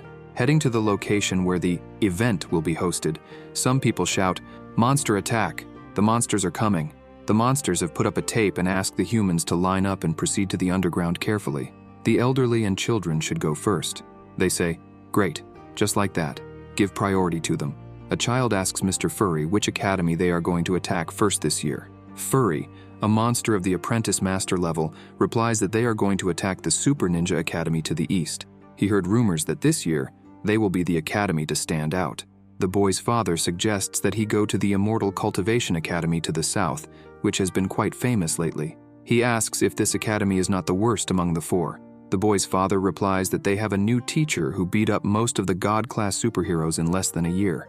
Half of those heroes are still in the hospital. On top of a building, 4 monsters were roasting meats and fishes with the weapons they won from the swordswoman's loot. A dinosaur-type monster says that this world doesn't deserve villains, and says that this year, he is not going to attack anyone, asking the others.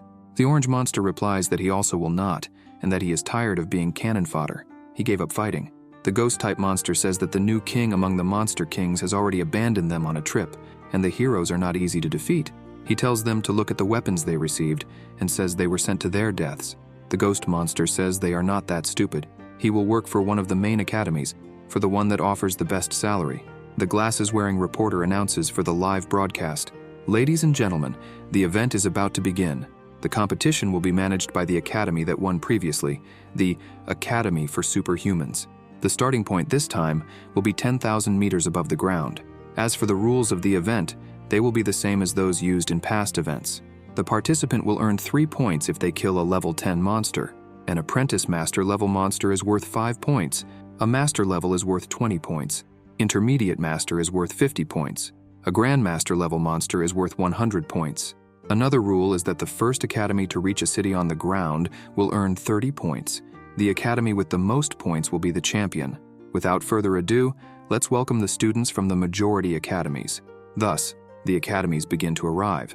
In the eastern region, the Super Ninja Academy arrives on a giant eagle. In the western region, the Super Mage Academy arrives flying on their magic brooms. In the northern region, the Superhuman Academy awaits the others, and the academy that recently changed its name in the southern region, the Immortal Cultivation Academy, arrives on its flying boat. On the flying platforms are the judges. The glasses-wearing reporter says he almost forgot about the event judges. They are the heroes who are at the top of the world. Number 1 of the God class, Light Bu, the Superhuman. Number 2 of the God class, Yansen, the Man in the Black Cloak. Numbers 3 to 7 of the God class, the Rainbow Rangers. Number 8 of the God class, the Battle Mage Lan Chi. They are the most powerful in their world, and also the main representatives of the majority academies. But this time, they will be the judges. If academies have the same score at the end of the event, it will be the judges who will give the verdict, and they cannot choose their own academies. The audience present and those watching via live broadcast start chanting the name of the number 1 hero, Light Bu, the Superhuman. He then begins to pose for the fans. The Rainbow Rangers watch this in silence. Yellow Bamboo says, "Damn it," and comments that the pervert had been dead for a long time and yet continues to be extremely popular. Blue Bamboo explains that, despite him being a playboy, he saved their world in its darkest moments, and it is completely normal for him to be so popular. Yellow Bamboo then asks where Steel Beetle is and whether he is also an alumni of their academy. Blue Bamboo says he doesn't know, but a friend told him he saw Steel Beetle wandering in the northern hemisphere last month. The Super Ninja representative, on the Eagle, grabs everyone's attention and orders them to attack the competitors as soon as the event starts. He asserts that by getting rid of the competitors from the other 3 academies, the monsters will all be theirs, and asks if everyone understood. Everyone raises their swords, responding in chorus, "Understood." The blonde witch then asks Rong how they will capture the monsters afterward. Rong, with a slight smile, tells them to forget about the monsters and explains that the first step is to subdue the competitors. The representative of the superhumans tells the others to get excited and prepare for battle. Sun Xiaoli orders everyone to listen carefully, saying she will protect the front. Lan Bin will be on the left and Ran Zihao on the right, and if anyone dares to attack, they should finish them off. Ran and Bin, confused, respond that they can handle it. Sun Xiaoli calls the representative and asks her to prepare the nuclear bomb, which leaves her confused. Xiaoli explains that, among all there, she was the only one successful in using the technique and will be in charge of this task, instructing them to protect her for the necessary time for preparation and ordering her to launch it directly at the opponents as soon as the battle starts. One of the twins asks if she's sure that this won't kill someone. Sun Xiaoli asserts that it's an order from the master and says whether the opponents live or die is not their problem. The students comment on the cruelty and say that Xiaoli is becoming more and more like the immortal that the master mentioned, predicting that the heroes of the healing department will have work to do. The directors of the academies order everyone to get ready and announce the start of the event. The ninja representative jumps from the eagle, surprising everyone. Ran and Bin shout, "Holy shit, a vertical drop!" The blonde witch is perplexed. The ninja representative yells to those already heading forward and starts laughing. The superhuman representative, annoyed, complains and states that he is after the 30 points, telling him not to act smart in front of him and threatening to tear his legs off when he catches up. The ninja replies that he should catch him first and calls him a fool. The glasses-wearing reporter comments that this is why these ninjas are so far ahead of them, as they had everything planned. Even though the rules state that the starting point is in the skies, there is no definition of a specific point, and that guy is falling vertically, much faster than all of them. Ren, annoyed, calls him a wretch.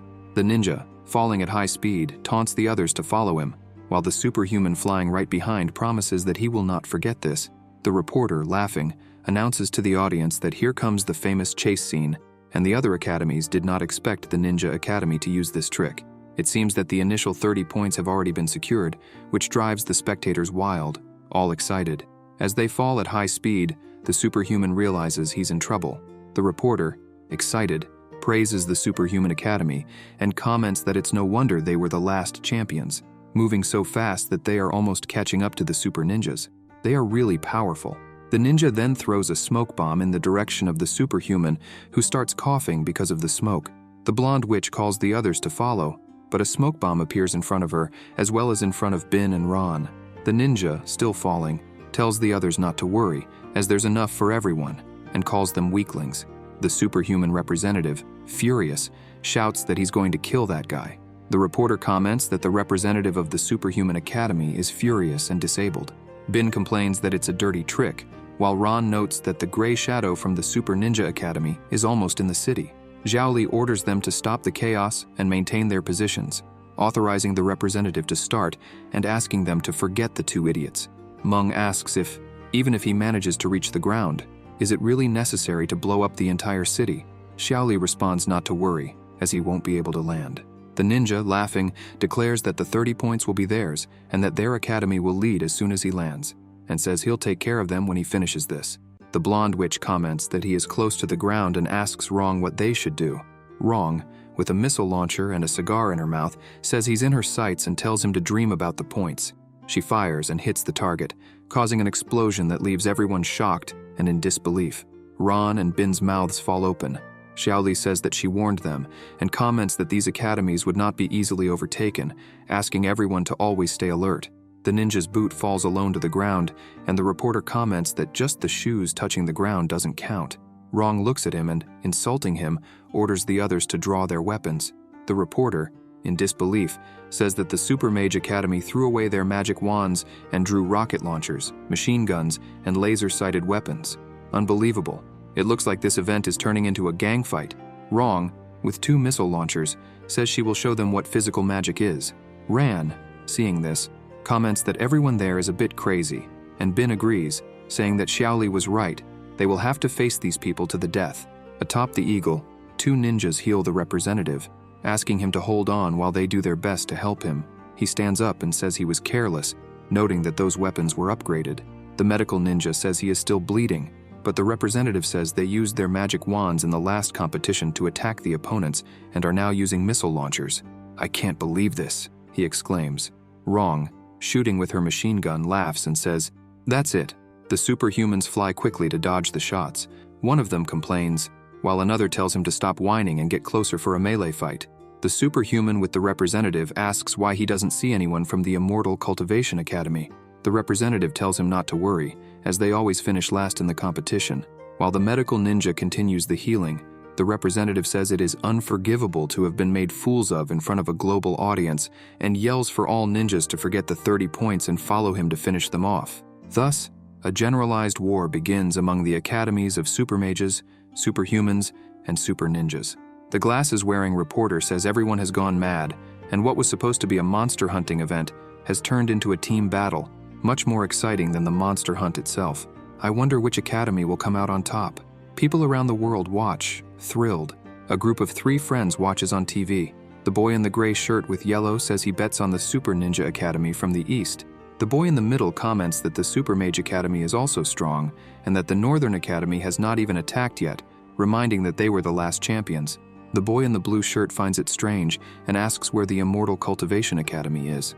The representative of the academy is floating on her sword above their flying boat. The people present point, telling everyone to look and asking what the Immortal Cultivation Academy is doing. The reporter, in his helicopter, asks why they are standing there and if they have given up. The representative continues focused, maintaining mindfulness. Ron asks Meng if she has finished, and she responds that she is almost done. She opens her eyes and says she will show them the enhanced version of the Chi Dragon formation. She begins to concentrate yin and yang energy with her hands, creating a huge Genki Dama, leaving Ran and Bin in disbelief. Meng Qi, holding the Genki Dama, says she needs to focus, stay calm, and transform the Qi into a dragon. Ran, annoyed, says this is the technique of the sovereign sword god, and Bin, frightened, asks if it is indeed that technique. Sun Xiaoli orders them to stop it and asks if they came just to watch, explaining that this cultivation method has 6 levels, and what they learned is just the tip of the iceberg. Meng, with a slight smile, says the technique isn't of the same quality as the sovereign sword gods, but it's enough to finish them off. The people present and the glasses-wearing reporter are terrified by the size of the technique. The mechanical eye is agape as the reporter comments that this technique is not unknown. The mechanical eye says he no longer wants the payment and asks if he can leave, but the reporter replies that he cannot, stating he is a professional host and must continue until the end of the broadcast, even if it costs him his life. Blue Bamboo and Pink Bamboo scream that this is the damn technique of the sovereign sword god. Light Bu, lost, asks which sovereign sword god that is and why he wasn't informed about any of this. Black Bamboo comments that this isn't a battle, it's a massacre, and says they are going too far. The students of the Immortal Cultivation Academy, Red Bamboo, ask if they mastered this technique. Yan Sen, surprised, says she learned fast. Lan Chi Chi tells Yan Sen, the man in the black cloak, not to let his students act so recklessly. Meanwhile, several explosions occur in the sky amid the fight of the other academies. Wrong, with her rocket launcher, laughs and says they're all going to hell and she'll pray for their souls. The representative of the superhumans orders another to find a way to get close to the mages, as they are weak in close combat. One of the superhumans uses the heat sensor, detects the Genki Dama, and shows it to the representative of the superhumans, who screams that they are in trouble. Meng Qi realizes they have discovered what she is doing. The representative of the ninjas asks why the hell the Superhuman Academy is so agitated. Wrong agrees and asks what is going on. When the two realize the representative's technique, their eyes widen and they scream that they are screwed. The ninja comments that he had forgotten that those weaklings also knew this trick, and it's no wonder they have been keeping a low profile. One of the superhuman students says they don't need to panic, as he researched this buff and estimates it should still take a minute until it's ready. We still have time, he says, and states that the priority now is to deal with the Immortal Cultivation Academy. Thus, the 3 academies join forces and quickly fly towards the representative. The reporter begins to announce, "Ladies and gentlemen, 3 academies have joined forces. I can't believe the Immortal Cultivation Academy was preparing something like this. If this technique isn't launched masterfully, we'll all die. The students of the Immortal Cultivation Academy are insane." The ninja suggests that the Superhuman Academy attack the Immortal Cultivation Academy head-on, while they attack from the right and the mages from the left, adding that this technique takes time to prepare and the user cannot be interrupted. He says that they will first deal with these reckless students and then go back to fighting each other. Rong agrees with him. Sun Xiaoli comments that it's really a shame they realized and asks the representative how she's doing. She replies that the dragon is not yet complete and that she needs more time. Sun Xiaoli, with a slight smile, says that it's okay and that they can handle it. The glasses-wearing reporter says that the Immortal Cultivation Academy is ready for action. However, they're in a tough spot, as in addition to dealing with the other 3 academies, they need to protect their class representative. Ron commits to taking care of the ninjas, while Bin deals with the mages. Bin comments that after so much training, it's time to show the results and says that they are no match for them, insulting them. The ninjas comment that they are sinister and that they were nearly annihilated. One of them jumps from the eagle and says they shouldn't think that just because they've learned some strange things, it gives them the right to be arrogant. He says he will defeat them as he did in the last event and asks if they have anything else to show. Ran, with a serious look, summons his sword and says he'll find out as soon as he faces him. The ninja representative tells him to stop talking and fight. Thus he draws his sword and challenges Ran to prove his blade with the blade strike. Ran quickly uses his blade storm, cutting the opponent's face. The ninja starts dodging attacks and asks what kind of technique this is, commenting that it might manage to injure him and that the fight is getting interesting. Ran quickly advances and cuts the ninja's shoulder guard, who thinks he is very fast, and asks if he doesn't usually attack with fire. The ninja jumps over him, telling Ran not to underestimate him. Ran replies that he said he would defeat him and tells him to prove it. The glasses-wearing reporter, excited, announces that Gray Shadow from the Super Ninja Academy was intercepted by Ran Zihao from the Immortal Cultivation Academy, and that they are having a fierce and exciting fight. He comments that the Immortal Cultivation Academy hasn't just changed its name. Their strength has grown considerably. Ran Zihao is using some kind of superpower that we've never seen before. But if things continue like this, we can't define a winner. The academies of super ninjas, superhumans, and super mages are in big trouble. The fight between Gray Shadow and Ran Zihao is becoming more intense. People begin to comment that, in the last event, Zihao didn't stand a chance against Gray Shadow.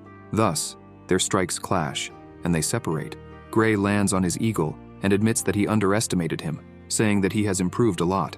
Ran, with his swords, replies that apparently he hasn't improved that much, and comments that he still hasn't reached the level of his master, who defeats opponents with a single strike. Thus, the two rush at each other at high speed. On the other side of the flying boat, Lan Bin, with his swords, intercepts the mages with his blind sword attack.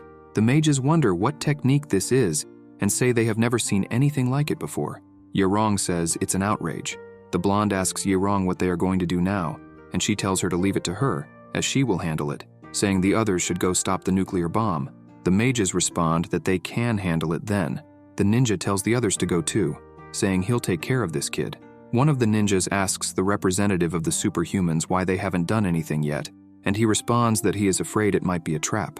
The representative of the ninjas says that those from the Superhuman Academy have no idea what they are facing, and that even if that giant sphere is a trap, they have no choice, emphasizing that only Zihao and Lan Bin are fighting on the side of the Immortal Cultivation Academy, and he doesn't understand why they are so apprehensive.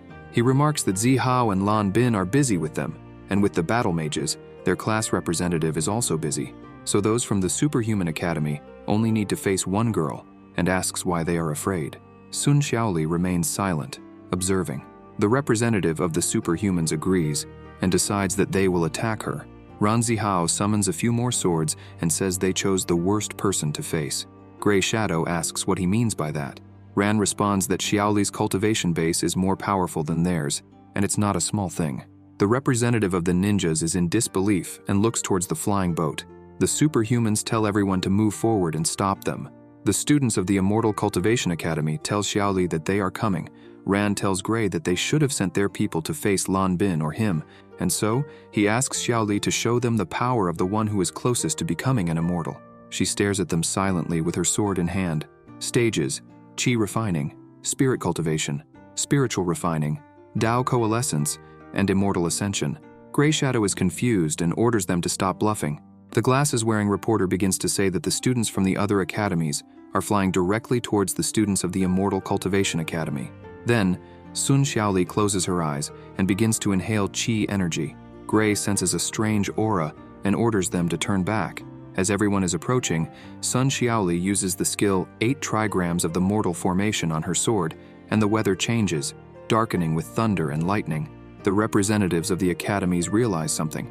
The formation that appears in the sky ends up trapping all the students who advanced against it, leaving them immobile. Sun Xiaoli says it's better for them not to move, otherwise they will be torn to pieces. The reporter, watching from afar, is scared. Pink Bamboo asks what superpower this is and comments that the other students are in serious trouble. Blue Bamboo asks if the 8 trigrams of the mortal formation was not meant to kill. Light Blue observes in silence. The viewers comment that the Immortal Cultivation Academy is extremely strong. Some people present say that the Immortal Cultivation Academy is facing the other 3 academies and still is at an advantage, not to mention that explosive skill there. A man with a backwards cap says they are too powerful and that the event isn't even going to be much of a contest. A blonde man asks what they are talking about and questions if they have forgotten the hero's motto, keep trying until the last second. He says that winners and losers are determined only in the final minutes. The bald man agrees and comments that he also thinks they think the same way. That's why they used such a lethal technique right from the start. The boy in the cap says that this technique has the strength of a nuclear bomb, which is quite unscrupulous, and that he has no idea where they learned it. His friend asks if he forgot that Yan Sen, the man in the black cloak, used that technique, saying that only he could have taught such a skill. The boy in the cap asks if it's possible to learn this kind of superpower. He replies that he thinks so, and mentions that he heard that, to learn it, one must go through hellish training, with no guarantee of success. A boy with long hair says his brother sent his twin sons to study in Class 2 of the academy, and heard that they dislocated their hands from copying the rules so much. The boy in the cap asks what the hell they went through. Someone points to the class representative of the Superhumans Academy and asks what he is doing. The representative of the Superhumans starts to break the formation and says it's one after the other. Sun Xiaoli watches him closely. The representative of the Superhumans starts grinding his teeth, annoyed, and says they have never been treated like this before, stating that they are treating the Superhumans Academy as if it were nothing. Wrong comments that the representative of the Superhumans is getting nervous. Gray, frightened, says it wasn't in his plan to enrage this idiot. The man with spiky hair says that the representative of the Superhumans Academy is releasing his superpower as anger takes over him. He will unleash powers beyond his capacity and, in the last event, the Super Ninjas Academy lost the competition because they irritated the representative and got beaten by him. The boy in the cap says he understands. His friend replies that when that guy gets angry, no one besides the top 10 superheroes of the God class can stop him. The other professional heroes have extreme difficulty defeating him. The fight is going to intensify. In this way, the representative of the Superhumans completely breaks the formation that is holding him and tells them to never underestimate him, charging at Sun Xiaoli at high speed. Ron and Bin can't believe it. The glasses-wearing reporter begins to speak. The representative of the Superheroes Academy managed to penetrate the defenses of the Immortal Cultivation Academy and went towards the flying boat. This is the unique ability of the class representative of the Superhumans Academy, the insane mode. Ron tells Sun Xiaoli to be careful and says he's lost his head and that he will become even more powerful. She replies that he doesn't need to tell her that. She stretches her hand forward and says, "Suppress." Thus, a giant sword falls in the middle of the formation, leaving the Rainbow Rangers and other people in disbelief. Rand comments that she suppressed him. The superhuman keeps trying to break free. Meng Qi tells them to hold on just a bit longer, as she is almost done. The representative of the superhuman starts to struggle and scream even more, telling them to stop underestimating him. Sun Xiaoli says it's not going to happen and suppresses him even more with the power of the formation. The boy in the cap says that the berserker mode of the representative of the Superhumans Academy is something that even professional heroes have difficulty with, but she is managing to suppress him alone. The other man says it must be a joke.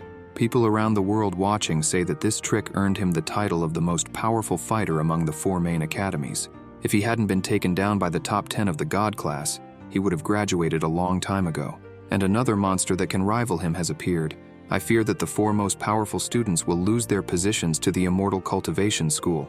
A man asks what the hell he's talking about, and says that the squad leader of the Superhumans Academy hasn't been defeated yet. He's just suppressed in berserker mode. Either you knock him out, or he will become increasingly powerful over time.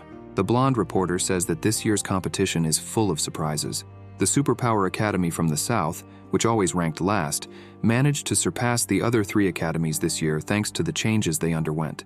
However, the passive superpower of the representative of the Superhumans Academy berserker mode, converts rage into strength. Thus, a prolonged battle is completely disadvantageous for his opponents, as this ability allows him to exceed his limits. Even professional heroes do not underestimate it. Sun Xiaoli says he is a stubborn guy. The representative of the superhumans comments that he will go to her. Gray Shadow asks if they are tied. Ye Rong states that both are monsters.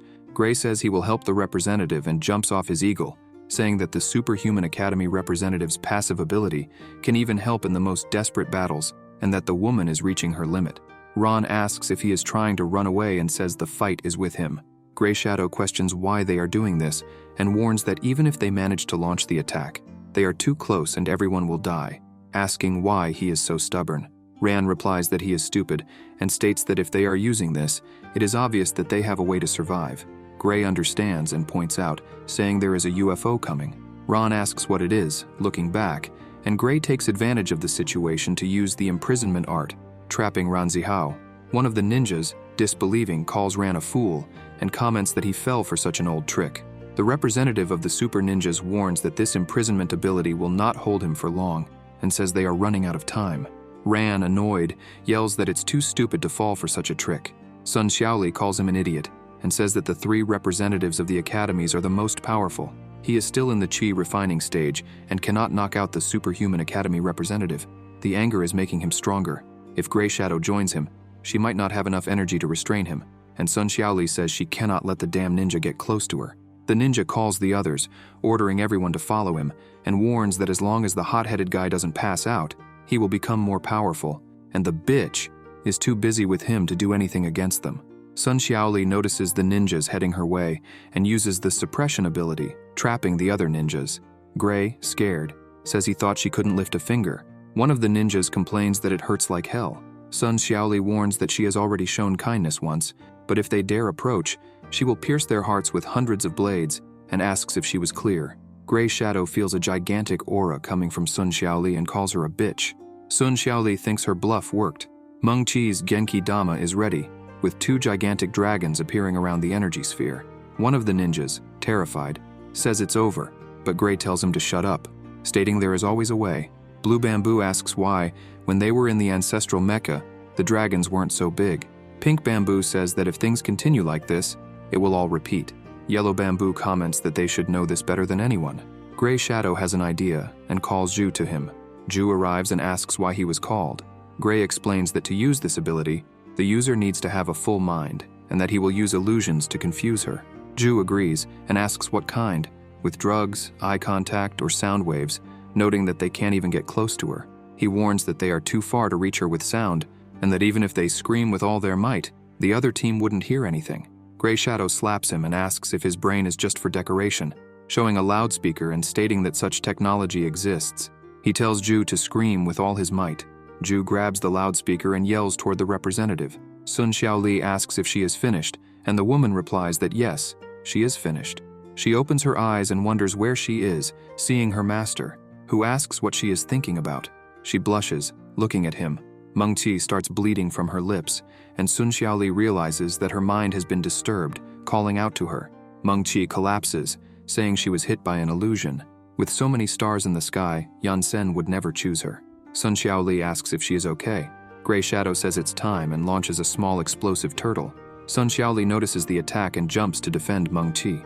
Ran Zihao cuts the explosive in the cage, stating that the damn cage wouldn't hold him for long, causing an explosion near the flying boat and throwing the representative overboard. Sun Xiaoli jumps after her to save her. Meng Qi says not to worry, but that she should deal with the dragons. Sun Xiaoli asks what she is talking about, and Meng Qi replies that the method of transforming Qi into dragons has a difference between the first and second stage. Even though she was interrupted, the dragons will not disappear, and they will explode if no one controls them. When the lives generated through spiritual energy get out of control, they become violent and more powerful than usual. The ninjas, excited, say they finally dealt with the desperate ones.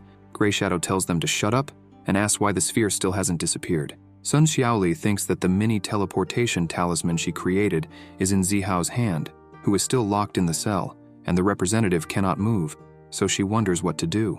The mechanical eye and the reporter with glasses say they are out of control. The Rainbow Rangers and the Superhumans representative are in disbelief. The ninjas, scared, say it will explode and comment that they knew it, calling them damned from the Immortal Cultivation Academy. They say that if they cannot control it, they should never have used those attacks. Light Byu heads towards the Genki Dama. Yan Sen, observing his students, says that Zihao cannot maintain concentration, that Lan Bin only cares about his battle, that the class representative, Wu Menqi, was completely careless, and that Sun Xiaoli was flawless, but still needs to be more incisive, stating that the path of cultivation is not easy. He hopes this battle has helped everyone grow, and thus stretches out his hand and suppresses the Genki Dama effortlessly, leaving everyone at the event in disbelief. Gray, still incredulous, comments that the dragons were suppressed so easily. Light Byu looks back, not understanding what happened. The blonde mage with a trembling voice says their teacher is amazing. Yan Sen, bored, says it's over. Sun Xiaoli holds Meng and asks if she is okay. She replies that yes, she will be fine after resting a bit, and says she is sorry, that it is all her fault. Sun Xiaoli states that it is not her fault, but there is something she cannot get out of her head. After all these years of training, their minds should be impregnable, and she asks how she was affected by an illusion of that level, from that distance, and what she saw. Meng, embarrassed, turns her face away and says it's nothing. The ninjas, talking among themselves, say that it was quite a scare. Another comments that he resolved the crisis so easily, and that the difference between them is monstrous, while another feels that something is not right. Gray Shadow loudly declares that the plan of the Immortal Cultivation Academy has failed, and says they must be more vigilant from now on, instructing everyone to do everything they can to beat the other two academies, as the first place will be theirs. Yerong tells him to tone it down. The representative of the superhumans says the battle has just begun, and orders the others to deal with the ninjas first. Then they will handle the mages. The bespectacled reporter announces on the broadcast that the Immortal Cultivation Academy is the first to land, thereby earning 30 points. The other representatives only remember afterwards that the first academy to reach the ground first earns 30 points. The flying boat lands on the ground, and the twins help the other students get off. Xiaolu comments that the three academies were so busy fighting and killing each other that they didn't notice when they left the scene. Xiao Yi says that's really stupid. A few minutes ago, they withdrew as soon as the battle started and thought the other academies had sent someone after them. Then they took some detours and say they worried for nothing, calling the others blockheads. Gray Shadow, annoyed, calls them damned. Ju holds him back and tells him to calm down, reminding that they are still 10,000 meters from the ground. One of the ninjas asks Gray what they are going to do and if they're going to continue the fight. He replies that now that the Immortal Academy has reached the ground, there is no point in continuing to fight in the air, and says they will proceed in the competition by capturing monsters. Ran congratulates Meng and Xiaoli. Xiaoli comments that the two are stupid. Yansen thinks that they have not yet reached the Qi refining stage, but they are quite interesting. The representative of the superhumans says they will also descend, even with a 30-point advantage, and states that it's no big deal, as they only need to capture a master-level monster to surpass them. Rong says they will descend too. The monster hunting event was in full swing, and the first part of the battle ended with the former Southern Superpower Academy, which had obtained the last place in the last event, now known as the Immortal Cultivation Academy, earning the first 30 points and taking the lead in the competition. The four academies were preparing for the second battle that was approaching. However, none of them had any idea that a wave of trouble was stealthily approaching. Meanwhile, in the Northern Hemisphere, in an amusement park, several people run screaming that it is a large-scale monster attack and asking for help. One of the swordswomen throws a stuffed bunny on the ground and stamps her foot, calling them wretches. Annoyed, she says the amusement park is horrible and not fun at all. The other asks her to calm down and says it's not that big a deal, calling her by her name, Ning. She responds that she will wipe this place off the map. It's terrible news.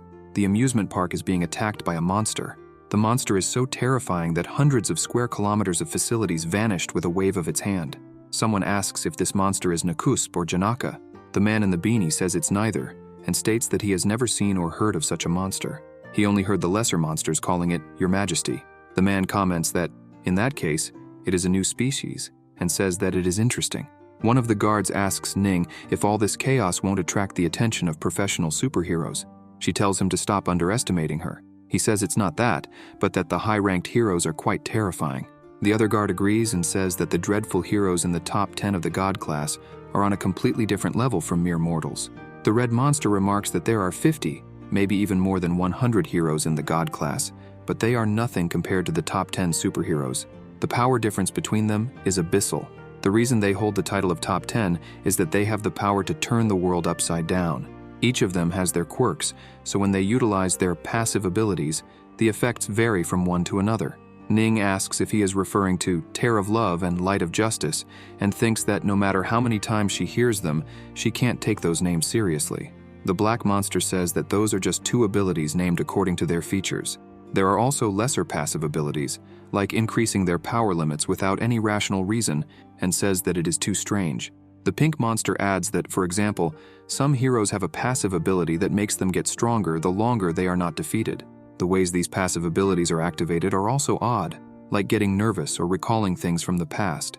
They mention that they heard Light Bu, the superhuman, is about to turn this ability into an active one, and warn Ning that they are their pillars, asking her to be careful. She, understanding, thinks she has never feared anyone, except immortal cultivators.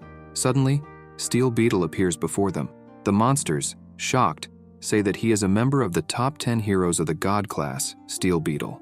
They thought that with the help of the Demon Queens, they could destroy the future of humans, as long as they didn't face anyone from the top 10. And right away they run into one of them. They ask what Steel Beetle came to do in the remote part of the Northern Hemisphere. Steel hears them calling her a Demon Queen and comments that she is indeed a new species. She says her armor has been upgraded. He walked around almost naked for 3 years waiting for this moment. The enhanced armor will ensure his return to the top 10 of the God-class heroes, and if he can subdue this new species and make it his pet, he might even take the place of the Rainbow Rangers. He says that God is on his side. Steel Beetle gets straight to the point and asks how much they want to become his pets, stating he has plenty of money. Ning, confused, asks what he means by money and comments that this little guy wants her to be his pet. The other swordswoman says that is very arrogant. Somewhere in the world, Macho Man sneezes. Ning says she'll take care of him and states they don't need to be paid. If he defeats them, they will go with him. Steel Beetle responds that's great and simplifies things, saying that with the upgraded version of his armor, he is no longer limited to the ground and will show them what he's capable of. He quickly transforms. The two guardian monsters warn Ning to be careful because he's the type who gets stronger over time and needs to be defeated quickly. The other swordswoman pulls a sofa and a parasol from her dimensional bag. Thus, Steel Beetle advances against Ning, but she easily defends herself, stopping him with her foot, and so, they begin to fight. The other swordswoman sits on her sofa, puts on sunglasses, and orders the other two monsters to make tea for her. They reply that they'll take care of it and watch the fight between Steel Beetle and Ning. 2 hours later, Ning lands a kick on Steel Beetle's face, sending him flying, and asks if wasn't he supposed to get stronger over time.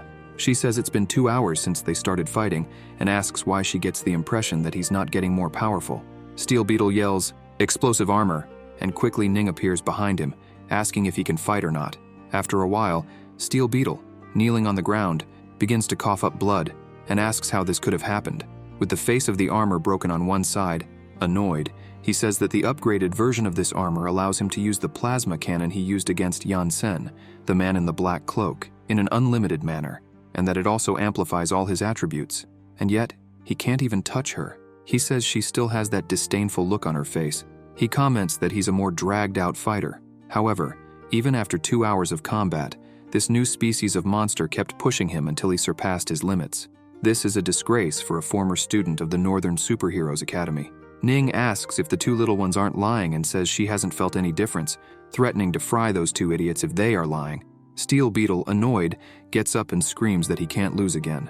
Ning is surprised. The frightened monsters comment that it's happening, the legendary and deadly flashback. Thus, Steel Beetle begins to remember his past. "Boy, my time has come. You will be the one to protect the future of the planet." The hero hands him the morpher. Steel Beetle, still young, is amazed and calls him the ancestral hero. The two frightened little ones say here it comes, and that this kind of crap keeps them from sleeping at night. The hero starts to gather energy, puts his fist on the ground, and uses Beetle Burst. The little ones embrace each other and say he has a new technique, the special technique of the old Steel Beetle. The swordswoman, quietly sipping her tea, says the name is a joke.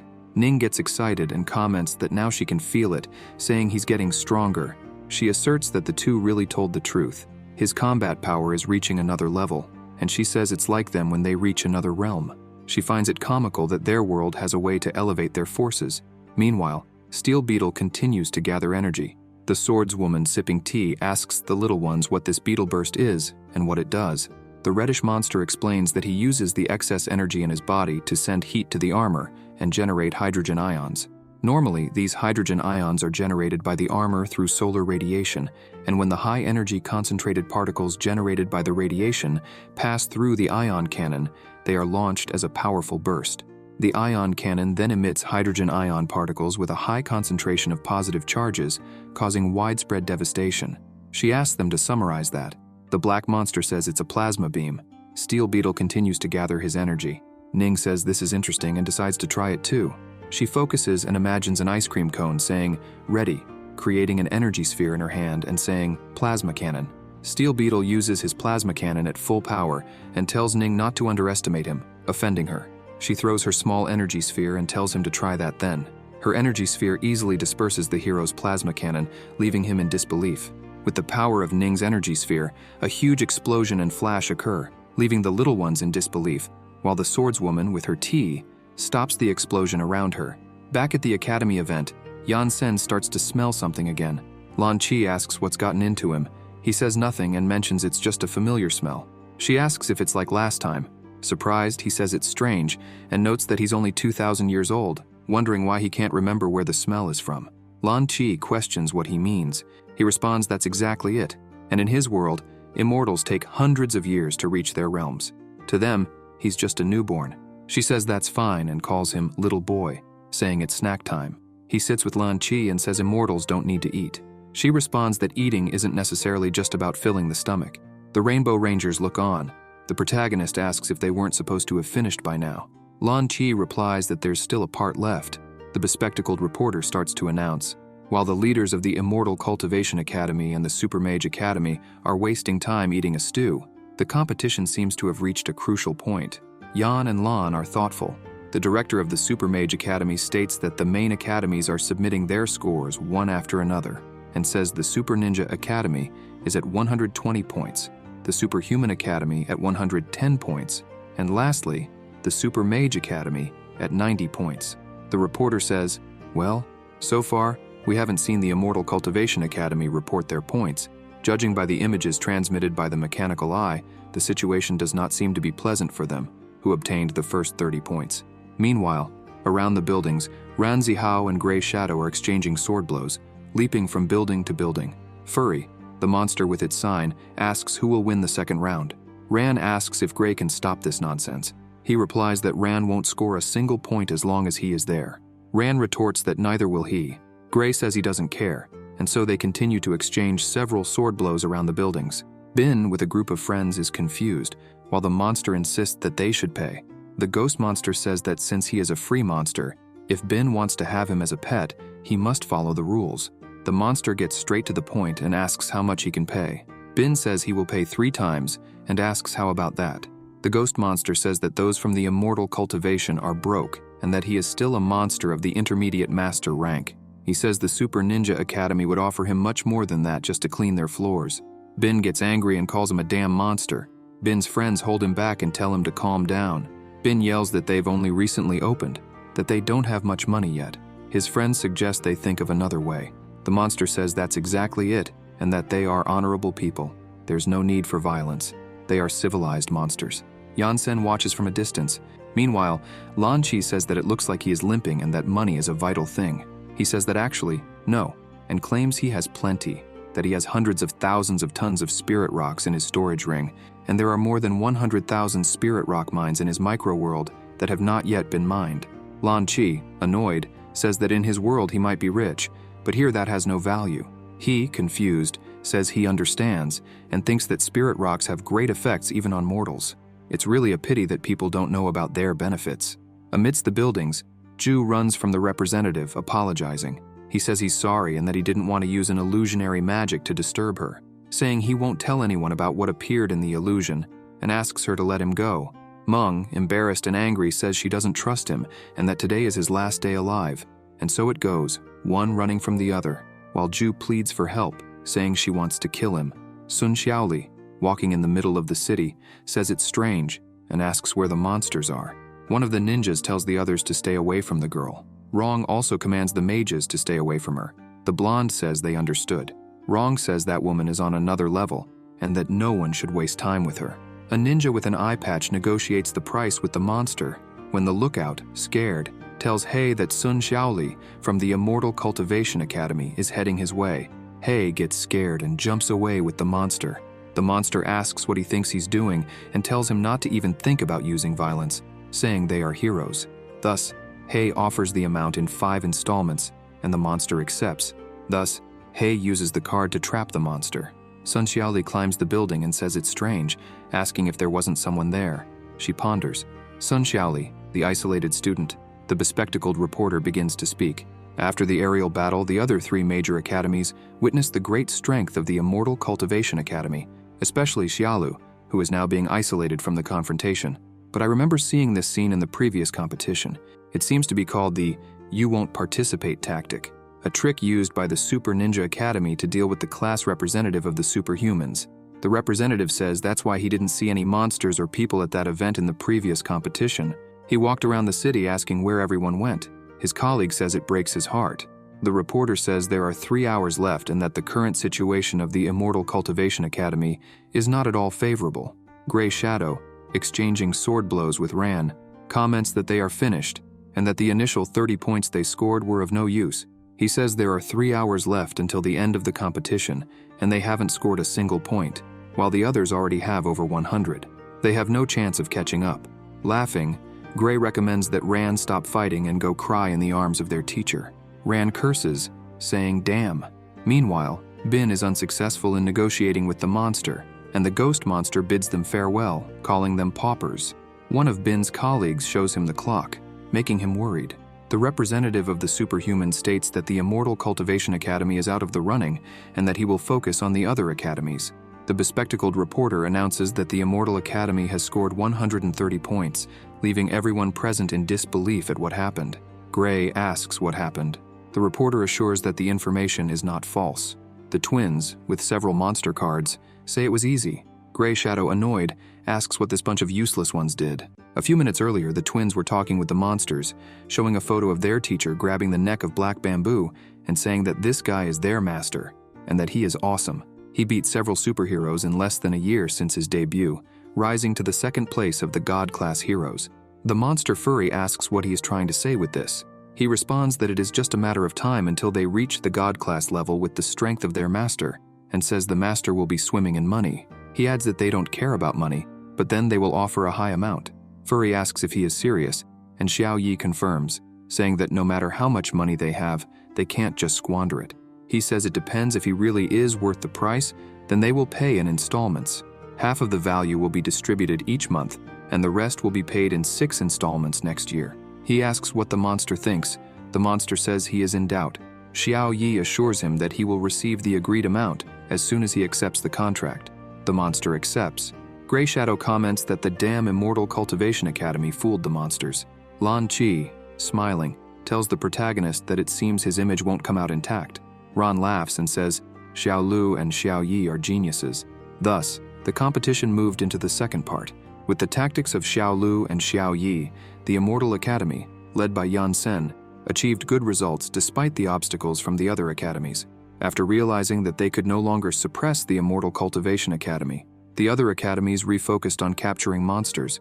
With the competition at its peak, everyone is fighting to be the winners.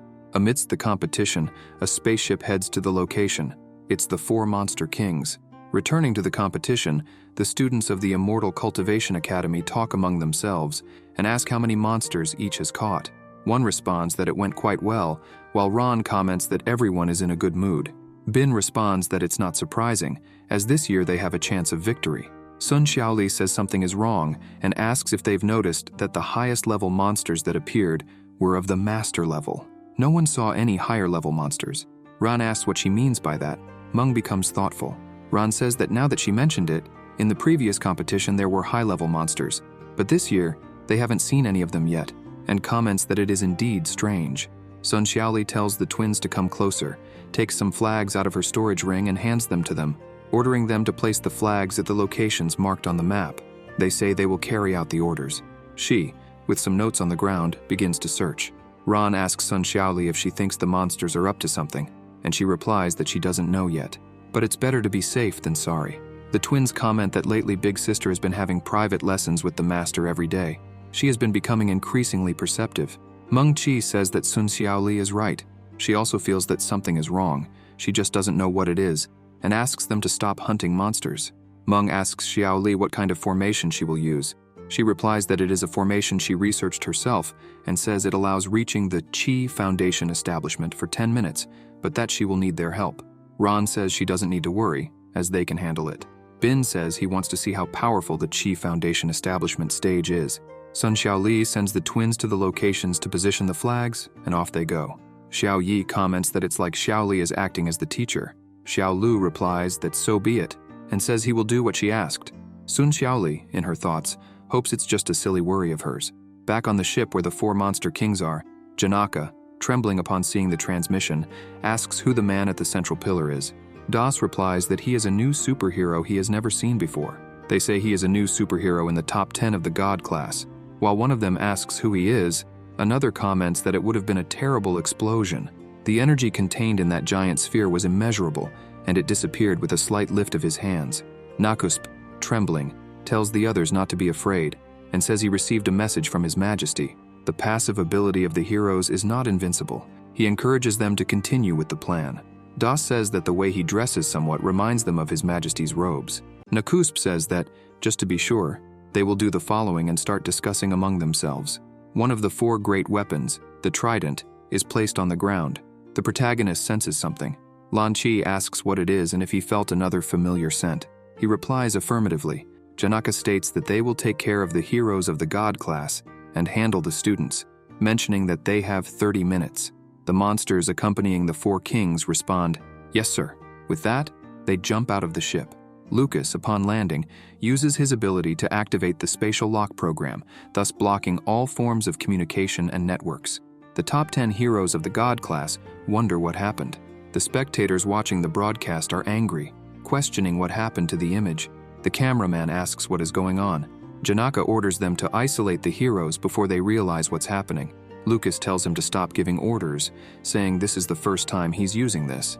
In this way, he isolates the Academy representatives. The protagonist remembers and mentions the superior demons that can take human form. Lan Qi asks what the hell he's talking about and what these superior demons are. Ron and Men Qi shout for Yan Sen. Bin tells Xiaoli to look up. The small monsters on top of a building carry the trident to the roof. One of the monsters asks if this is it. The other, seeing the instructions, says it's what's written there. The 4 monsters place the trident on the ground and start chanting together, holding the weapon. Using blood as a medium, the spirit within the weapon will be released. Suddenly the sky darkens, and multiple bolts of lightning strike toward the trident. The superhuman representative asks what is happening. Ye Rong lands and asks what that is. Gray Shadow says he has no idea. Amidst the smoke caused by the lightning, a humanoid demonic beast appears, a creation of a god through qi and blood. Sun Xiaoli, frightened, exclaims that it's a demonic beast and comments on its humanoid form. Trembling, she wonders how a demonic beast ended up there, especially a humanoid one. The academy students ask, "A demonic beast, what do you mean?" The superhuman representative asks if Sun Xiaoli from the Immortal Cultivation Academy knows this new species. Gray says it seems that way. Ron asks Sun Xiaoli if she knows what it is. She responds that there are several books in the academy library and asks if they haven't read them. Meng Qi says it's a monster from Lord Yansen's world, a demonic beast derived from the creation of a god through qi and blood. Ron and Bin, surprised, ask if the class representative knows about it too. She replies that only those 2 haven't read the books. Sun Xiaoli, seeing the demonic beast, thinks they are in big trouble. In the isolated space, the protagonist recalls the superior demons that can take human form. Lan Qi falls to the ground. Yan Sen catches her and says that, now that he's reflected a bit, he realizes he was slow to understand. Lan Qi apologizes for not being able to fly. He tells her not to worry. She asks what the demon he mentioned earlier is. He explains that it's a term given to the demonic beasts from his world that can become immortal. In short, they are monsters from his world, and their peculiarity is that they can transform into immortal humans. They are simple beings, despite their strong personalities and questionable choices when becoming immortal. He says that if his assumption is correct, the king among the kings of monsters is dead. Lan Qi asks how he knows this. He points at Lucas and Janaka and tells her to look. explaining that the monsters from her world are preparing to attack them with the help of a demonic king's weapon provided by the superior demonic beasts. She questions, "Demonic king's weapon?" The protagonist says that since it's a weapon refined by a superior demonic beast, there must be one around, and he needs to ask them an important question. The mage asks what he's going to ask. Excited, he replies that he will ask who gave that to them. He stretches his hand and uses spatial reversal, leaving Lan confused. This way, he locks the monster's spell, causing interference. Janaka asks Lucas what happened. Lucas wonders what happened. Janaka asks how it's going. He replies that the spell backfired and locked up. Janaka curses, commenting that this new superhero gives off a bad vibe. The protagonist, carrying Lan Chi in his arms, appears in front of the two monsters and overhears their conversation. On the Xuan continent, it's not only humans who have the opportunity to cultivate and become immortal. Some animals take this chance and absorb Qi into their bodies, making the beast core gain magical powers and transforming them into demons. But according to the heavenly rules, a human body is necessary to continue progressing. They need to go through 4 processes: combination of Qi and blood, the inefficiency of Qi and blood, transmutation of Qi and blood, and the creation of a god through Qi and blood. When they reach the complete human form, it means they have achieved the immortal stage, an illusory ascension to immortality. Since they are beasts that transformed into immortals, people call them humanoid demons. Lan Chi gets serious and says that his students will be in danger with him there. Yan Sen, with a slight smile, says he can't protect them all the time and says they need to evolve. The humanoid monster looks at the students, leaving everyone stunned. Sun Xiaoli tells everyone to stand by and listen to her commands. The superhuman representative tells everyone to stay calm and says it's just a new type of monster, that they can take it down. The humanoid monster asks the smaller monsters, "Since you are the summoners, can you tell me who I should kill first?" The monsters reply that he can kill all those students from that academy and tell him to finish them quickly. He replies that they don't need to worry, as he will finish them before they run out of blood. The monsters are confused and ask, "What do you mean without blood?" And one of them looks at the cut on his hand, confused. The humanoid monster, excited, says he won't hold back anymore. Sun Xiaoli tells everyone to run, while the other 3 academy representatives order them to prepare for combat. As the cultivators begin to run, Gray and Rong, seeing this, say that the cultivation class is a bunch of cowards. Sun Xiaoli, shocked, tells them to be careful and says that they won't be able to defeat him.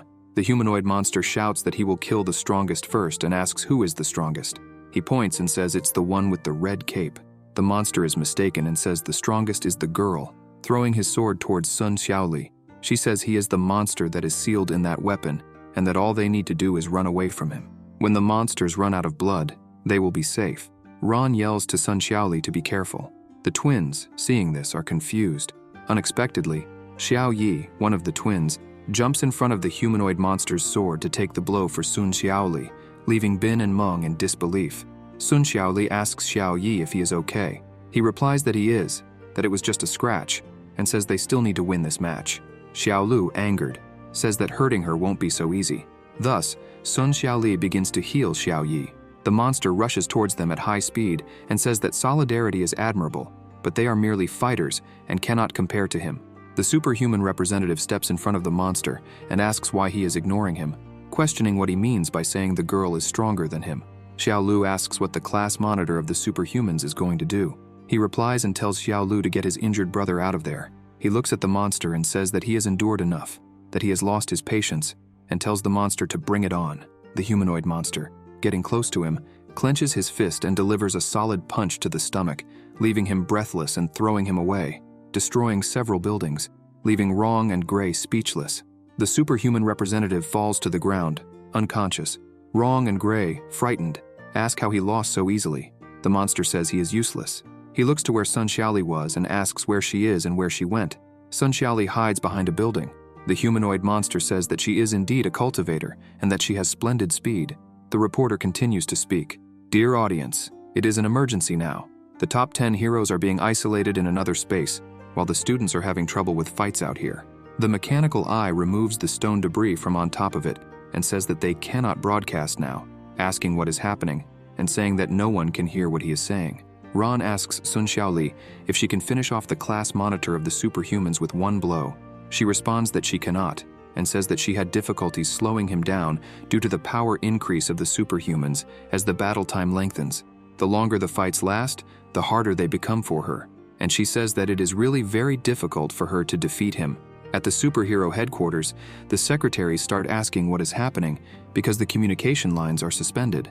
One of the secretaries receives a call informing that people cannot get out, and vice versa. The president's secretary informs him that it is a spatial isolation and that some students and God-class heroes are being held captive. The president orders the formation of a quick rescue team and asks where the top 9 and top 10 heroes are. The secretary replies that they are heading to the edge of this world, trying to find the emperor of the beast spirit, and have yet to return. Currently, they won't be able to find other heroes at that level, but he says they will come back if something goes wrong there. The people watching the broadcast are outraged and ask why there's a blue screen. A boy watching on TV, furious, breaks the remote and says he should have gone to watch the Pele movie instead. Nearby, Rescue Team Number 1 at the border of the space is in action. The top 143 S-Class hero and the top 124 S-Class hero are arguing. The top 124 hero asks the other if he has found a way to disable it. The top 143 hero says he's almost done. A few seconds later, he says he's ready and manages to open a small hole in the spatial isolation. The top 124 hero asks how he's supposed to get through that. The top 143 hero says it's through the hole. The top 124 hero tries to enter, but gets his torso stuck and asks if he's joking, questioning how he's supposed to pass through that tiny hole. Suddenly, someone pulls him back and throws him away. It's the top 34 and top 39 God-class heroes. They tell them to leave it to them. The secretary informs the president that the top 34 and 39 heroes have arrived at the scene. The president says that's great and orders them to protect the students. Suddenly, a man tells the other viewers to look at the screen because it's coming back to normal. Everyone gets excited again, saying, "Finally." The boy returns to the sofa, calm, and says that in the end, he managed to keep watching. The top 124 hero asks the top 143 if the connection is back yet. He replies that it seems like it is. The top 34 and 39 heroes manage to break a large part of the spatial isolation. The reporter with glasses resumes announcing on the broadcast, "Dear audience, it is an emergency. The Demon King used spatial isolation to cut the connection, while I accidentally fell. The God-class heroes are fighting the evil king inside the space. Moreover, out of nowhere, the monster's power has increased significantly. For approximately 10 minutes, the new monsters have been defeating all the students from the cultivation, superhuman, ninja, and magic classes. Because the Cultivation Academy retreated first, few students from that class remain in battle. But the problem is that we don't know where they are. If the God-class heroes don't come to save these students soon, they will truly be in danger." The humanoid monster grabs the representative of the magic class by the neck. Ran, seeing this, says that the magic class monitor is being strangled to death. Yi Rong, with a trembling voice, states that his power is too great. She's dying. Bin, seeing the scene, quickly charges at the monster to help Rong. He strikes with his sword, but his weapon easily breaks. The monster says that he finally appeared and throws Rong in his direction, sending them both flying. Meng Chi screams Lan Bin's name. After the dust settles, Ye Rong asks if Bin is okay. When she realizes he is holding her breasts, she blushes and clenches her fist to punch Bin, but notices that he is dazed. The viewers watching the broadcast start to wonder who that monster is and if it's some kind of special creature, while others comment on how powerful he is. The humanoid monster stretches out his hand, and the sword returns to him. "I'd like to see how you'll try to escape now," he declares, rushing at high speed towards Ye Rong and Lan Bin. Suddenly, a giant boulder appears in front of the monster, launching him against a building that crushes him. Ran is confused by what just happened. The top 34 God-class hero appears, with his superpower enhancing his body 6 times stronger. "Looks like a new monster," he comments. Ran looks and shouts that the top 34 and 39 God-class heroes, Black Gold Superman and White Gold Supergirl, are here. Black Gold Superman tells his partner, who is a healer, to find the students, take care of them, and lead them to a safe place, making sure they are far enough away. Ye Rong lifts Bin and says she understands. Meng Chi notes that the God-class heroes have arrived and tells everyone to get out and help the wounded escape. Ran agrees. Sun Xiaoli orders them to remain calm and not leave but to follow her plan. She removes her cloak and activates a magic field, focusing for a second. An absurd amount of qi begins to gather around Sun Xiaoli. Ran asks Zhao Lu if they've finished placing the flags. He replies that they have, and that they position them at the farthest point, to the southwest. Sun Xiaoli explains that she is the center of the magic field. When she leaves, one of them will take her place to transmit the spiritual power to the southwest point, while the others must flee. Meng Qi notes that the center is the most vulnerable part of the magic field, but also where the spiritual power is most concentrated, which will allow for incredible power. Ran praises the idea, saying he hadn't even thought of that. Sun Xiaoli assures him that he doesn't need to be careful, as there are many weak points in the field that will deactivate it when she leaves for battle, which is why she needs him, Shi Hao, and Lan Ban to maintain the field. The reporter and the mechanical eye are startled by the debris from the boulder emerging from the building. When the dust settles, the humanoid monster reappears. The top 34 God-class hero comments that since the monsters appeared, it's the first time anyone has withstood one of his attacks. As long as I'm here, don't think you can harm any student, Kitty. The humanoid monster gets angry at being called Kitty, exuding a serious aura. The viewers, excited, shout, "That's it. That's the aura of a God-class hero." Others cheer. Black Gold Superman, finish him. Show your strength. A bald man yells for him to throw a Hadouken. The monsters, irritated, call the human a jerk, while one monster asks another if he's okay. The green monster replies that he is. The humanoid monster uses his technique, emanating an aura around the sword. Black Gold Superman notices the change in the monster's aura. The Kitty quickly uses a fatal attack, and when Black Gold Superman realizes it, it's too late. The attack pierces him from side to side, leaving White Gold Supergirl and the reporter in shock. Black Gold begins coughing up blood and falls, reverting to normal. The humanoid monster asks how he dares to call him Kitty. The small monsters, excited, comment that he asked for it. The president's secretary comes running, informing him that Black Gold Superman has been defeated. The president, in disbelief, asks if there is another God-class hero nearby. The secretary responds that there isn't, aside from Black Gold, who was defeated, and the rest of the top 10. No other hero compares to the monsters. The president declares that they are doomed. The people, stunned, wonder if this monster is the Emperor of Monsters. While a man in a suit says they are done for, the monster Kitty notices the hero's partner healing him and says she's a healer, rushing toward her and telling her not to think she'll get away with it. As he approaches, he tells her to go to hell. Bin, hiding, calls for Sun Xiaoli. She sighs and attacks the humanoid monster, causing him to dodge and interrupt his attack. He asks what that was. Sun Xiaoli seizes the opening and attacks the monster at high speed, harnessing the power of the formation.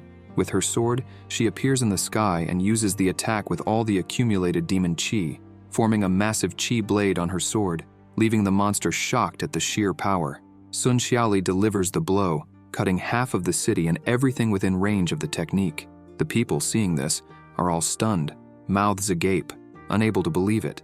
The reporter and the mechanical eye are amazed at the magnitude of the attack. Ran asks if this is the power of the demon chi accumulation. Lan Bin says the city was split in half and the space shattered.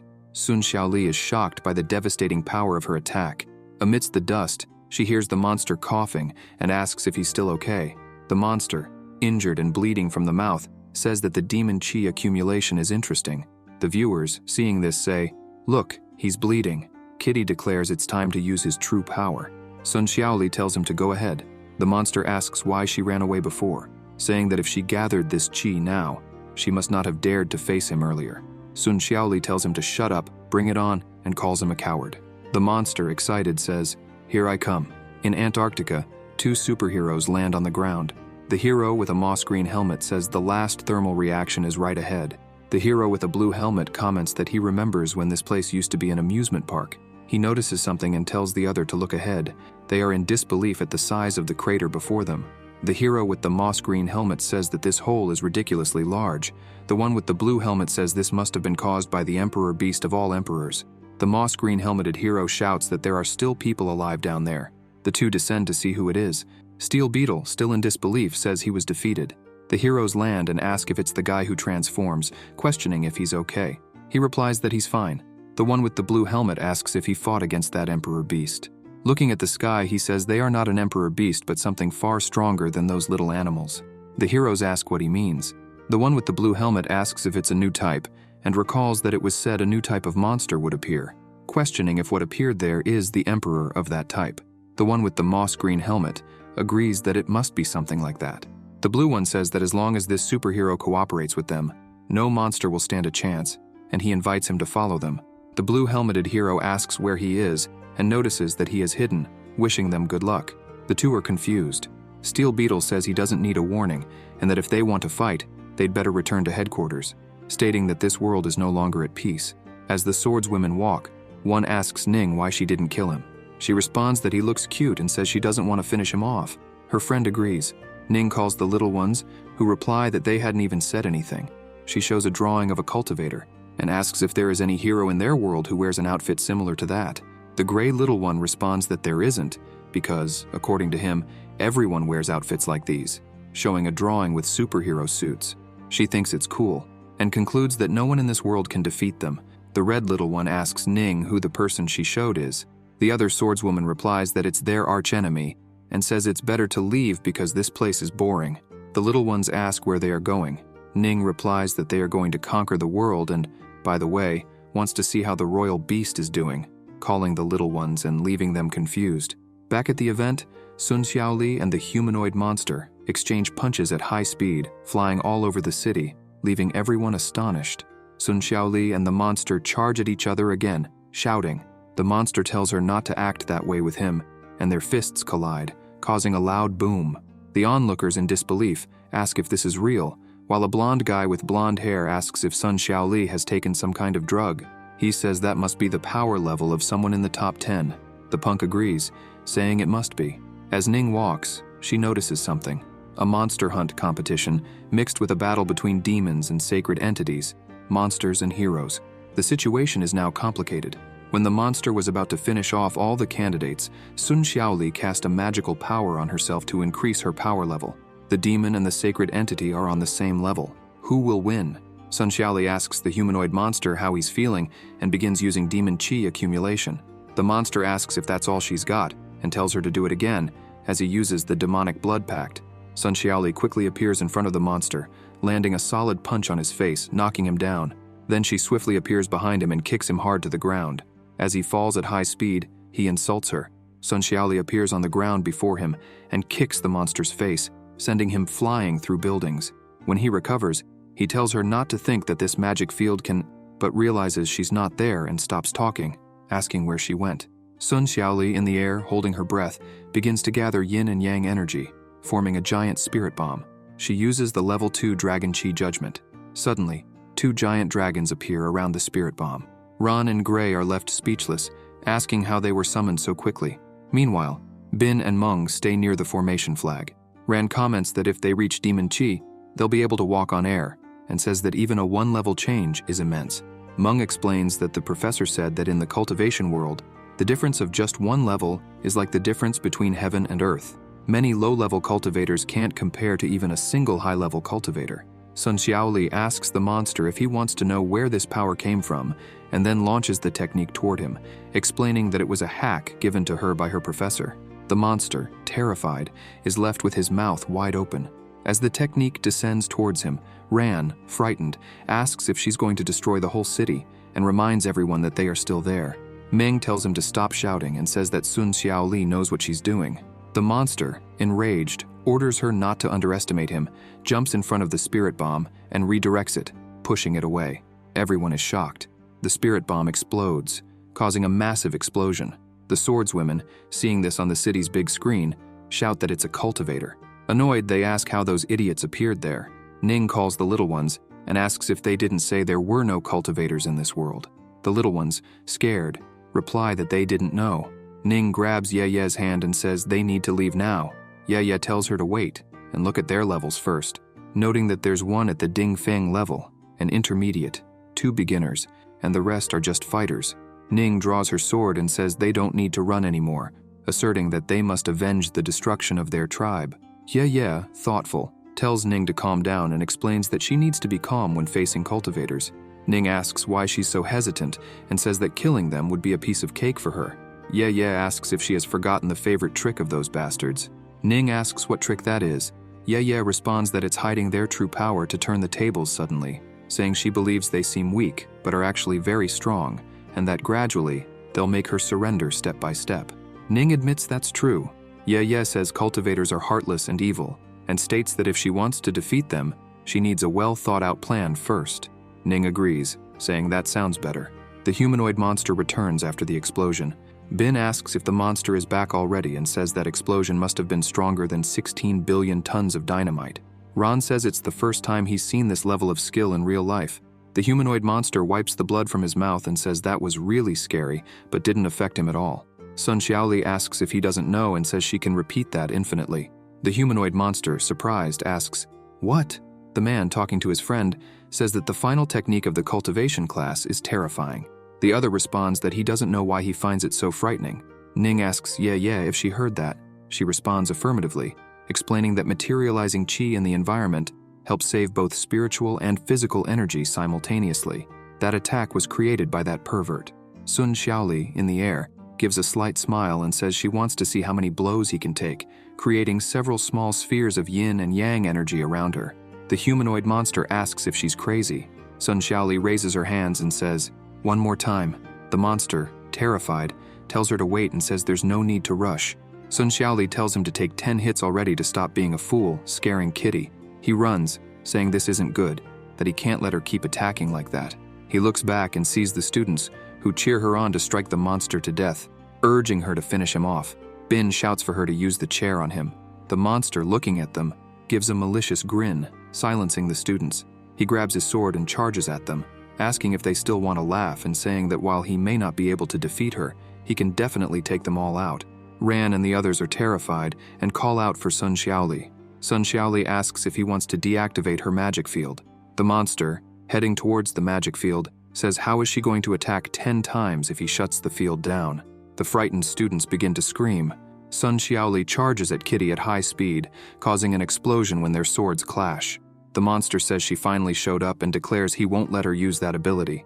She looks at where her friends are and realizes that place is dangerously close to the magic field. She needs to find a way to move away from there. Sun Xiaoli jumps back and grabs sand in her hand. The monster, advancing towards her, says that ability is all she's got. At that moment, she throws the sand into the humanoid monster's face, blinding him. The monster curses at her. She runs off and says she won't fight fairly. She flies into the middle of the city and challenges the monster to catch her if he can. The monsters who summoned the beast, terrified, urge her to go somewhere else. The monster, enraged, orders her to stop and chases her at high speed. When he gets close, she stops to face him. The monster, with his fist clenched, asks if she doesn't know what true demonic qi is and delivers a strong punch to her stomach. She wonders how this happened. Meng becomes worried, and Ron asks what's wrong and if the spirit has been cut. Meng says they are feeding energy into the field, so it is still active. Xiaoli is thrown far away, and as she lands, the monster appears behind her and asks if she thinks he doesn't know who taught her the technique. He admits she is truly powerful, and that if he lets her use that ability repeatedly, he will be killed. Still, from the beginning, he has been relying on the field to stay strong. He then strikes Xiaoli with an elbow. The elbow strike from the monster sends Sun Xiaoli flying. The spectators are shocked. The monster charges at Xiaoli and asks if she thinks they are on the same level, boasting that he has attained demonic qi for 300 years, while she has only had it for a few minutes. Sun Xiaoli crashes through a building as she is thrown by the monster. Ran and Bin are worried about her. The monster declares that he knows how to maximize that power better than she does, calling her just an amateur, and tells her to admire the true power of this level. They begin fighting again, tearing through and destroying several buildings in the city. The representative of the superhumans states that they are doomed. Gray comments that even a puffed-up Sun Xiaoli couldn't handle him, so they have no chance. Sun Xiaoli and the monster start to unleash their qi while engaging in a battle of strength. The representatives of the ninjas, the superhumans, and Ron begin to tremble as they sense the qi auras of both. Sun Xiaoli tells the little cat that it's been 2 years since she reached Qi Ding Feng and asks if he's not ashamed to have achieved demonic qi after 300 years, calling it a disgrace. The monster intensifies his aura and asks if she continues to talk nonsense, pushing her back with the power of his aura. He then fires a red beam, slamming her against a building. Kneeling atop the building, she starts to feel exhausted, while the humanoid monster, with a massive monster-like aura, asks if she's trying to irritate him to weaken his spirit, saying that it's foolishness. He tells her that for a fake demonic qi like hers, this little amount of power is more than enough. He calls her a cultivator and declares that this battle ends now. The monsters that summoned the creature on top of the building start to feel dizzy and weak. Lan Bin, witnessing this, speaks with a trembling voice, saying that the monster's power source is enormous. Sun Xiaoli mentions that her teacher said there's nothing this magical field can't handle. When the time comes, she just needs to create a larger field. The monster asks what larger field she's talking about. Ran and the others, seeing this, wonder what she means. Sun Xiaoli, with a slight smile, admits she has no idea if she can do it and asks why not try. Ran and Bin shout that it's that move. Sun Xiaoli begins to chant, forming a large spiritual field. Invocation, sovereign god of the sword. The flags the twins set up at the beginning of the event start to rapidly channel qi through them. The monster notices and asks how she did that. Suddenly, the sovereign god of the sword is summoned in the middle of the city, leaving the humanoid monster surprised. The sovereign god of the sword calls him a low-class beast. Everyone watching is left speechless, unable to believe it. The three representatives from the other academies, irritated, ask the cultivator class why they didn't mention this before. Ning, angry, declares that girl must be killed. Ye Yi states they cannot allow her to increase her power. The sovereign god of the sword faces the humanoid monster and says that he is an inferior beast, asking how he dares to stand before him. The monster, shocked, asks how she managed to synchronize with the sovereign god of the sword and calls her a wretch. Then, he grabs the monsters that summoned him and flees at high speed, saying he will return for revenge. Sun Xiaoli tells the sovereign that he is running away. The sovereign god of the sword asks if he wants to flee, exuding his aura all around. He swiftly draws his sword and strikes at the monster. The humanoid cat realizes this in horror, curses, and begs the demon king to save him. The sovereign's strike causes a massive explosion, leaving a huge crater and destroying half of the surrounding city. Everyone is shocked by the scene. Gray and the superhumans' representatives start lamenting that their house was there. Bin comments that the Lord Sovereign is really good at destroying things. Ron replies that it's fine because their house isn't in that direction. Ye and Ning remain silent. The Sovereign says that the monster has returned to its original form. Ron sees the trident and the monsters falling to the ground, all stunned. The sovereign god of the sword asks how he dares to threaten the disciples of the sacred clan. Sun Xiaoli, exhausted, remarks that he's a bottomless well and says to the sovereign that his attack was explosive, but the problem is that it drained all her spiritual power. He responds that it's understandable and tells her that being able to summon him at such a low level shows her great potential, adding that if her teacher, Yan Sen, saw this, he would surely be proud of her. Sun Xiaoli thinks that after that compliment, she shouldn't use this ability until she reaches demonic qi Ding Feng and reflects that she can barely retreat now. Sun Xiaoli notices something and asks the sovereign god of the sword why he is still there. He, serious, asks if she hasn't realized that she is in great danger right now.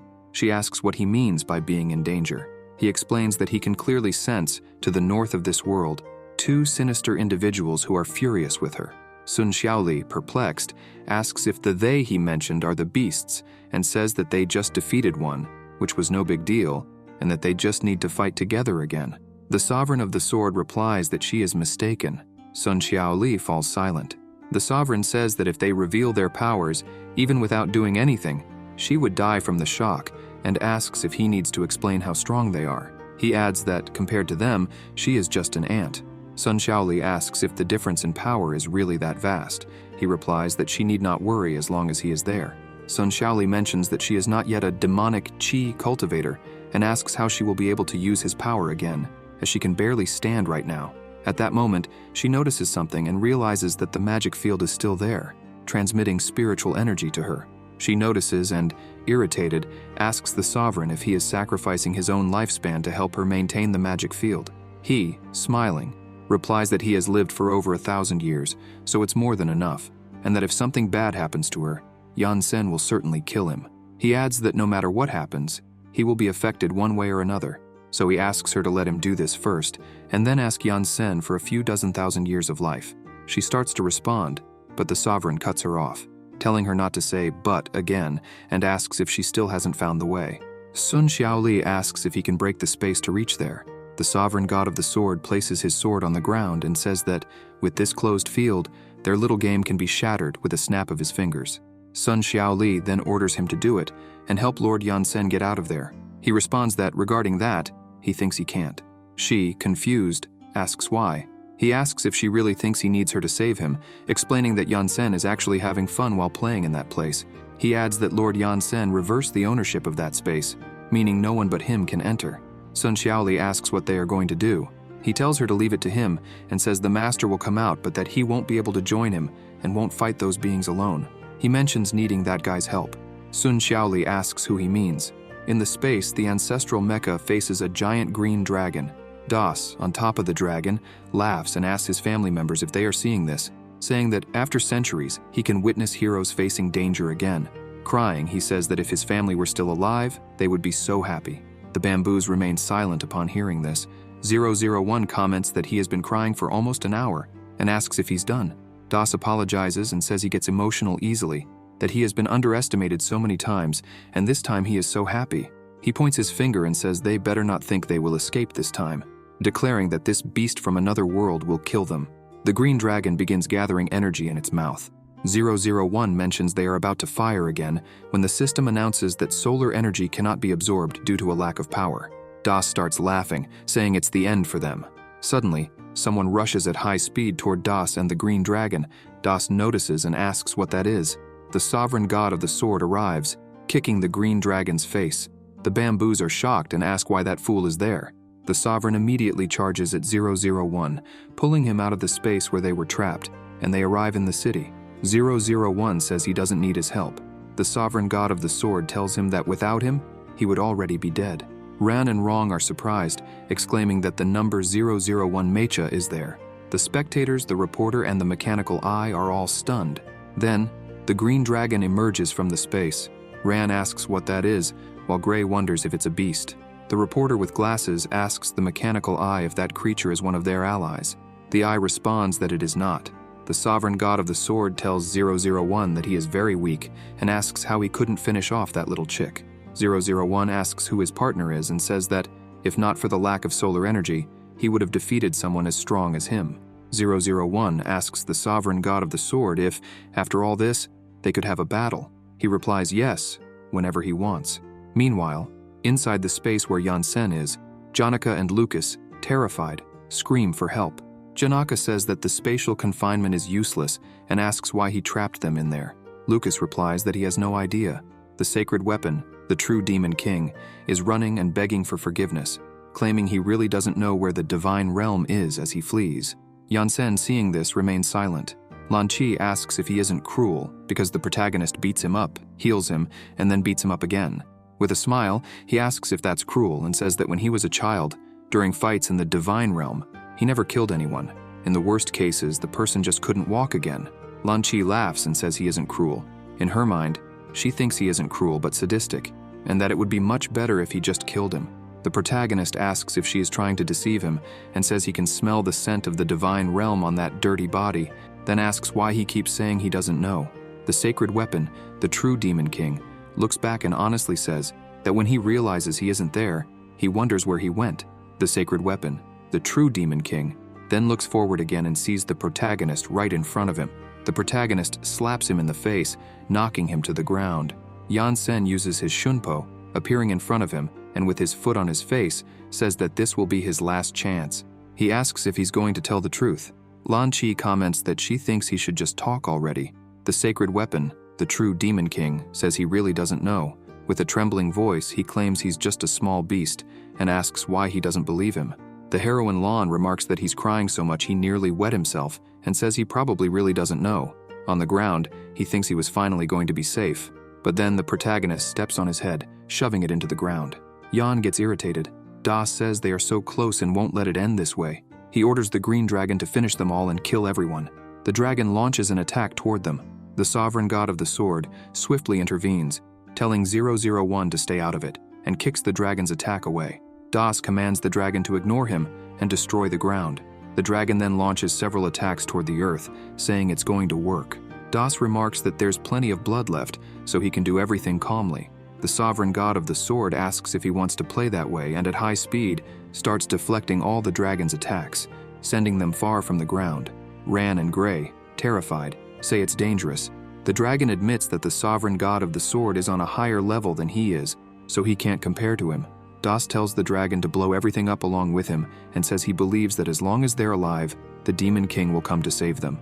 The sovereign notices something. The green dragon begins to accumulate energy within itself, and Das orders it to give them just a little tap, stating that it will destroy their whole world. The students, shocked, call him a bastard. 001 system announces, energy accumulated successfully. He starts shouting loudly, charging up the full power of the attack, leaving everyone stunned. The dragon asks if that's Tao-level synchronization. Das declares that 001 has unleashed all his power. The dragon launches the accumulated attack, telling him to get lost, leaving the students and the reporter speechless. The sovereign god of the sword tells him not to think he'll succeed, but then notices something and quickly dodges an attack, heading toward the dragon. When the power collides with the dragon, it creates a bright flash around them. Das exclaims that they are horrible, and thus he ends up being defeated along with the dragon, falling from the sky with his weapon broken. 001 asks if he didn't hit him hard enough that time. The sovereign god of the sword and Xiaoli fall silent. The sovereign returns to the ground and comments that he isn't so bad after all. 001 responds that he is annoying and says it's his turn now. The sovereign denies it and with a serious expression warns that they still have a bigger problem. The people watching the broadcast cheer and start celebrating, saying they won. Some friends hug each other, crying and say it's finally over. The reporter with glasses announces on the broadcast, "Well done, Ninja Academy, amazing. Cultivation Academy, well done, Magic Academy." The sovereign god of the sword and 001 remain silent. Xiaoli puts her hand on her head and says, "Dear Lord." Elsewhere, Ning, holding her sword, quickly charges at them, throwing the small ones away. In an instant, Ning effortlessly slices through the sovereign god of the sword, not even giving him time to react. Blood spurts from the cut made by Ning, leaving everyone shocked and unable to believe what just happened. Xiaoli calls the sovereign sir and asks what happened. Ning, standing atop a building, remains silent. 001 quickly catches the sovereign and asks if he's okay. Suddenly, 001 notices Ning and Ye flying from the other side. The spectators begin to wonder who they are and where they came from, while someone responds that they have no idea, having never seen them before. A man in a light suit with a trembling voice says she is extremely powerful. 001 declares that obviously they aren't human and asks what they are. The sovereign replies that they are superior demons and begins coughing. Xiaoli asks if he's okay. He says he is and orders her to stay in the protection field. With tears in her eyes, she curses in frustration. The sovereign god of the sword, with a shaky voice, orders her to stop and warns that if she cancels the field, she will be killed instantly. She protests, but the sovereign says that they are targeting her, and he won't let them reach her. He tells her not to worry and just stay there. Ning, with her arms crossed, asks if he wants to risk his life then. Ye charges at him. Xiaoli shouts that she's coming. 001 steps in front and asks if she wants to hurt someone else, demanding how she dares to ignore him. Ning, with just one finger, points downward, creating a massive pressure that forces 001 into the ground effortlessly, cracking the soil. The students hold on to avoid being thrown away. The spectators, seeing what happened, are in disbelief. 001 stops moving. The red bamboo calls out to him, concerned. The frightened spectators say that with just one strike, 001 was defeated, while some wonder if they are demons. Ye looks at Ning and gives a slight smile. Then, Ye charges at the sovereign. The sovereign starts coughing up blood, and Xiaoli grows worried for him. Suddenly, a laser beams toward Ye, making her stop. She looks to the side and sees that Light Bu, the superhuman, has arrived. Xiaoli asks what that light is and comments that all her wounds have healed. The sovereign god of the sword says that light isn't spiritual qi. A huge light falls upon the sovereign and 001, healing them. The spectators become excited, saying that Light Bu, the superhuman, has arrived. They are saved, while some cheer for Light Bu to send their enemies flying at the speed of light. 001 stands up and says that the idiot only shows up at the end. Black Bamboo remarks that he remembers that guy, who doesn't have any healing abilities. The small ones find Das and ask if he's okay, saying they've already captured the Demon King. Light Bu, seeing Ye, thinks she is underestimating him. Ye, upon seeing him, thinks he's just another naked guy. Light Bu raises his finger and fires a laser beam at Ye. She easily dodges it but notices her cheek has been grazed. Light Bu, with a slight smile, comments that he knows she's as strong as a superior imperial beast, but says the problem is that he is also no pushover for her. Ye, excited, says it's interesting, starts laughing, and tells Ning to stay put and keep an eye on the two on the ground, saying she wants to fight him alone. Ning agrees and remarks that the guy in his underwear is pretty strong, so she should be careful. Ye tells Light Bu to come at her calmly and calls him a pervert. Light Bu thinks about how she dares to insult him and uses energy purification at maximum power. 001, seeing this, asks if he's already using his finishing move at the beginning. Ye starts inhaling air and asks if that's the world's strongest attack, saying it's useless and blows the attack away. Light Bu takes this chance and swiftly strikes Ye Ye in the stomach. Ye Ye dodges to the side but realizes that Light Bu is no longer there. He appears behind her and says he can maintain that level of energy for over a year. 001, irritated, asks when they became mere spectators. The Sovereign comments that he didn't expect there to be a fighter with Tao synchronization at that level. The spectators, thrilled, cheer for Light Bu to beat her up and get that monstrosity out of there. Meanwhile, Ye Ye and Light Bu exchange a series of blows. 001 asks the Sovereign God of the Sword what Tao synchronization is. He replies that it's the world's power classification level and explains that that guy is at the Tao Ding Feng synchronization level, just a bit more, and he'll reach the divine realm. However, back in the space where the protagonist is, Lan Qi orders Yan Sen to stop, saying he was hit so hard it revealed his origin. She remarks that she doesn't think they'll get any more information and asks what they'll do now. He responds that they'll get out of there. Meanwhile, in the sky, Light Bu punches Ye Ye in the chin. The Sovereign God of the Sword comments that a warrior with Tao synchronization can destroy an entire nation in the blink of an eye, and at the Ding Feng stage, they're close to the divine realm. He explains that people in this world, without spiritual qi, rely solely on their bodies and wonders how that guy reached that level of power, saying it's so complicated and confusing. 001 remarks that he's a robot. The Sovereign God of the Sword thinks that no matter who he is, he has to hold her off, and asserts that the more time they buy, the better the situation will get. The reporter with glasses continues speaking. "Keep it up, Light Bu superhero." He says he feels something strange. Ye Ye tells Light Bu to hit harder. He is startled and quickly backs away, asking if she's serious and stating that it's impossible, it makes no sense, and that the girl has power beyond what exists in this world. Light Bu mentions that years ago, the superior imperial beast tricked him so he could escape while he protected the Earth's core. After years of training, he believed he could defeat her, but he wasn't expecting this. Compared to him, the girl is far more terrifying. In the space, Ye Ye asks if he's scared. Light Bu, with a slight smile, asks who's scared, begins gathering energy and says she's wrong. When a hero faces a problem, he becomes much stronger. Light Bu commands the system to back up the machine. Ran and Gray hold on to something and ask if it's an earthquake. Light Bu says, "Release the maximum power of the ray." Thus, a bright light begins to emerge, surprising everyone. Ye Ye extends her hand and says it's interesting, reflecting Light Bu's power back at him. The students, seeing this, ask how that happened. Light Bu ends up severely injured. He asks how this could have happened and collapses onto a building. Ron and Gray are left speechless. Ye Ye, with her arms crossed, says he used too much power and, by the way, deserves praise. She states that with just a bit more power, he would be the most powerful in his mortal realm, and comments that it's a shame. The system begins to announce, "Warning, core destroyed, unable to recover, vital signs are declining."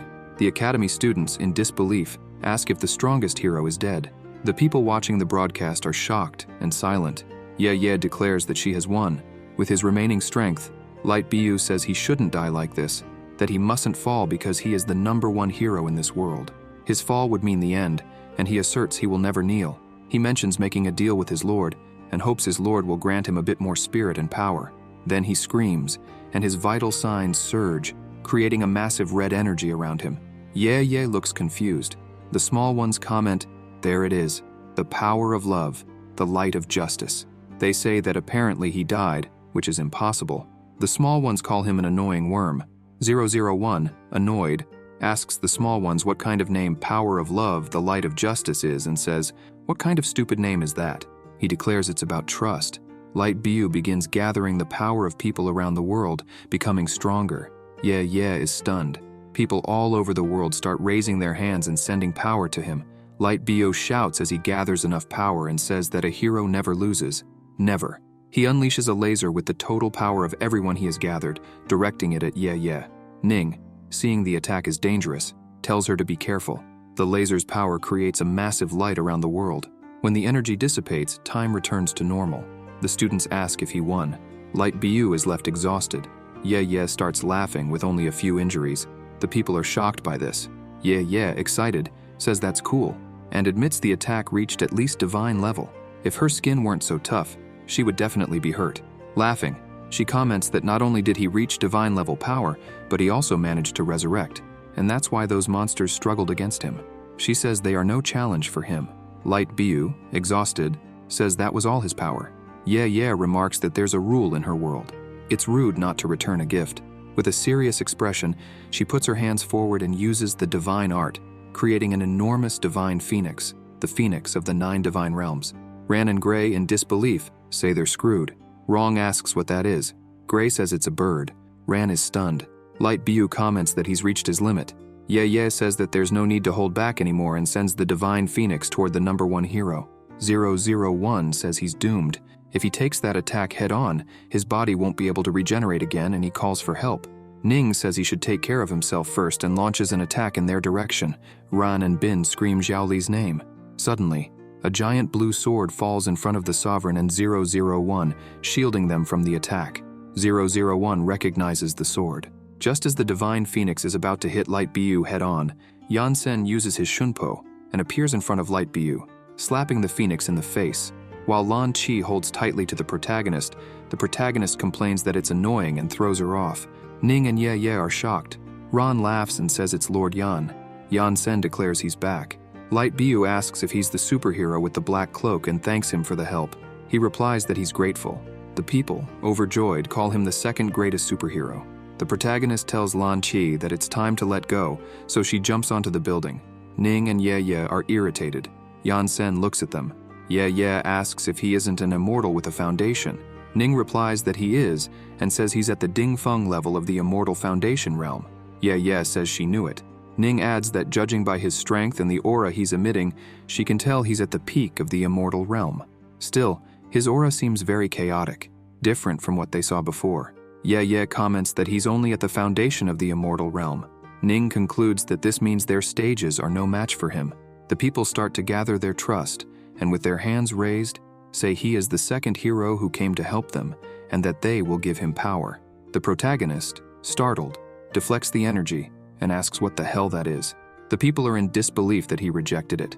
Yansen, serious, asks them where the divine realm is and says he urgently needs to go there to teach those old bastards a lesson, remarking on how they dared to throw him into this hell, and declaring that when he returns, he'll strip them naked and beat them to death. Ning says they don't know. Ye asserts that human immortality practitioners are all deceitful, so if she tells him, he'll trick them at the first opportunity. She says that she and Ning are both at the beginning of the immortal realm, so a fight between them will be of no benefit, and she asks why he doesn't let them go, suggesting they send a letter via a demon pigeon. He replies no. Ye insists, saying that despite being at the Dingfeng level, if the 2 of them join forces, he might come out badly injured. He, serious, responds no, and demands she tell him quickly. Ye, irritated, calls him stubborn, and asks why he won't accept it. Ye takes a deep breath, points her finger and says the divine realm is over there. The protagonist turns and asks where. Ning and Ye say they'd better split up and run. Yansen asks if they plan to flee. He leaps onto the building and uses the divine art, golden cage technique, forming a yin and yang-shaped circle in the sky that extends into space with multiple layers, trapping them. Annoyed, they say they can't escape. Ye, angry, asks if he thinks she's afraid of him and declares that she won't run anymore. She says they will fight, as he wishes, and asks who's scared now. He replies that they won't stop crying until they see their coffins, and since they won't reveal where the divine realm is, he'll have to get serious. He then uses the soul restriction art. Ning and Ye complain, saying he's cruel for using that art. The sovereign god of the sword says he has to leave, having already used up almost 800 years of his life. Xiaoli asks what he means. He tells her she's safe now, but should never let her guard down, and that an immortal must always stay alert. He instructs her to remember to ask teacher Yansen to compensate for his loss. Xiaoli responds with an okay, and tells him to enjoy the battle, mentioning that it's a fight between immortals and that it will greatly help her improve in the future, as it's a rare sight in the immortal world. With that, he leaves, and Xiaoli starts to fall. Ran and Bin scream. Meng jumps to catch her, scolding them for only yelling and never actually helping, as she catches her in midair. Xiaoli says she's fine. The protagonist, serious, declares he's about to begin. Ning is thoughtful. Ye tells him to go ahead and says she's not afraid of him. He charges toward them at high speed. Ning notices and exclaims that he's coming, saying this isn't a joke, and charges as well. Ye stays back and uses divine art, raising her hands and shouting as she summons the 9 celestial mystic birds.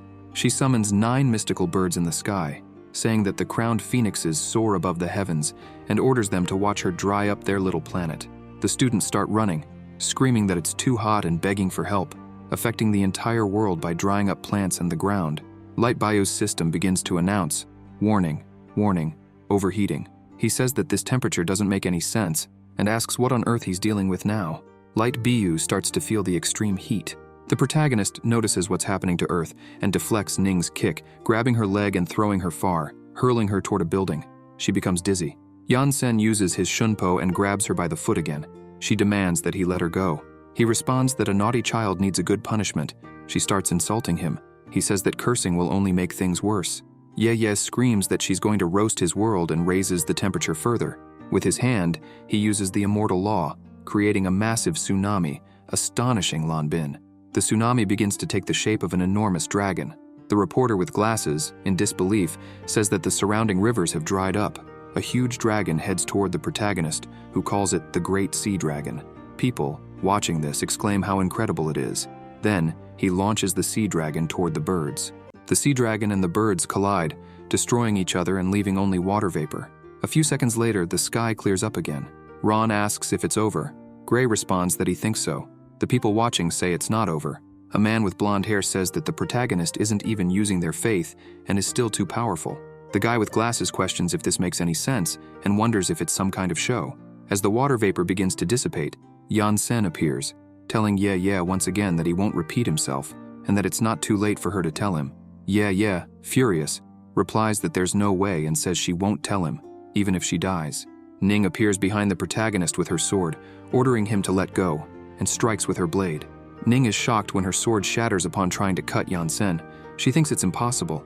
The demon sword was forged using the blood and hearts of powerful and rare wild creatures, capable of easily injuring someone of the same cultivation level. She wonders why it didn't even scratch him. Ning realizes and says that he's not in the Immortal Sky Foundation. The protagonist gets serious and uses the Golden Core breath. Ning, in disbelief, starts laughing and says they're screwed. Yansen says he's already given them a chance. His ceiling tower begins to crack. The weather rapidly changes, turning dark with lightning and thunder. When he uses the Golden Core breath, the pressure from his power is immense, knocking everyone around to the ground. Lan Chi, on the ground from the pressure, says she remembers this feeling. Ning and Ye struggle against the pressure but are also forced down. Ning says it's great immortality and declares that he's a great immortal with a golden core. In the sky above the city where the protagonist is, the lightning intensifies. As Ning fights against the pressure, she says it's almost impossible to find an immortal at this level, whether in the divine realm or the hundreds of other worlds. She wonders why they had to run into him on this insignificant little planet. A golden core immortal is a rare existence and the supreme power of the divine realm, only being born every 100 years. Their powers are incomprehensible, and because of their rarity, they've never appeared in this world, making people unaware of their existence. Ning, with a trembling voice and tears in her eyes, says that this must be the fault of their damned bad luck. Lan Chi, using a megaphone, starts warning people, telling them that unless they want to say goodbye to the world, they shouldn't look up. She tells them not to get up and asks if everyone understands. Ron says he knows, there's no need to repeat it, and mentions he can barely stay conscious. People on the other side of the planet, witnessing the event, are also affected.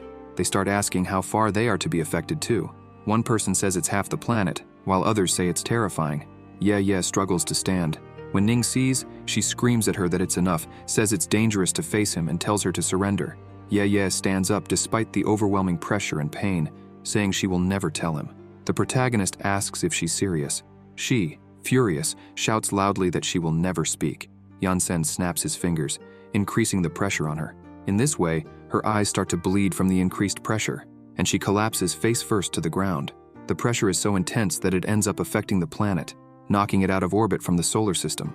The reporter with glasses is shocked, while the mechanical eye states that Earth has just exited the solar system's orbit. According to science, if Earth leaves its orbit, sea and ocean levels will rise, and the planet will turn into a giant snowball. Due to gravitational influence, other planets in the solar system would become chaotic, with the possibility of collisions. Rand shouts to the professor that he's gone too far. Shortly after, the pressure disappears. The man with the ponytail asks if he's a god, while the bald man with a cap says he's terrifying.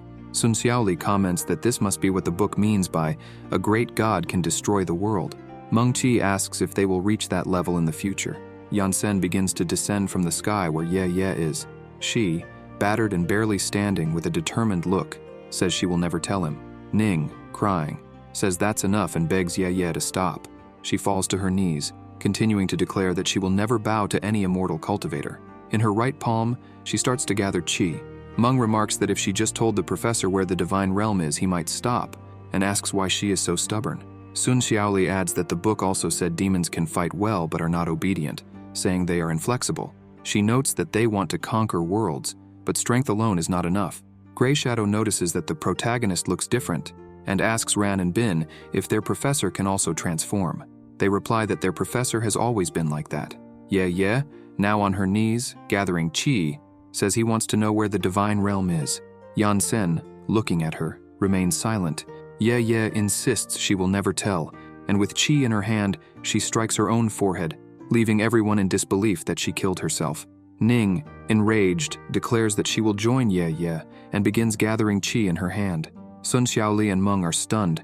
Xiaoli says she chose to kill herself rather than surrender. Light Biu notices something. Ning declares that he will learn nothing. The protagonist, now furious, begins to exude a golden aura around him. Ning is terrified and says he is a source of the soul realm. Yan Sen raises his hand, reversing time to before Ye killed herself. Ye, frustrated, notices something is off. Grey Shadow asks Ran and Bin if their professor can transform. They respond that he just asked that. Ran and Bin are confused. Ran says he remembers that they didn't say that before. Yeah, now thoughtful, looks at her hands and says she remembers being dead. Terrified, she starts trembling and asks how this is possible. Ning, in disbelief, realizes it's the law of immortal void, time reversal. The protagonist says that this consumes power, but that, until he knows where the divine realm is, he can't let them die, and commands her to kill herself a few more times, increasing the pain she feels upon revival. At this point, Ning understands that in the face of true power, even wanting to die is not an option. Ning and Ye fall silent, trembling. Yan Sen approaches Ye and places his hand on her head. Light Biu, seeing this, says it's death. The protagonist puts his hand on her and uses the soul search technique, beginning to see Ye and Ning's past when they were young. He sees that they were innocent. In another place, he finds himself in a tavern. Various cultivators are talking, saying they've heard that the two princesses of the northern desert demon tribe were born. They fully transformed into humans at birth and became immortal demons. In this race for power, the demon race will dominate humanity. Some say that the two immortals are enough to destroy the entire world of cultivators, and now the major clans and cultivators from around the world have united, preparing to kill the two before they reach adulthood. They want to do this quickly to obtain the soul pills inside them, which can turn others into immortals. Poor demon tribe. They should blame themselves for being weak, not for being so ruthless. Yan Sen heard everything in the tavern. Sometime later, their tribe was attacked and fell swiftly. On a cliff, the humanoid demon king tells the cat-like monster that he will soon be defeated and orders him to take the young mistresses and escape. The cat-like monster, holding Ye in his arms, calls for Master Zhongqi. Zhongqi asks the cat monster why he is still standing there and says that if his daughters are captured to be used as cultivation pills, he will kill him himself. With that, the cat monster grabs both girls and runs. Ye, crying, sees her parents dead. The monster running says that the army of the divine realm and even immortals have come. He sets Ye and Ning down and tells them there's a powerful demon ahead and instructs them to follow the path and never return. They start crying and beg him not to leave them. The cat monster says his power isn't enough and that he can only guide them this far, urging them to be careful. He draws his sword and charges at the cultivators, luring them away, but is defeated with a single blow. On the bridge where they stood, a cultivator uses a seal to blow up the bridge, causing them to fall into the river. The protagonist, witnessing this, says he doesn't know why they are so bothersome, and that's how Ye and Ning ended up in the fantasy world. Ning, young and frightened, says the world is scary and asks where they are. Ye replies that she doesn't know either. Ning says she wants to go home. Over time, they ran from dangers and roamed the entire planet, searching through the weapons in their storage rings, and kept running from threats. When they became strong, they defeated the dangers and began wandering the world. The protagonist, after watching Ye's entire past, remains silent, leaving everyone deep in thought. Ye realizes it was the soul search technique and says she isn't injured. Yan Sen starts walking and says that if she doesn't know, she should just say she doesn't know. He asks why she irritated him so much. He tells her to get out of his way and says he never wants to see the two of them again. Ye stays silent. The protagonist orders her to leave while he still has patience. Ning asks if he's really going to let them go. Hyun Sen asks if they still want to stay there. She stands up, bewildered. The protagonist orders them to compensate everyone for the public property damage they caused. The small ones pull out several bags of gold and say they'll pay more, adding that there's still more gold in the car's trunk. The people say they need to pay a specific amount. Light Biu tries to get up and says they can't let them escape. Ning grabs Ye and starts running. They pick up the small ones and flee as well. Light Biu says they can't let them escape and asks Yan Sen if he understands how serious the consequences are. He explains that they are far more powerful than any known monster and that if they're allowed to escape, it will become a huge problem in the future. The protagonist becomes thoughtful. Light Biu mentions that he saw how they could easily destroy their planet. Yan Sen responds that he can do that too and assures that if they try to destroy the planet, he will handle them. Light Biu acknowledges his strength but asks what will happen in the future as time goes on and what people should do when they return. He points out that the girls seem younger than their students and that they are not strong enough to face them. Yan Sen says he believes in his students and adds that he will live longer than them. Light Biu asks what he means. Yan Sen turns and responds that he is immortal, leaving everyone shocked. Ning and Ye land on a building as they flee. Ye asks Ning to help her, saying her legs have gone weak, but then notices that Ning has fainted, and so the monster hunting contest came to an end. Due to Yan Sen's last attack, the planet was knocked out of orbit. The chronological order of events was altered, and destiny itself was tampered with, directly affecting the population. As a result, the Alliance decided that this event would not be held for another 10 years, when only a few monsters and large monsters would be mentioned. No one expected superior demons to interrupt the competition like that. A month later, the world had changed. The huge statue of Light Biu was replaced by one of Yan Sen. After the incident, Yan Sen's rank rose from the second to the first hero in the world. Dolls of the professor sold like hotcakes worldwide, and his class was lifted out of poverty. Still, things were not over at the Tenjin sect. Ron asks Sun Xiaoli if she has seen the professor. She replies that she hasn't, and says she hasn't seen him in days and doesn't know where he went. In the staff dormitory, the protagonist is searching for something when he says he found it and comments on how forgetful he's become, wondering if he's getting old. From afar, on top of a building, Ye and Ning, hidden with binoculars, are spying on Yan Sen. Ning asks Ye if he is the immortal emperor. Ye replies that, based on the fight they had earlier, she can't be wrong, and says that 99% of his cultivation is hidden. Ning says that's terrifying. Ye remarks that whether or not they'll become his disciples will be decided today. Crouched down, Ye urges Ning to hurry up. Ning asks Ye if she's sure he'll agree to be their master, and if it wouldn't be easier for them to die before even asking. Ye questions if he looks like a common immortal, and says that in reality, he's a legend stronger than the Supreme Lords. Ning asks if, given that he's such a strong person, it's pointless for them to be hiding up there. Ye replies that they're not a challenge for him and that his divine sense will ignore them, so they won't get killed. Ning asks what they should do now. Ye says they'll go straight to him and annoy him until he accepts them. Ning, terrified, says he's an emperor and that she's scared. Ye asks what she's afraid of, adding that he doesn't eat demons. The protagonist is focused on the object he was searching for. From a distance, they don't know what to do. Ye asks if they should count to 3. Ning agrees, so they count to 3 and appear inside the room where Yan Sen is. Ye starts to say they wanted to ask something, but before they realize it, they're thrown off the building and land inside a garbage truck. Ning remarks that they're still alive.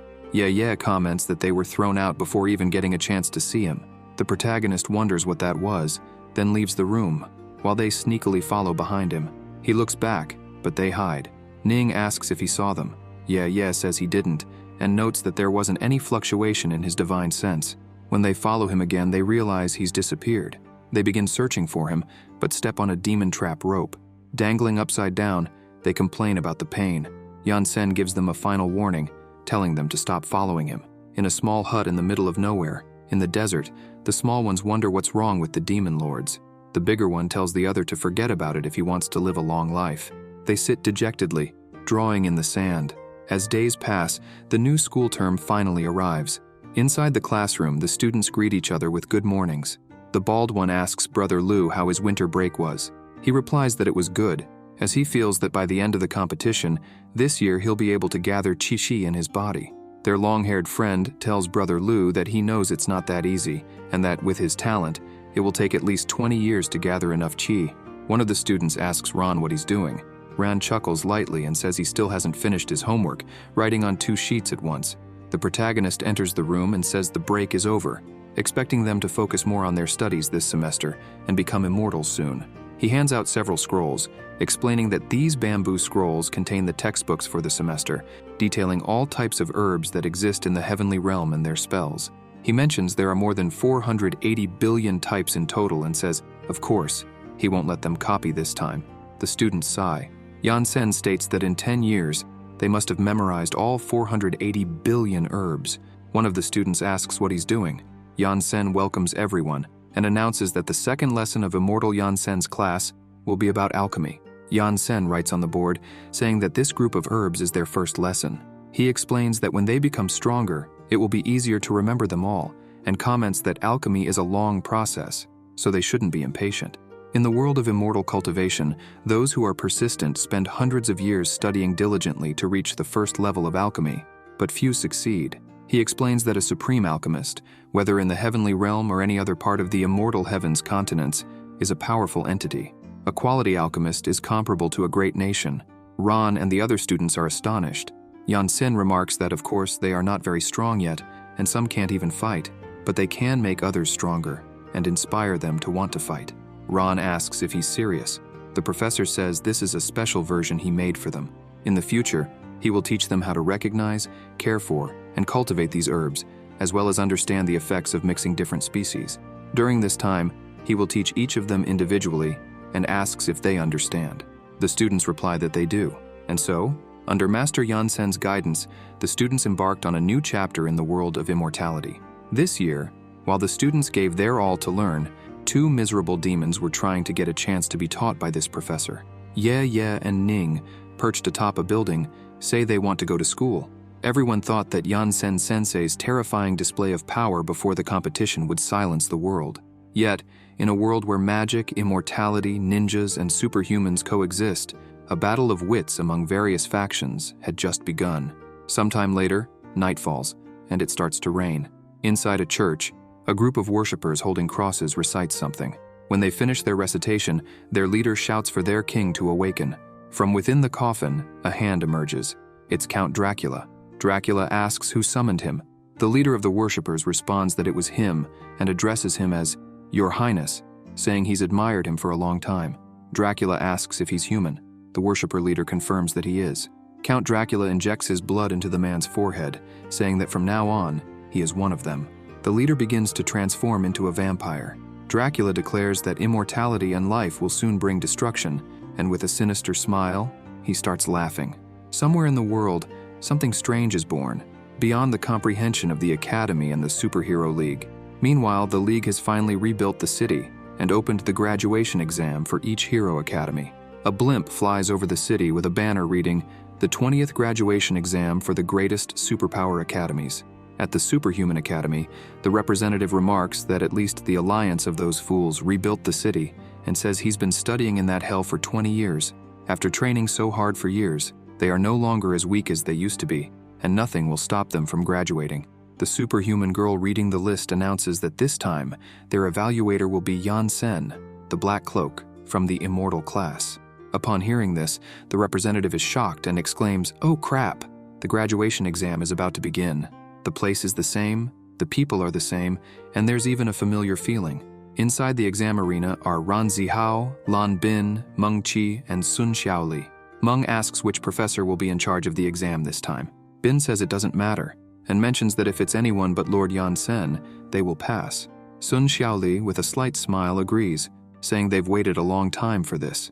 Suddenly, Sister Lan enters the arena and remarks that it's been a while since she's seen the Immortal class. Ran asks if she'll be the examiner. She confirms that she will be the examiner this year. According to the union's rules for previous graduations, the exam centers are spread across various areas of the city. The examiner for the Ninja Academy is the superhero Light BU from the Superhero Academy. The examiners for the Magic Academy are the Rainbow Warriors from the Ninja Academy. The examiner for the Superhuman Academy is the Black Cloak from the Immortal Academy, also known as Lord Yan-sen, the #1 hero. No one knows what the Union was thinking by having the world's #1 hero as an examiner, especially since each academy is competing against the others. This cross-examination method is simply nauseating. At the location where the Immortal Academy students are taking their test, Yan-sen appears. One of the students, surprised, asks what he's doing there, since he should be at the Superhuman Academy for evaluation, and how he returned. He replies that he left a doppelganger there. The student wonders what a doppelganger is. Ran and Bin celebrate that it's Sister Lan and not their teacher. Sun Xiaoli, thoughtful, asks Sister Lan what the rules are this time. With a slight smile, she explains that after the monster capture competition, they were recognized as the most capable academy in the world, and this time the rules are simple. If they touch her face within 10 minutes, everyone will graduate. Sun Xiaoli asks if it's starting now. She snaps her fingers and says, "Yes, it's starting." Sun Xiaoli quickly charges at Lan Qiqi at high speed and strikes with her sword. Sister Lan catches the sword with her hand, leaving Sun Xiaoli shocked. Lan Qiqi remarks that it's expected of Yan-sen's student and says she's tough, but it's just a little test. She asks if Sun Xiaoli wants to kill her. People are surprised. Sun Xiaoli tries to pull her sword back. Ran asks what Sister Lan's strength level is. Meng replies that she doesn't know, but it's not peak chi refinement. Meng warns Sun Xiaoli to be careful. Lan Qiqi throws Sun Xiaoli backward and says she forgot to mention that she can counterattack, then fires a magical lightning bolt at Sun Xiaoli. Ran and Bin are left speechless. Meng quickly manages to save Sun Xiaoli from the magical lightning. Lan Qiqi raises her hand and begins controlling the lightning, commenting that she'll be a handful, and launches the lightning again in their direction. Ran, terrified, says that this looks very familiar. The magical lightning creates a massive explosion inside the arena. People are scared, but the attack doesn't hit them. Ran, with his hands raised and 4 seals in each hand, slightly dazed, says he's not even a mage and that he's going to file a complaint with the student union. The spectators wonder if they're still alive when they notice 4 giant swords in the arena's corners. The protagonist had summoned them to protect everyone. Lan Qiqi notices and thinks he's very protective. Sun Xiaoli, with her sword on the ground, uses the array and starts refining essence into qi. The other students say they'll lend more spirit to Lu. Bin mentions that Ran is already exhausted. Meng says it's fine and that he just needs to hold on a bit longer. Lan Qiqi says that's what she was waiting for and tells her to bring it on. Sun Xiaoli declares they won't lose that easily. The two charge at each other at high speed, but Lan Qiqi is faster and delivers a kick to Sun Xiaoli's chin. Bin is astonished. Sun Xiaoli thinks that she's never fought someone from the top 10, but even so, they're really good. Lan Qiqi quickly begins spinning, launching multiple kicks at Sun Xiaoli. Sun Xiaoli defends herself and says that the days she spent training combat with her weren't in vain. With her right hand, she unleashes a chi attack, telling her to try that. Lan Qiqi swiftly dodges and comments that it was close. Meanwhile, as all the students are giving their best at the graduation tests, on the other side of the world, 2 hooded figures ask if this is the place. The other confirms that it is, an S-class banishment prison. In the stands, Ye and Ning cheer loudly for Sun Xiaoli, yelling for her to take down the heroine and not embarrass their master. They wonder if she's okay or if she'll manage. Ning holds Ye as she shouts at Sun Xiaoli to use her left hand first, not the right, saying she'll hit harder that way, and questions if she even ate breakfast. Yan-sen looks back, deep in thought, and Ning and Ye quickly hide before he spots them. Sun Xiaoli throws an elbow, but Lan deflects it. Ning, watching through her binoculars, remarks that the real issue is that their master's eldest disciple is about to lose, and points out that the woman in pink, at first glance, appears to be at the peak of the innate realm, but is on the verge of reaching the golden core realm. Ye asks why that matters. Ning explains that even if they overlook Sun Xiaoli's lack of experience fighting serious battles with people at the same innate realm, there's still a big gap between someone at the peak and someone at the early stage. Ye asks if she couldn't summon the Spirit King. Ning explains that to do so, the opponent would have to allow her to set up the summoning formation first, and says that in the innate realm, summoning the Spirit King is almost impossible. Even then, it would only use 1,000th of its power. Fighting in a state that quickly drains spiritual power is a last resort, even for those in the golden core realm, reserved for killing an enemy who would otherwise certainly kill them. Ye says that's not the right approach. Ning responds that there's still a chance if Sun Xiaoli uses her head, as all she needs to do is touch the girl in pink. Sun Xiaoli continues attacking while Lan Qi defends. Lan Qi comments that Sun Xiaoli thinks she's weak because she saw her training with her teacher, but says that she and her teacher aren't on the same level. Sun Xiaoli thinks that no, this is still far from the top 10, and she needs to find a way. Quickly, Sun Xiaoli ascends into the sky and uses the Genki Dama, leaving Lan Qi and the spectators stunned. In the sky, Sun Xiaoli declares that the second level of her Qi capacity for dragon formation isn't as powerful as the one she used against demons, but it's still enough to take down Lan Qi. She challenges her to withstand it. Lan Qi swiftly appears behind Sun Xiaoli, commenting that the sooner she launches the move, the more she lowers her guard. Then, Lan Qi strikes with both hands, sending Sun Xiaoli crashing downward, and asks if she wants to die before accomplishing anything. Back in the arena, Lan Qi says that Sun Xiaoli won't graduate by winning like that. Sun Xiaoli, on her knees, starts coughing. The dragon goes out of control. A man is left speechless. Lan Qi activates her battle magic at maximum power, overloading to 1000%, and lightning begins to form around her. Ning looks at Ye and says, "I told you, the early stage of the Golden Core realm." The spectators comment that Sister Lan has used all her power, but wonder if it's fair to use maximum strength against a student who isn't even in the top 10. Others remark that whoever created this move must be a psychopath and call it madness. Another mentions that fortunately, this is only the second stage. Lan Qi gets serious and sends her magical lightning toward the Genki Dama. Sun Xiaoli says it's now or never and tries to hit Lan Qi. The crowd becomes anxious and screams. Ran, lying on the ground, asks if she did it. Bin says that the formation can't be used anymore. Lan Qi comments that it's a pity, and if Sun Xiaoli had been just a bit faster, she would have landed her hit. Sun Xiaoli says she was so close and almost had it. Lan Qi congratulates her and says she passed. The audience erupts in celebration, shouting congratulations on graduating from the immortal class. They cheer, saying they're the first group of students to graduate in the past 10 years. Ron, thrilled, says they've finally graduated. Bin reflects that he's been in this class since kindergarten for over 10 years, and now, at last, he's graduated. Sun Xiaoli, still on the ground, asks how since they barely managed to touch her face. Lan Qi explains that making her use her best move was already enough to pass. Together, the four of them can defeat any hero below the top 10, and since they aim for the world's top 10, she encourages them to work hard, never limit themselves, and achieve their goals. She adds that she knows the innate realm is just the beginning for the immortal class cultivators and believes that one day Sun Xiaoli will be stronger than her. Sun Xiaoli lies on the ground, deep in thought, and so they graduated. They are the first students to graduate from this academy in 10 years. The students remark that the most intriguing thing is Sister Lan. Many students are more powerful than professional heroes, and there are plenty in the Superhero Academy, not just in the Immortal Academy. Sister Lan, known as the Queen of Evaluation, has worked as a professional examiner for a long time, and her rules have never changed. They say they don't know why the usually strict Sister Lan would be lenient with them. The students, after graduating, approach the teacher, cheerful with their graduation certificates in hand. As they get closer, Yan-sen takes the certificates and says he'll hold on to them for now. He states that he'll return them once they become true immortals. They begin to cry. The protagonist comments that, although they graduated in this world, they're still in kindergarten, and tells them to keep practicing, asking if they understand. Thus, teacher Yan-sen confiscated their diplomas. Ran, crying, thinks that at this rate, real graduation will only happen in 100 or even 1,000 years. Sun Xiaoli says to forget it, that it's nothing. She adds that she doesn't know what they're thinking, but now that she's been introduced to the path of cultivation, she doesn't want to be a heroine. Moreover, she says that, by the way, she's already graduated. The next goal is immortality. Ran comments that suddenly Sun Xiaoli became cool, and Meng gives a slight smile while the teacher observes them in silence. The 20th graduation exam finally ended, but it wasn't as successful for other academies. Both the Magic and Ninja academies failed one after another.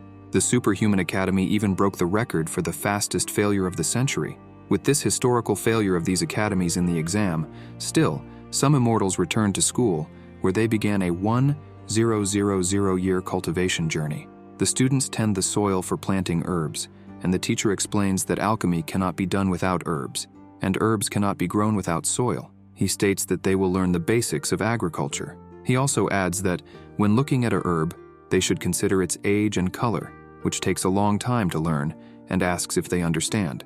The students respond affirmatively. The protagonist walks while chatting with the students and stops behind two girls, becoming suspicious of them and throwing them aside. They are Ning and Ye, disguised as students. Ron asks the teacher who they were and why they disguised themselves as one of them, and he replies that he doesn't know. Excited, the students tell Keisha that her herbs are growing so well. Another student comments that this is the hardest herb to cultivate for the blood-purging pill recipe. Keisha feels a bit embarrassed and says she doesn't know the secret or reason behind it, but she recalls all the thousands of herbs she read about and says she even knows how to make some grow, even without having read it in the book. Ran, in disbelief, wonders how she can be so talented and comments that it causes a lot of envy. Ran, Zihao, Sun Xiaoli, Lan Bin, and Meng Qi's group is known as the Plant Killer Quartet.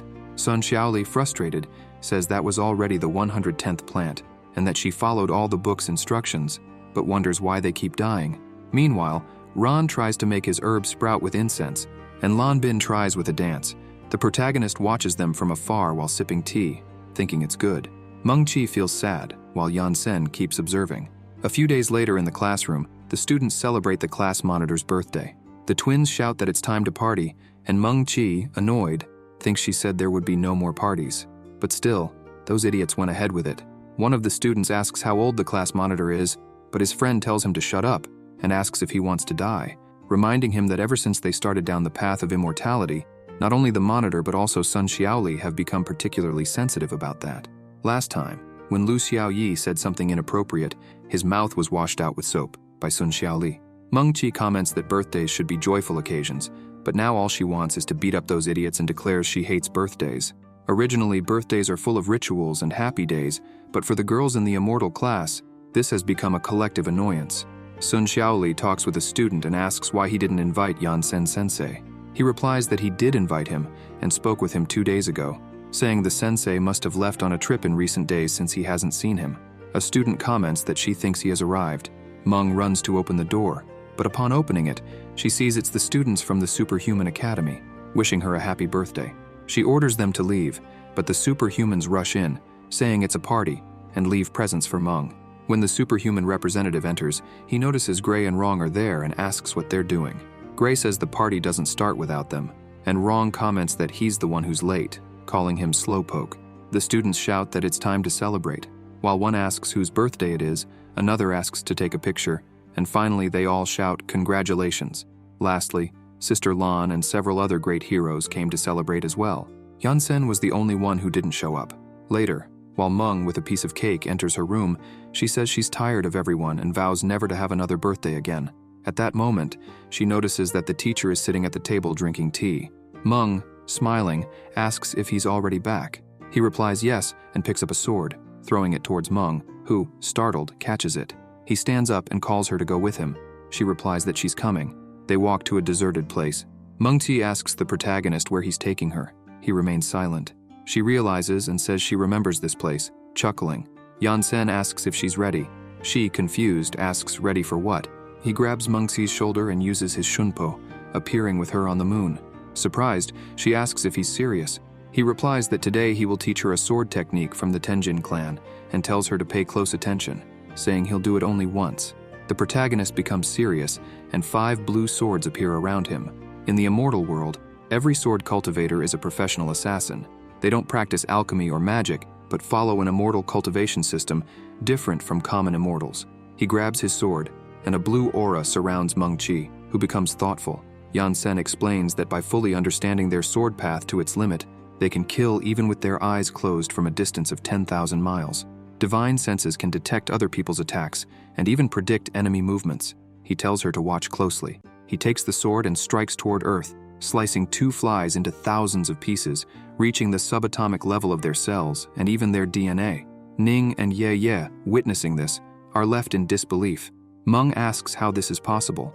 Yan Sen explains that by achieving perfection on the path of the sword, she will be able to destroy entire clans with a single sword strike. With a slight smile, he says, "This is the path of the sword." The protagonist explains that sword cultivation is respectively classified into sword chi, sword power, sword intent, sword domain, and sword path. The more she understands, the sharper her sword will become, allowing her to cut down more enemies. Meng Qi is deep in thought. Yan Sen says she is very talented and that her understanding of different techniques proves that this type of cultivation is perfect for her. He gives her the sword and the technique, saying this is her paradise, and she no longer needs them. Swiftly, he moves his hand, bringing them back to the desert, and suggests they return, wishing Meng Qi a happy birthday. Ning and Ye, hiding behind a rock, are terrified. Meng Qi remains silent. Sometime later, a news channel begins broadcasting. You are watching the nightly heroic news. Approximately yesterday afternoon, all mosquitoes around the world went extinct without a trace. Strangely, they have all disappeared. Heroes have begun investigating the cause, but there is still no clue. In the cafeteria, as Meng-Chi, Ron, and Bin eat, Bin asks what's going on with the class monitor.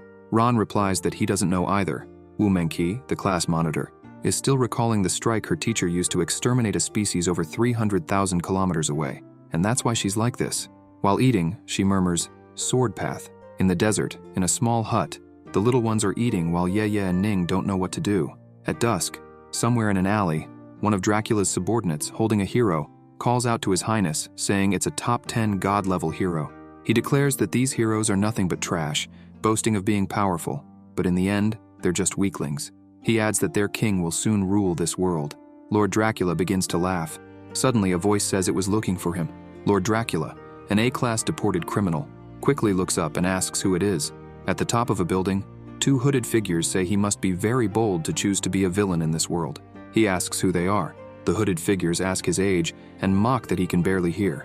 One calls him an idiot and says it's time to deal with these outworld trash. Suddenly, 001 wakes up startled. Pink Bamboo wakes up and asks what happened. He feels a familiar sensation and wonders if it's a bad omen. At the Ninja Academy, everything is normal. At the Immortality Academy, Yan Sen is drinking his tea as always. Another day in the city, Ning asks if, when the master performed that technique the day before, she understood anything. Ye replies that no, she didn't understand a thing. Ning, walking through the city, comments that everything feels strange, says it's already morning, and asks why no one is around. She looks around and wonders what's going on. In the middle of the city, a mini Mechagodzilla appears. Ning and Ye, witnessing it, ask what it is. The Mechagodzilla, adjusting its system, detects that Ye and Ning are SSS-level immortal world intruders and says this could be troublesome. Ning asks if it knows about them. Ye questions what it plans to do with them. It responds that they're trapped. Ye asks Mechagodzilla if it understands human language and who it is. It replies, "Transformation," and begins morphing into a large robot. It is the ancient superhero 003. 001 screams. Pink Bamboo asks what's wrong with him again. He replies that those idiots are coming back and calls them fools. At Hero headquarters, the system starts announcing, "City-wide Main Street, a massive energy surge has been detected." The president asks what's going on. The secretary responds that they don't know, but it's an energy similar to 001's S, though the source is different. They don't know who it is. The president, surprised, asks if it's one of the ancient superheroes. The secretary confirms, saying it's consistent with that. Suddenly, atop a building, another ancient hero appears in the form of a dinosaur, saying they're dealing with SSS-level prisoners and asking if all humans have been evacuated. He also asks if 003 needs help. 003 replies no, extending his right hand forward. Ye and Ning are confused. 003 says, "Take this." Ye charges at him immediately. Suddenly, everything clears up, and then a gigantic explosion occurs in City Y. The president is alarmed. With the explosion, an earthquake hits. Black Bamboo asks what's happening. Pink Bamboo asks 001 if his siblings did this. 001 says that it's 003's controlled nuclear field. At the Immortal Academy, the earthquake reaches them. Bin falls to the ground and asks what's going on, while Ron says it reached there too. Yan Sen steadies Meng-Chi so she doesn't fall, and says that whatever is happening has nothing to do with them, telling them to keep tending the plants. Ye, hovering over the city, seeing it all white, asks what place this is. Ning says she doesn't know, and adds that it wasn't an explosion. Pink Bamboo asks 001 what the controlled nuclear field is. He replies that it's a high-density nuclear explosion that flattens space, a unique law power of 003. Ning and Ye are trapped within spatial manipulation. 003 raises his hand and uses double-dimensional crush, saying he'll finish it here. Ning asks what they'll do. Ye exits the dimension, calling him a useless tin head, and says spatial manipulation won't hold her. 003 tries to grab her, but Ye swiftly dodges and knees 003 in the chin, launching him far against a building. The other ancient hero in dinosaur form, arms crossed, says he warned him to be careful. Ye says they're not someone he should mess with and states she's getting annoyed. The other ancient hero asks if he's alive. He replies he's not dead and admits it's impressive. Inside their spaceship, two other ancient heroes watch 003's battle. The purple ancient hero asks if he can handle this. The yellow ancient hero tells him not to worry and says it's not the first time he's done this. The purple ancient hero asks the yellow one what he thinks of Dracula. Dracula, trapped inside a tube with a straitjacket and a device in his mouth, tries to speak to them. The yellow ancient hero says Dracula hasn't said anything but wants to stay in this world. The purple ancient hero orders that he be castrated. Dracula panics and tries to speak to them. Back in City Y, Yeah charges at 003 and challenges him to fight. 003 says her wish is his command and uses the dimensional ability, 4-dimensional cage, Sakashima Yokoshima Hapofusagari. He then inverts the dimension. Ning and Yeah notice that space is mixing and ask if this is a Demon King ability. 003 traps them within this dimension and asks how they feel now, calling them new monster queens and saying they're different from the others. In the 2-dimensional field, their internal organs and brains should have been crushed, yet they emerge unharmed. The upside is that fighting them was worth the effort, and he acknowledges their power. Suddenly, a rock hits his head. The blue ancient hero asks what he's doing and how much longer he'll keep this nonsense up, calling him an idiot. He asks if 003 sees anyone in front of him and why he doesn't do something about it. 003 is confused. The blue ancient hero says he grabbed 2 dolls. Frustrated, 003 says she mentioned wanting a duel and tricked him. Yeah feels like an idiot for not realizing that guy was even dumber. Ning finds it unacceptable. Yeah comments that they'll have their revenge sooner or later, but that it's better to retreat now, get out of there, and come back stronger to dismantle that tin can. 003 laments that his program was written by someone with an IQ of 120, yet he was still tricked by those two. The blue ancient hero, annoyed, remarks that his IQ seems more like minus 120, and that he only let him take on the mission because he insisted on doing it alone. 003 says he's captured so many criminals before, but those two were the first to escape him. In all these years in this vital industry, this is the first time it's happened. Frustrated, he shouts for them to reappear and warns that he'll finish them off, calling them damn immortal world rookies. As they flee, they call him an idiot. In the cities, an alarm sounds, announcing breaking news. The ancient superheroes have been revived. They're back. A person on the street asks another if they heard that the ancient superheroes are back, and the friend, incredulous, tells him to look at the photos on his phone. The president, speaking with light BU, mentions that the ancient heroes have returned, hence the commotion. The bamboos, seeing the buzz online, tell 001 that his brothers are very strong, to which 001 responds that he's not their brother. The bamboos insist, saying that his brothers are as strong as him, and 001 replies that he could take them down in seconds. From the window, 001 notices something and runs outside, leaving the bamboos confused. 003 and Blue greet 001 saying, "Long time no see," and calling him little brother. 001 asks who's the little brother and warns them not to act like they're close. 003 calls him weak, claiming he's much weaker than before, and that now he can barely use the power of law, saying he could defeat him with a single finger. 001 tells him to stop talking nonsense and asks what he wants. 003 says that after so much time on Earth, he heard from the Corps about an SSS-class criminal and would like to know who he is and where he is. 001 asks if he let the Corps handle the investigation, and 003 replies that although the Corps can predict the future, it got no information about the criminal. 001 thinks that the almighty Corps couldn't get anything about him. 003 comments that since 001 has been on Earth for so long, he must know something, and asks who this criminal is. 001 asks if he means the one from the Immortal Academy. 003 questions what Immortal Academy is, and 001, as a former brother, gives him a piece of advice. Don't mess with him, or he'll end up in pieces. Left without help, 003 decides to leave, but warns him that they want him back, and that he should leave the humans and return to the Corps to become more powerful than ever. 001 replies that they're wrong, and that humans are more powerful than artificial intelligence. Pink Bamboo, who is spying, finds it cute how the ancient heroes talk. Black Bamboo asks 001 what this Corps is, and he explains it's a computer that maintains the timeline and predicts the future, using artificial intelligence. Black Bamboo, surprised, finds this unbelievable, and 001 explains that they use the Corps to draw energy from a sun. Black Bamboo, impressed, comments that 001 is too kind for warning his siblings not to mess with that stranger from the Immortal Academy. 001 replies it was foolishness, saying they wouldn't leave if he didn't say that and stating they're dead. The bamboos tell him he's a jerk. Yansen sneezes and looks thoughtful. In a cabin in the middle of the desert, Yeah, annoyed, bangs on the table and tells the little ones that they only think about eating. saying that if they don't finish their missions tomorrow, she'll roast them both. One of the little ones asks if she wants them to teach her how to make friends. She says yes and asks why. The little one says it's easy, claiming he has 20 years of experience in it and that they're professionals. The dark little one asks if the demon lords were rejected by some heroes. They reply yes.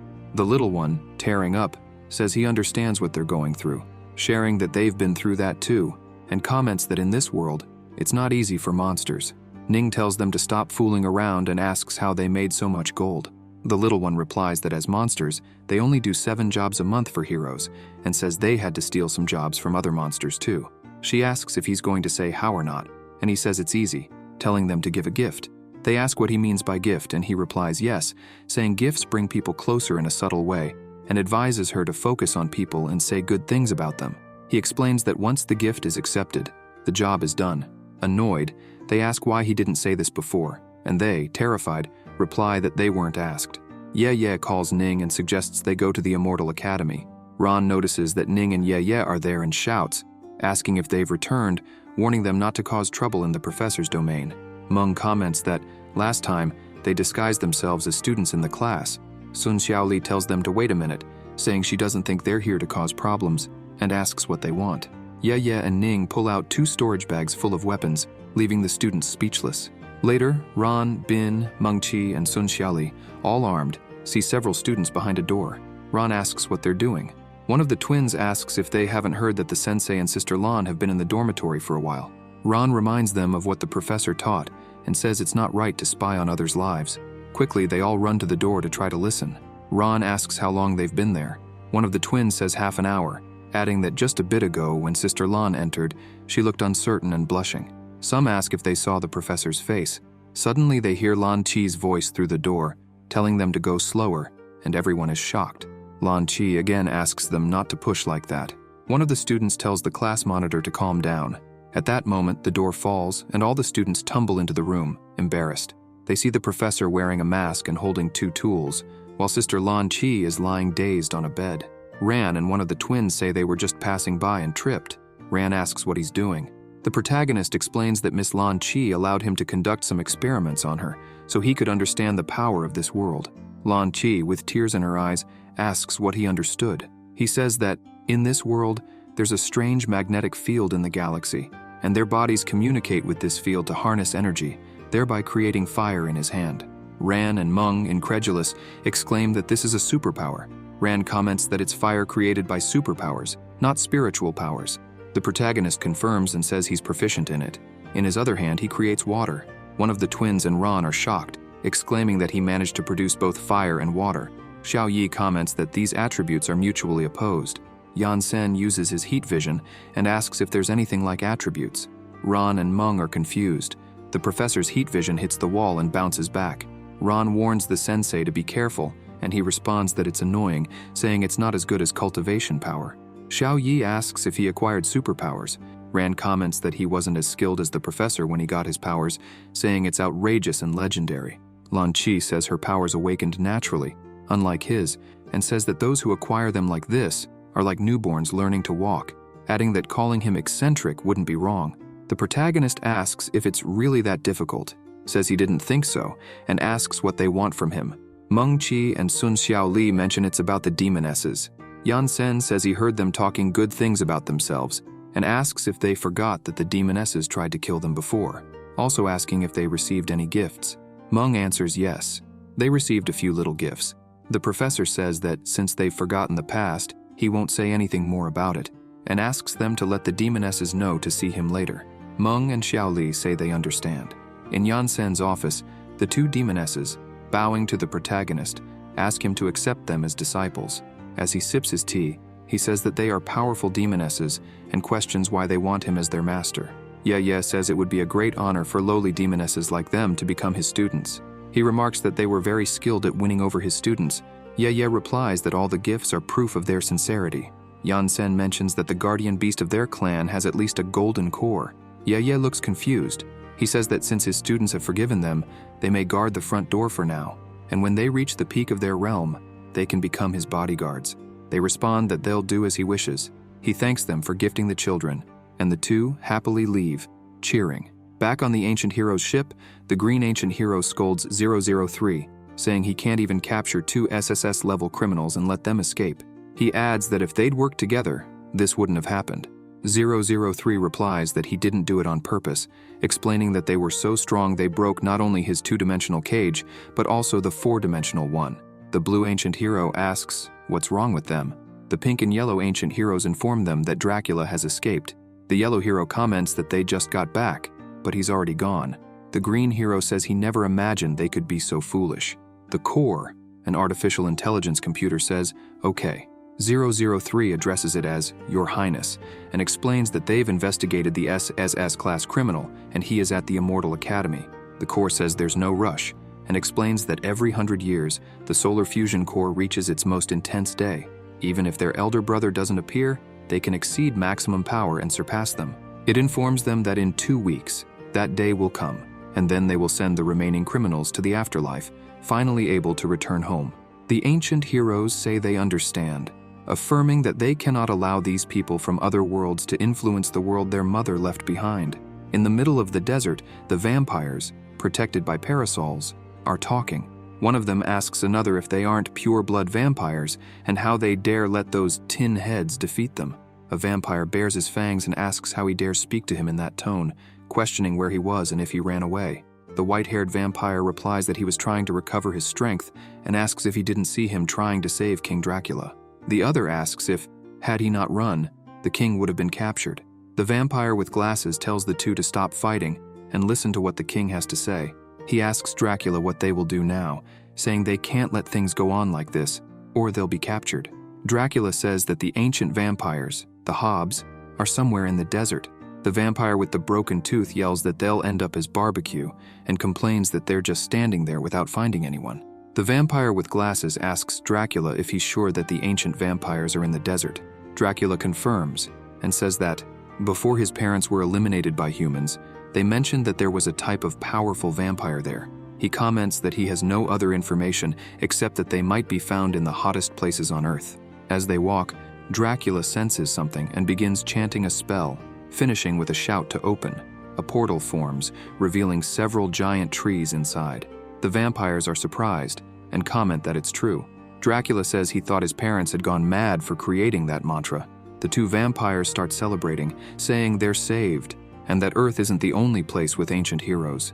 Inside the portal, as they walk, the vampire with glasses comments that he'd never imagined the existence of a vast forest within that desert.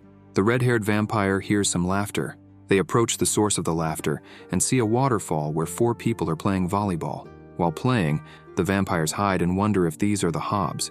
The white-haired vampire comments that they don't seem that strong and asks Dracula if he's sure he isn't mistaken. The vampire with glasses observes that they're just kids. A girl says she can't take it anymore and comments that they're good. The blonde boy asks what she's planning to do and says she's not even playing seriously. She responds that she is and says she has to go to class tomorrow. One of the people tells the girl to get the ball. This is Hooper. Dracula, confused, sees her heading toward the sun to fetch the ball and shouts for her to be careful with the sunlight, then falls to the ground. Seeing the girl unfazed by the sun, he says that's impossible. Hooper asks who he is, and he falls silent. Hooper gives him a sinister look, leaving Dracula terrified. She then begins to crush him to the ground with her pressure. The hidden vampires are left speechless. Dracula says the force is too powerful, that he can't move, and asks what power this is. The vampires emerge from the bushes and ask her to go easy, explaining that they're all vampires. Hooper comments that they're of the same kind and apologizes, saying she thought he was some kind of pervert. Hooper's friends ask what's going on and if something happened. She responds that it's just some outsiders. As the ancient vampires leave, they give a ride to the sunshade vampires, and everyone follows behind the small truck. On the way, they see Luffy collecting rice. The white-haired vampire keeps staring at Dracula, which terrifies him. The vampire asks if they are all foreigners, since he's never seen them around. The white-haired vampire comments that his clothes are rustic. He chuckles and says he thought there was a forest there. Hooper disagrees, affirming that this is a completely different world where everyone is a vampire. Dracula is surprised and asks if everyone there is a vampire. Hooper confirms, explaining that this world, including themselves, was entirely created by Hobb. Dracula looks confused. The blonde-haired man confirms it and offers to prove it, saying it's fresh animal blood. Hooper takes it and thanks him, calling him Hob. The sunshade vampires are puzzled. Dracula asks if they all have the same name. The blonde responds no and comments that she pronounces it 6,000,000,000,000,000,000,000,000,000,000,000,000,000,000,000 times, asking if he wants to try. Dracula declines and asks if they don't drink human blood. The white-haired vampire says they don't drink human blood, explaining that if they did, it would only reduce their abilities, and only idiots do that. They arrive in a town and see several vampire people. A woman asks Hooper if they have already returned from the field trip. Hooper says yes and calls her Aunt Hob. The vampire who lost a tooth tells Dracula that everyone there is better than him, asserting that they all have a blood level above 10. Dracula remains silent. The bespectacled vampire urges them to keep their voices down, since even the little dog could give them a beating, commenting on how terrifying that is. Hooper mentions she forgot to ask what they are doing in their world. Dracula, feeling awkward, begins to explain. Hooper asks if they're talking about the colorful robots. Surprised, Dracula asks if they know them. The white-haired vampire replies affirmatively, saying they are their enemies. Another ancient vampire comments that, in ancient times, they tried to get rid of them, but failed. In the end, they made a deal. The robots would return to the sun, and the vampires would return to their world. Since then, they've had no further conflicts. Then he asks Dracula if they fought against them. Crying, Dracula admits that he was defeated before even realizing what hit him, and that after being captured, he was almost castrated. The white-haired vampire remarks that they are lucky to be alive because the robots possess the power of law, something they do not yet have. The ancient vampire with sunglasses specifically mentions the older brother, 001, stating that he is an entity capable of facing 5 elders alone. Dracula comments that he must be incredibly strong. The vampire with sunglasses says their clan fears 001. The blonde vampire adds that it's not just 001, but the core is also troublesome. Dracula asks what the core is. He explains that it is a computer with artificial intelligence that manages various powers of law. Dracula hangs his head, but the vampire with sunglasses reassures him, saying that the Hobbs are not incompetent, and that they too are vampires, thus making them one of their own.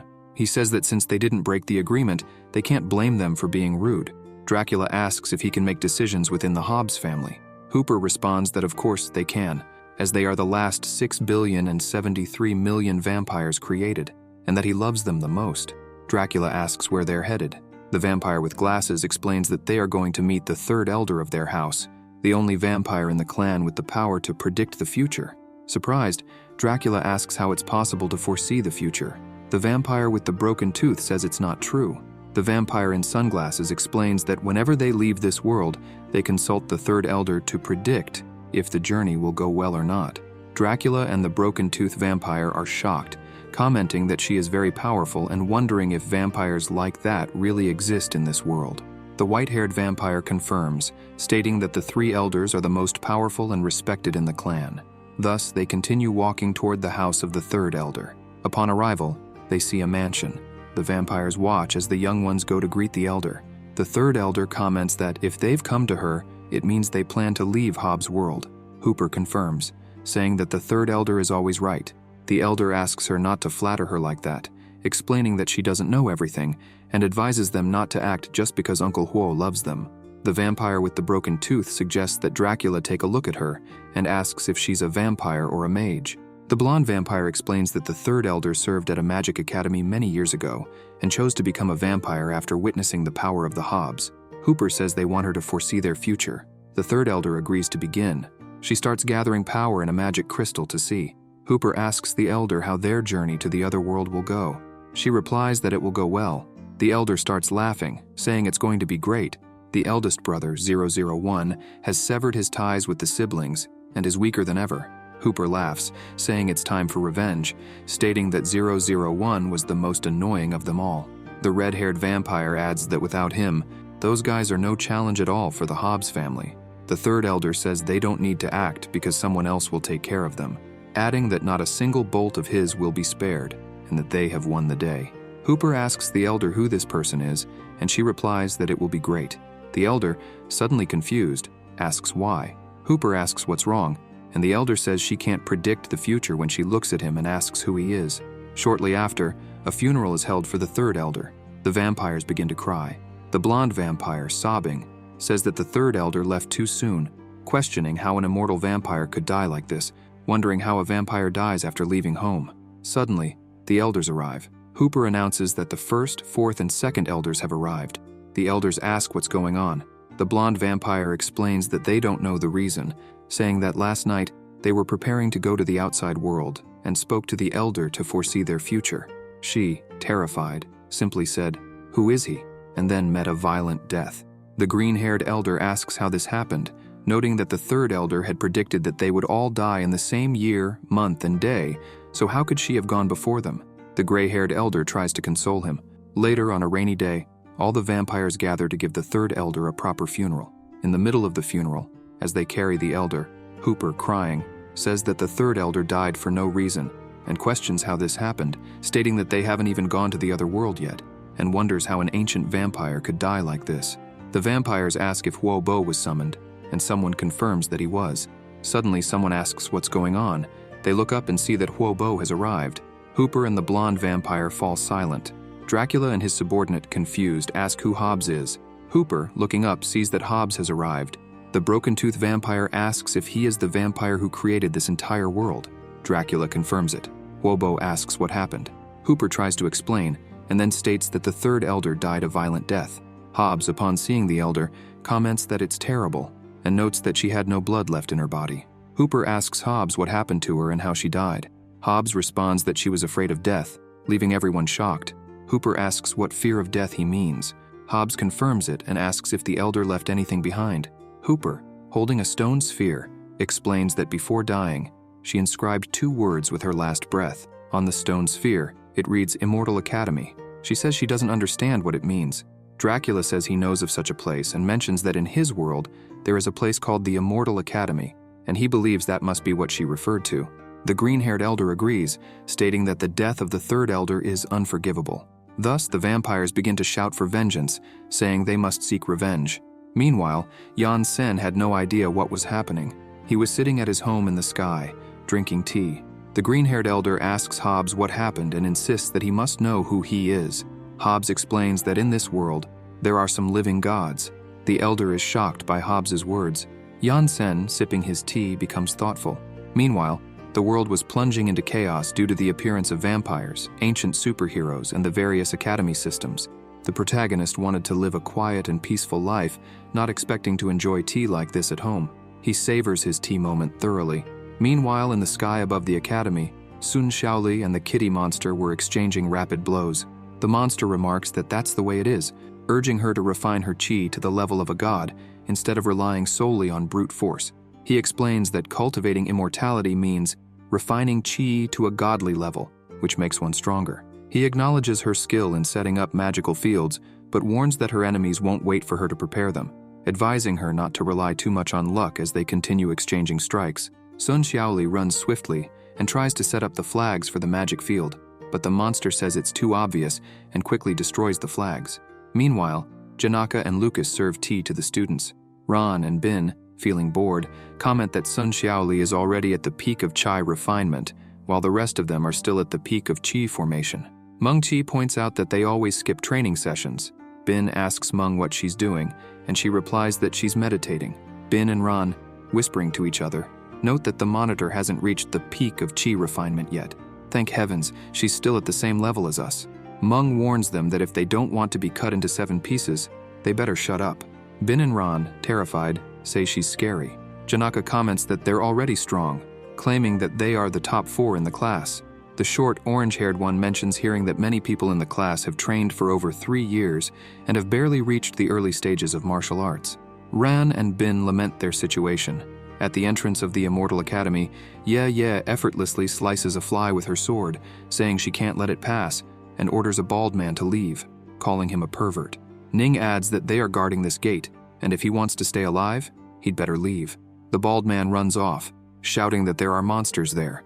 Somewhere in the desert, the portal to the ancient vampire's world opens, and they return to Earth, declaring their comeback. The core starts to announce that the Hobbs have returned. The ancient heroes are stunned, with the blue one commenting that he almost forgot these rivals existed.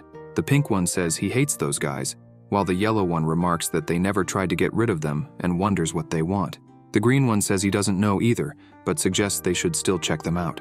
The pink one asks about the other exiles and suggests they should deal with them first. The core replies that regarding the others, they should leave them aside for now and focus on handling the Hobbs. Back at the desert portal, the vampires declare they'll deal with their enemies first and that some Hobbs should stay behind to guard the portal. The blonde vampire asks the Sunshade vampires if they took the serum given by the Hobb. They confirm they did. Sometime earlier, the leader of the ancient vampires had given a serum to the 4 Sunshade vampires, explaining that it would rapidly increase their strength, entrusting his students to their care and telling them to look after them. Dracula promises to do so. Returning to the desert, the blonde vampire expresses satisfaction, saying that with the serum, they'll be able to fight alongside the Hobby family. He then discusses the Superhero Academy, the Magic Academy, the Ninja Academy, and the Immortal Academy, warning that they should be cautious since they are the #1 academy in the Vampire Academy. The blonde vampire asks what their plan is. Dracula responds that it's to conquer the world.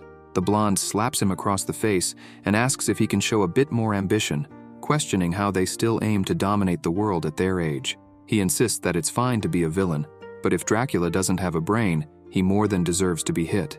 Dracula then asks what they are really going to do.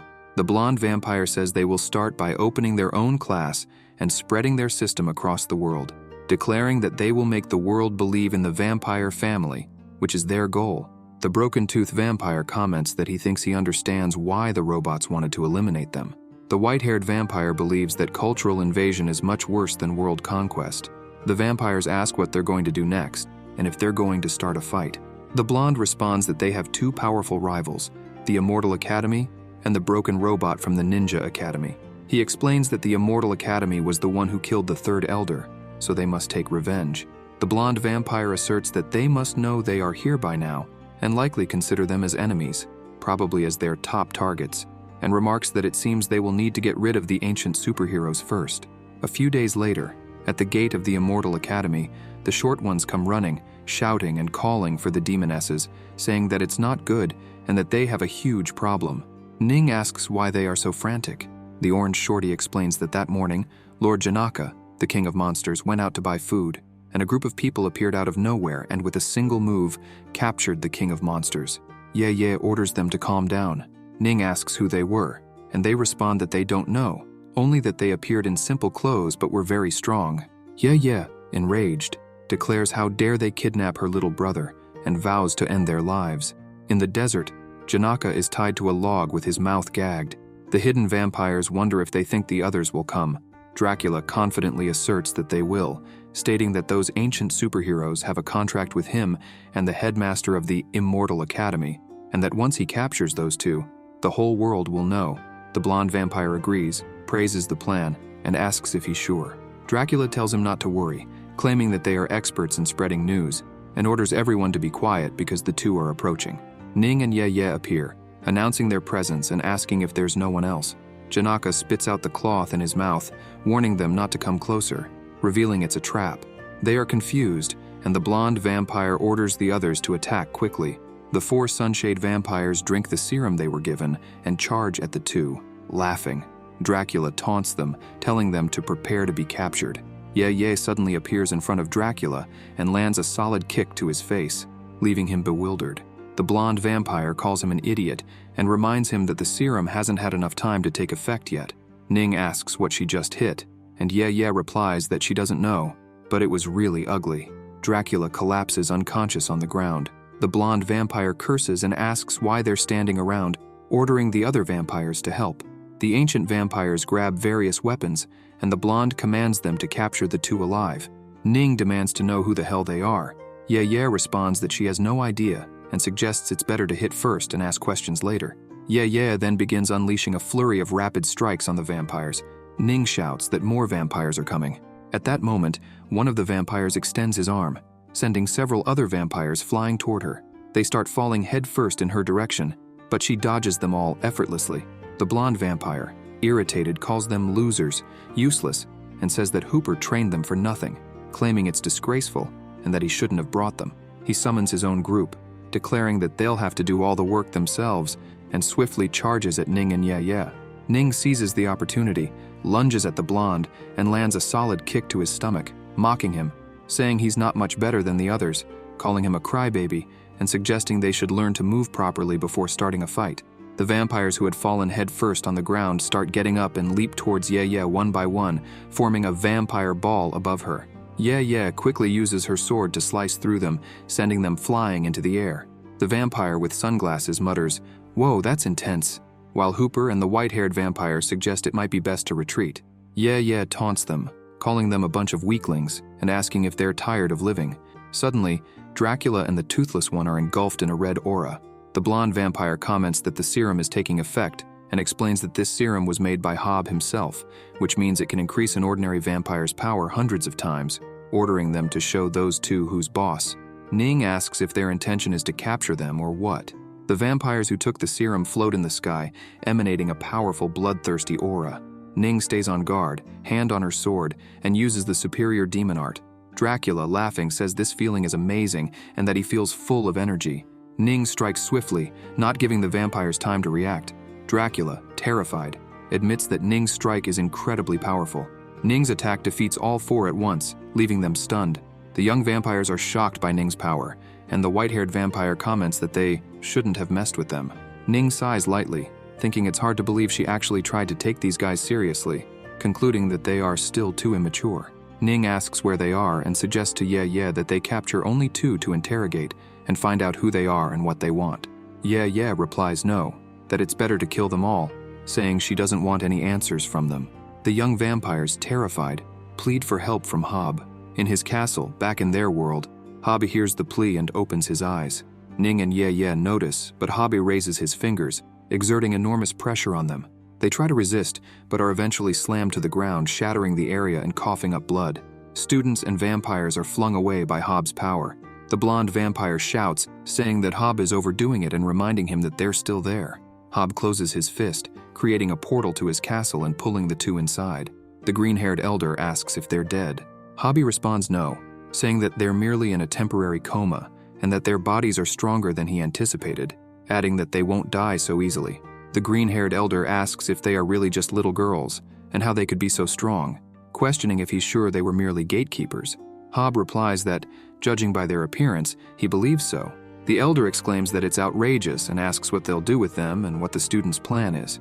Hob explains that he thinks the students plan to blame the robots for their kidnapping, which will cause the two groups to clash while they reap the benefits. The elder praises the students, saying they're very clever, and recalls that those guys originally wanted to remove the outsiders. He laughs, commenting that those damned robots can't escape their trap now. The vampire students, still shaken, say they nearly died there, and insist they need to keep a low profile in the coming days and not be seen. One of the suited vampires holds Dracula's head in his hands, and Dracula thanks him for it. The suited vampire responds that it was nothing. The vampires ask the broken-tooth vampire why he isn't coming along, and he explains that the last time he fought the robots, he took a bit of their paint. He then removes a small piece of paint and throws it into the desert. At the Immortal Academy, Meng mentions that they've been searching for Ning and Ye for 2 days, turned over every place, and found nothing, just a small fragment where the Beast Clan disappeared. The protagonist becomes serious. Lan Qi and the students feel uneasy. Lan Qi asks Yan Sen to calm down, questioning if it's really what he's thinking. Xiaoli remarks that it makes no sense and suggests she's only saying this because they aren't her demonesses. Xiaoli suggests they look at the bigger picture, saying the only people capable of defeating them, aside from their teacher, are the ancient superheroes, and even if they didn't do it, something strange is happening. Lan Qi is left speechless. The protagonist orders them to wait for him at home, saying he'll be back in 10 minutes. Lan Qi is alarmed.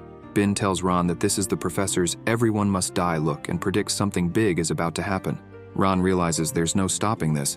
Lan Qi pleads with the professor to wait a moment, reminding him that he's a hero in this world and still needs to rebuild his clan, so he can't act impulsively. Yan Sen, with a mischievous look, tells her she's overthinking, saying he's only going out for a walk, and asks her to keep an eye on him. He then asks if he seems like the type who would wipe out an entire family just because they're noisy. She thinks, and replies that his murderous intent is practically written on his forehead. He questions if this has anything to do with rebuilding his clan, and she responds that of course it does, asking if he knows how many ancient superheroes exist in this world. She explains that no one like them has appeared for centuries and that they've saved the world countless times, making them incredibly popular. She adds that they're on the side of good, while demons still inhabit the monster world. If he fights them over superior demonesses, he'll be seen as the villain.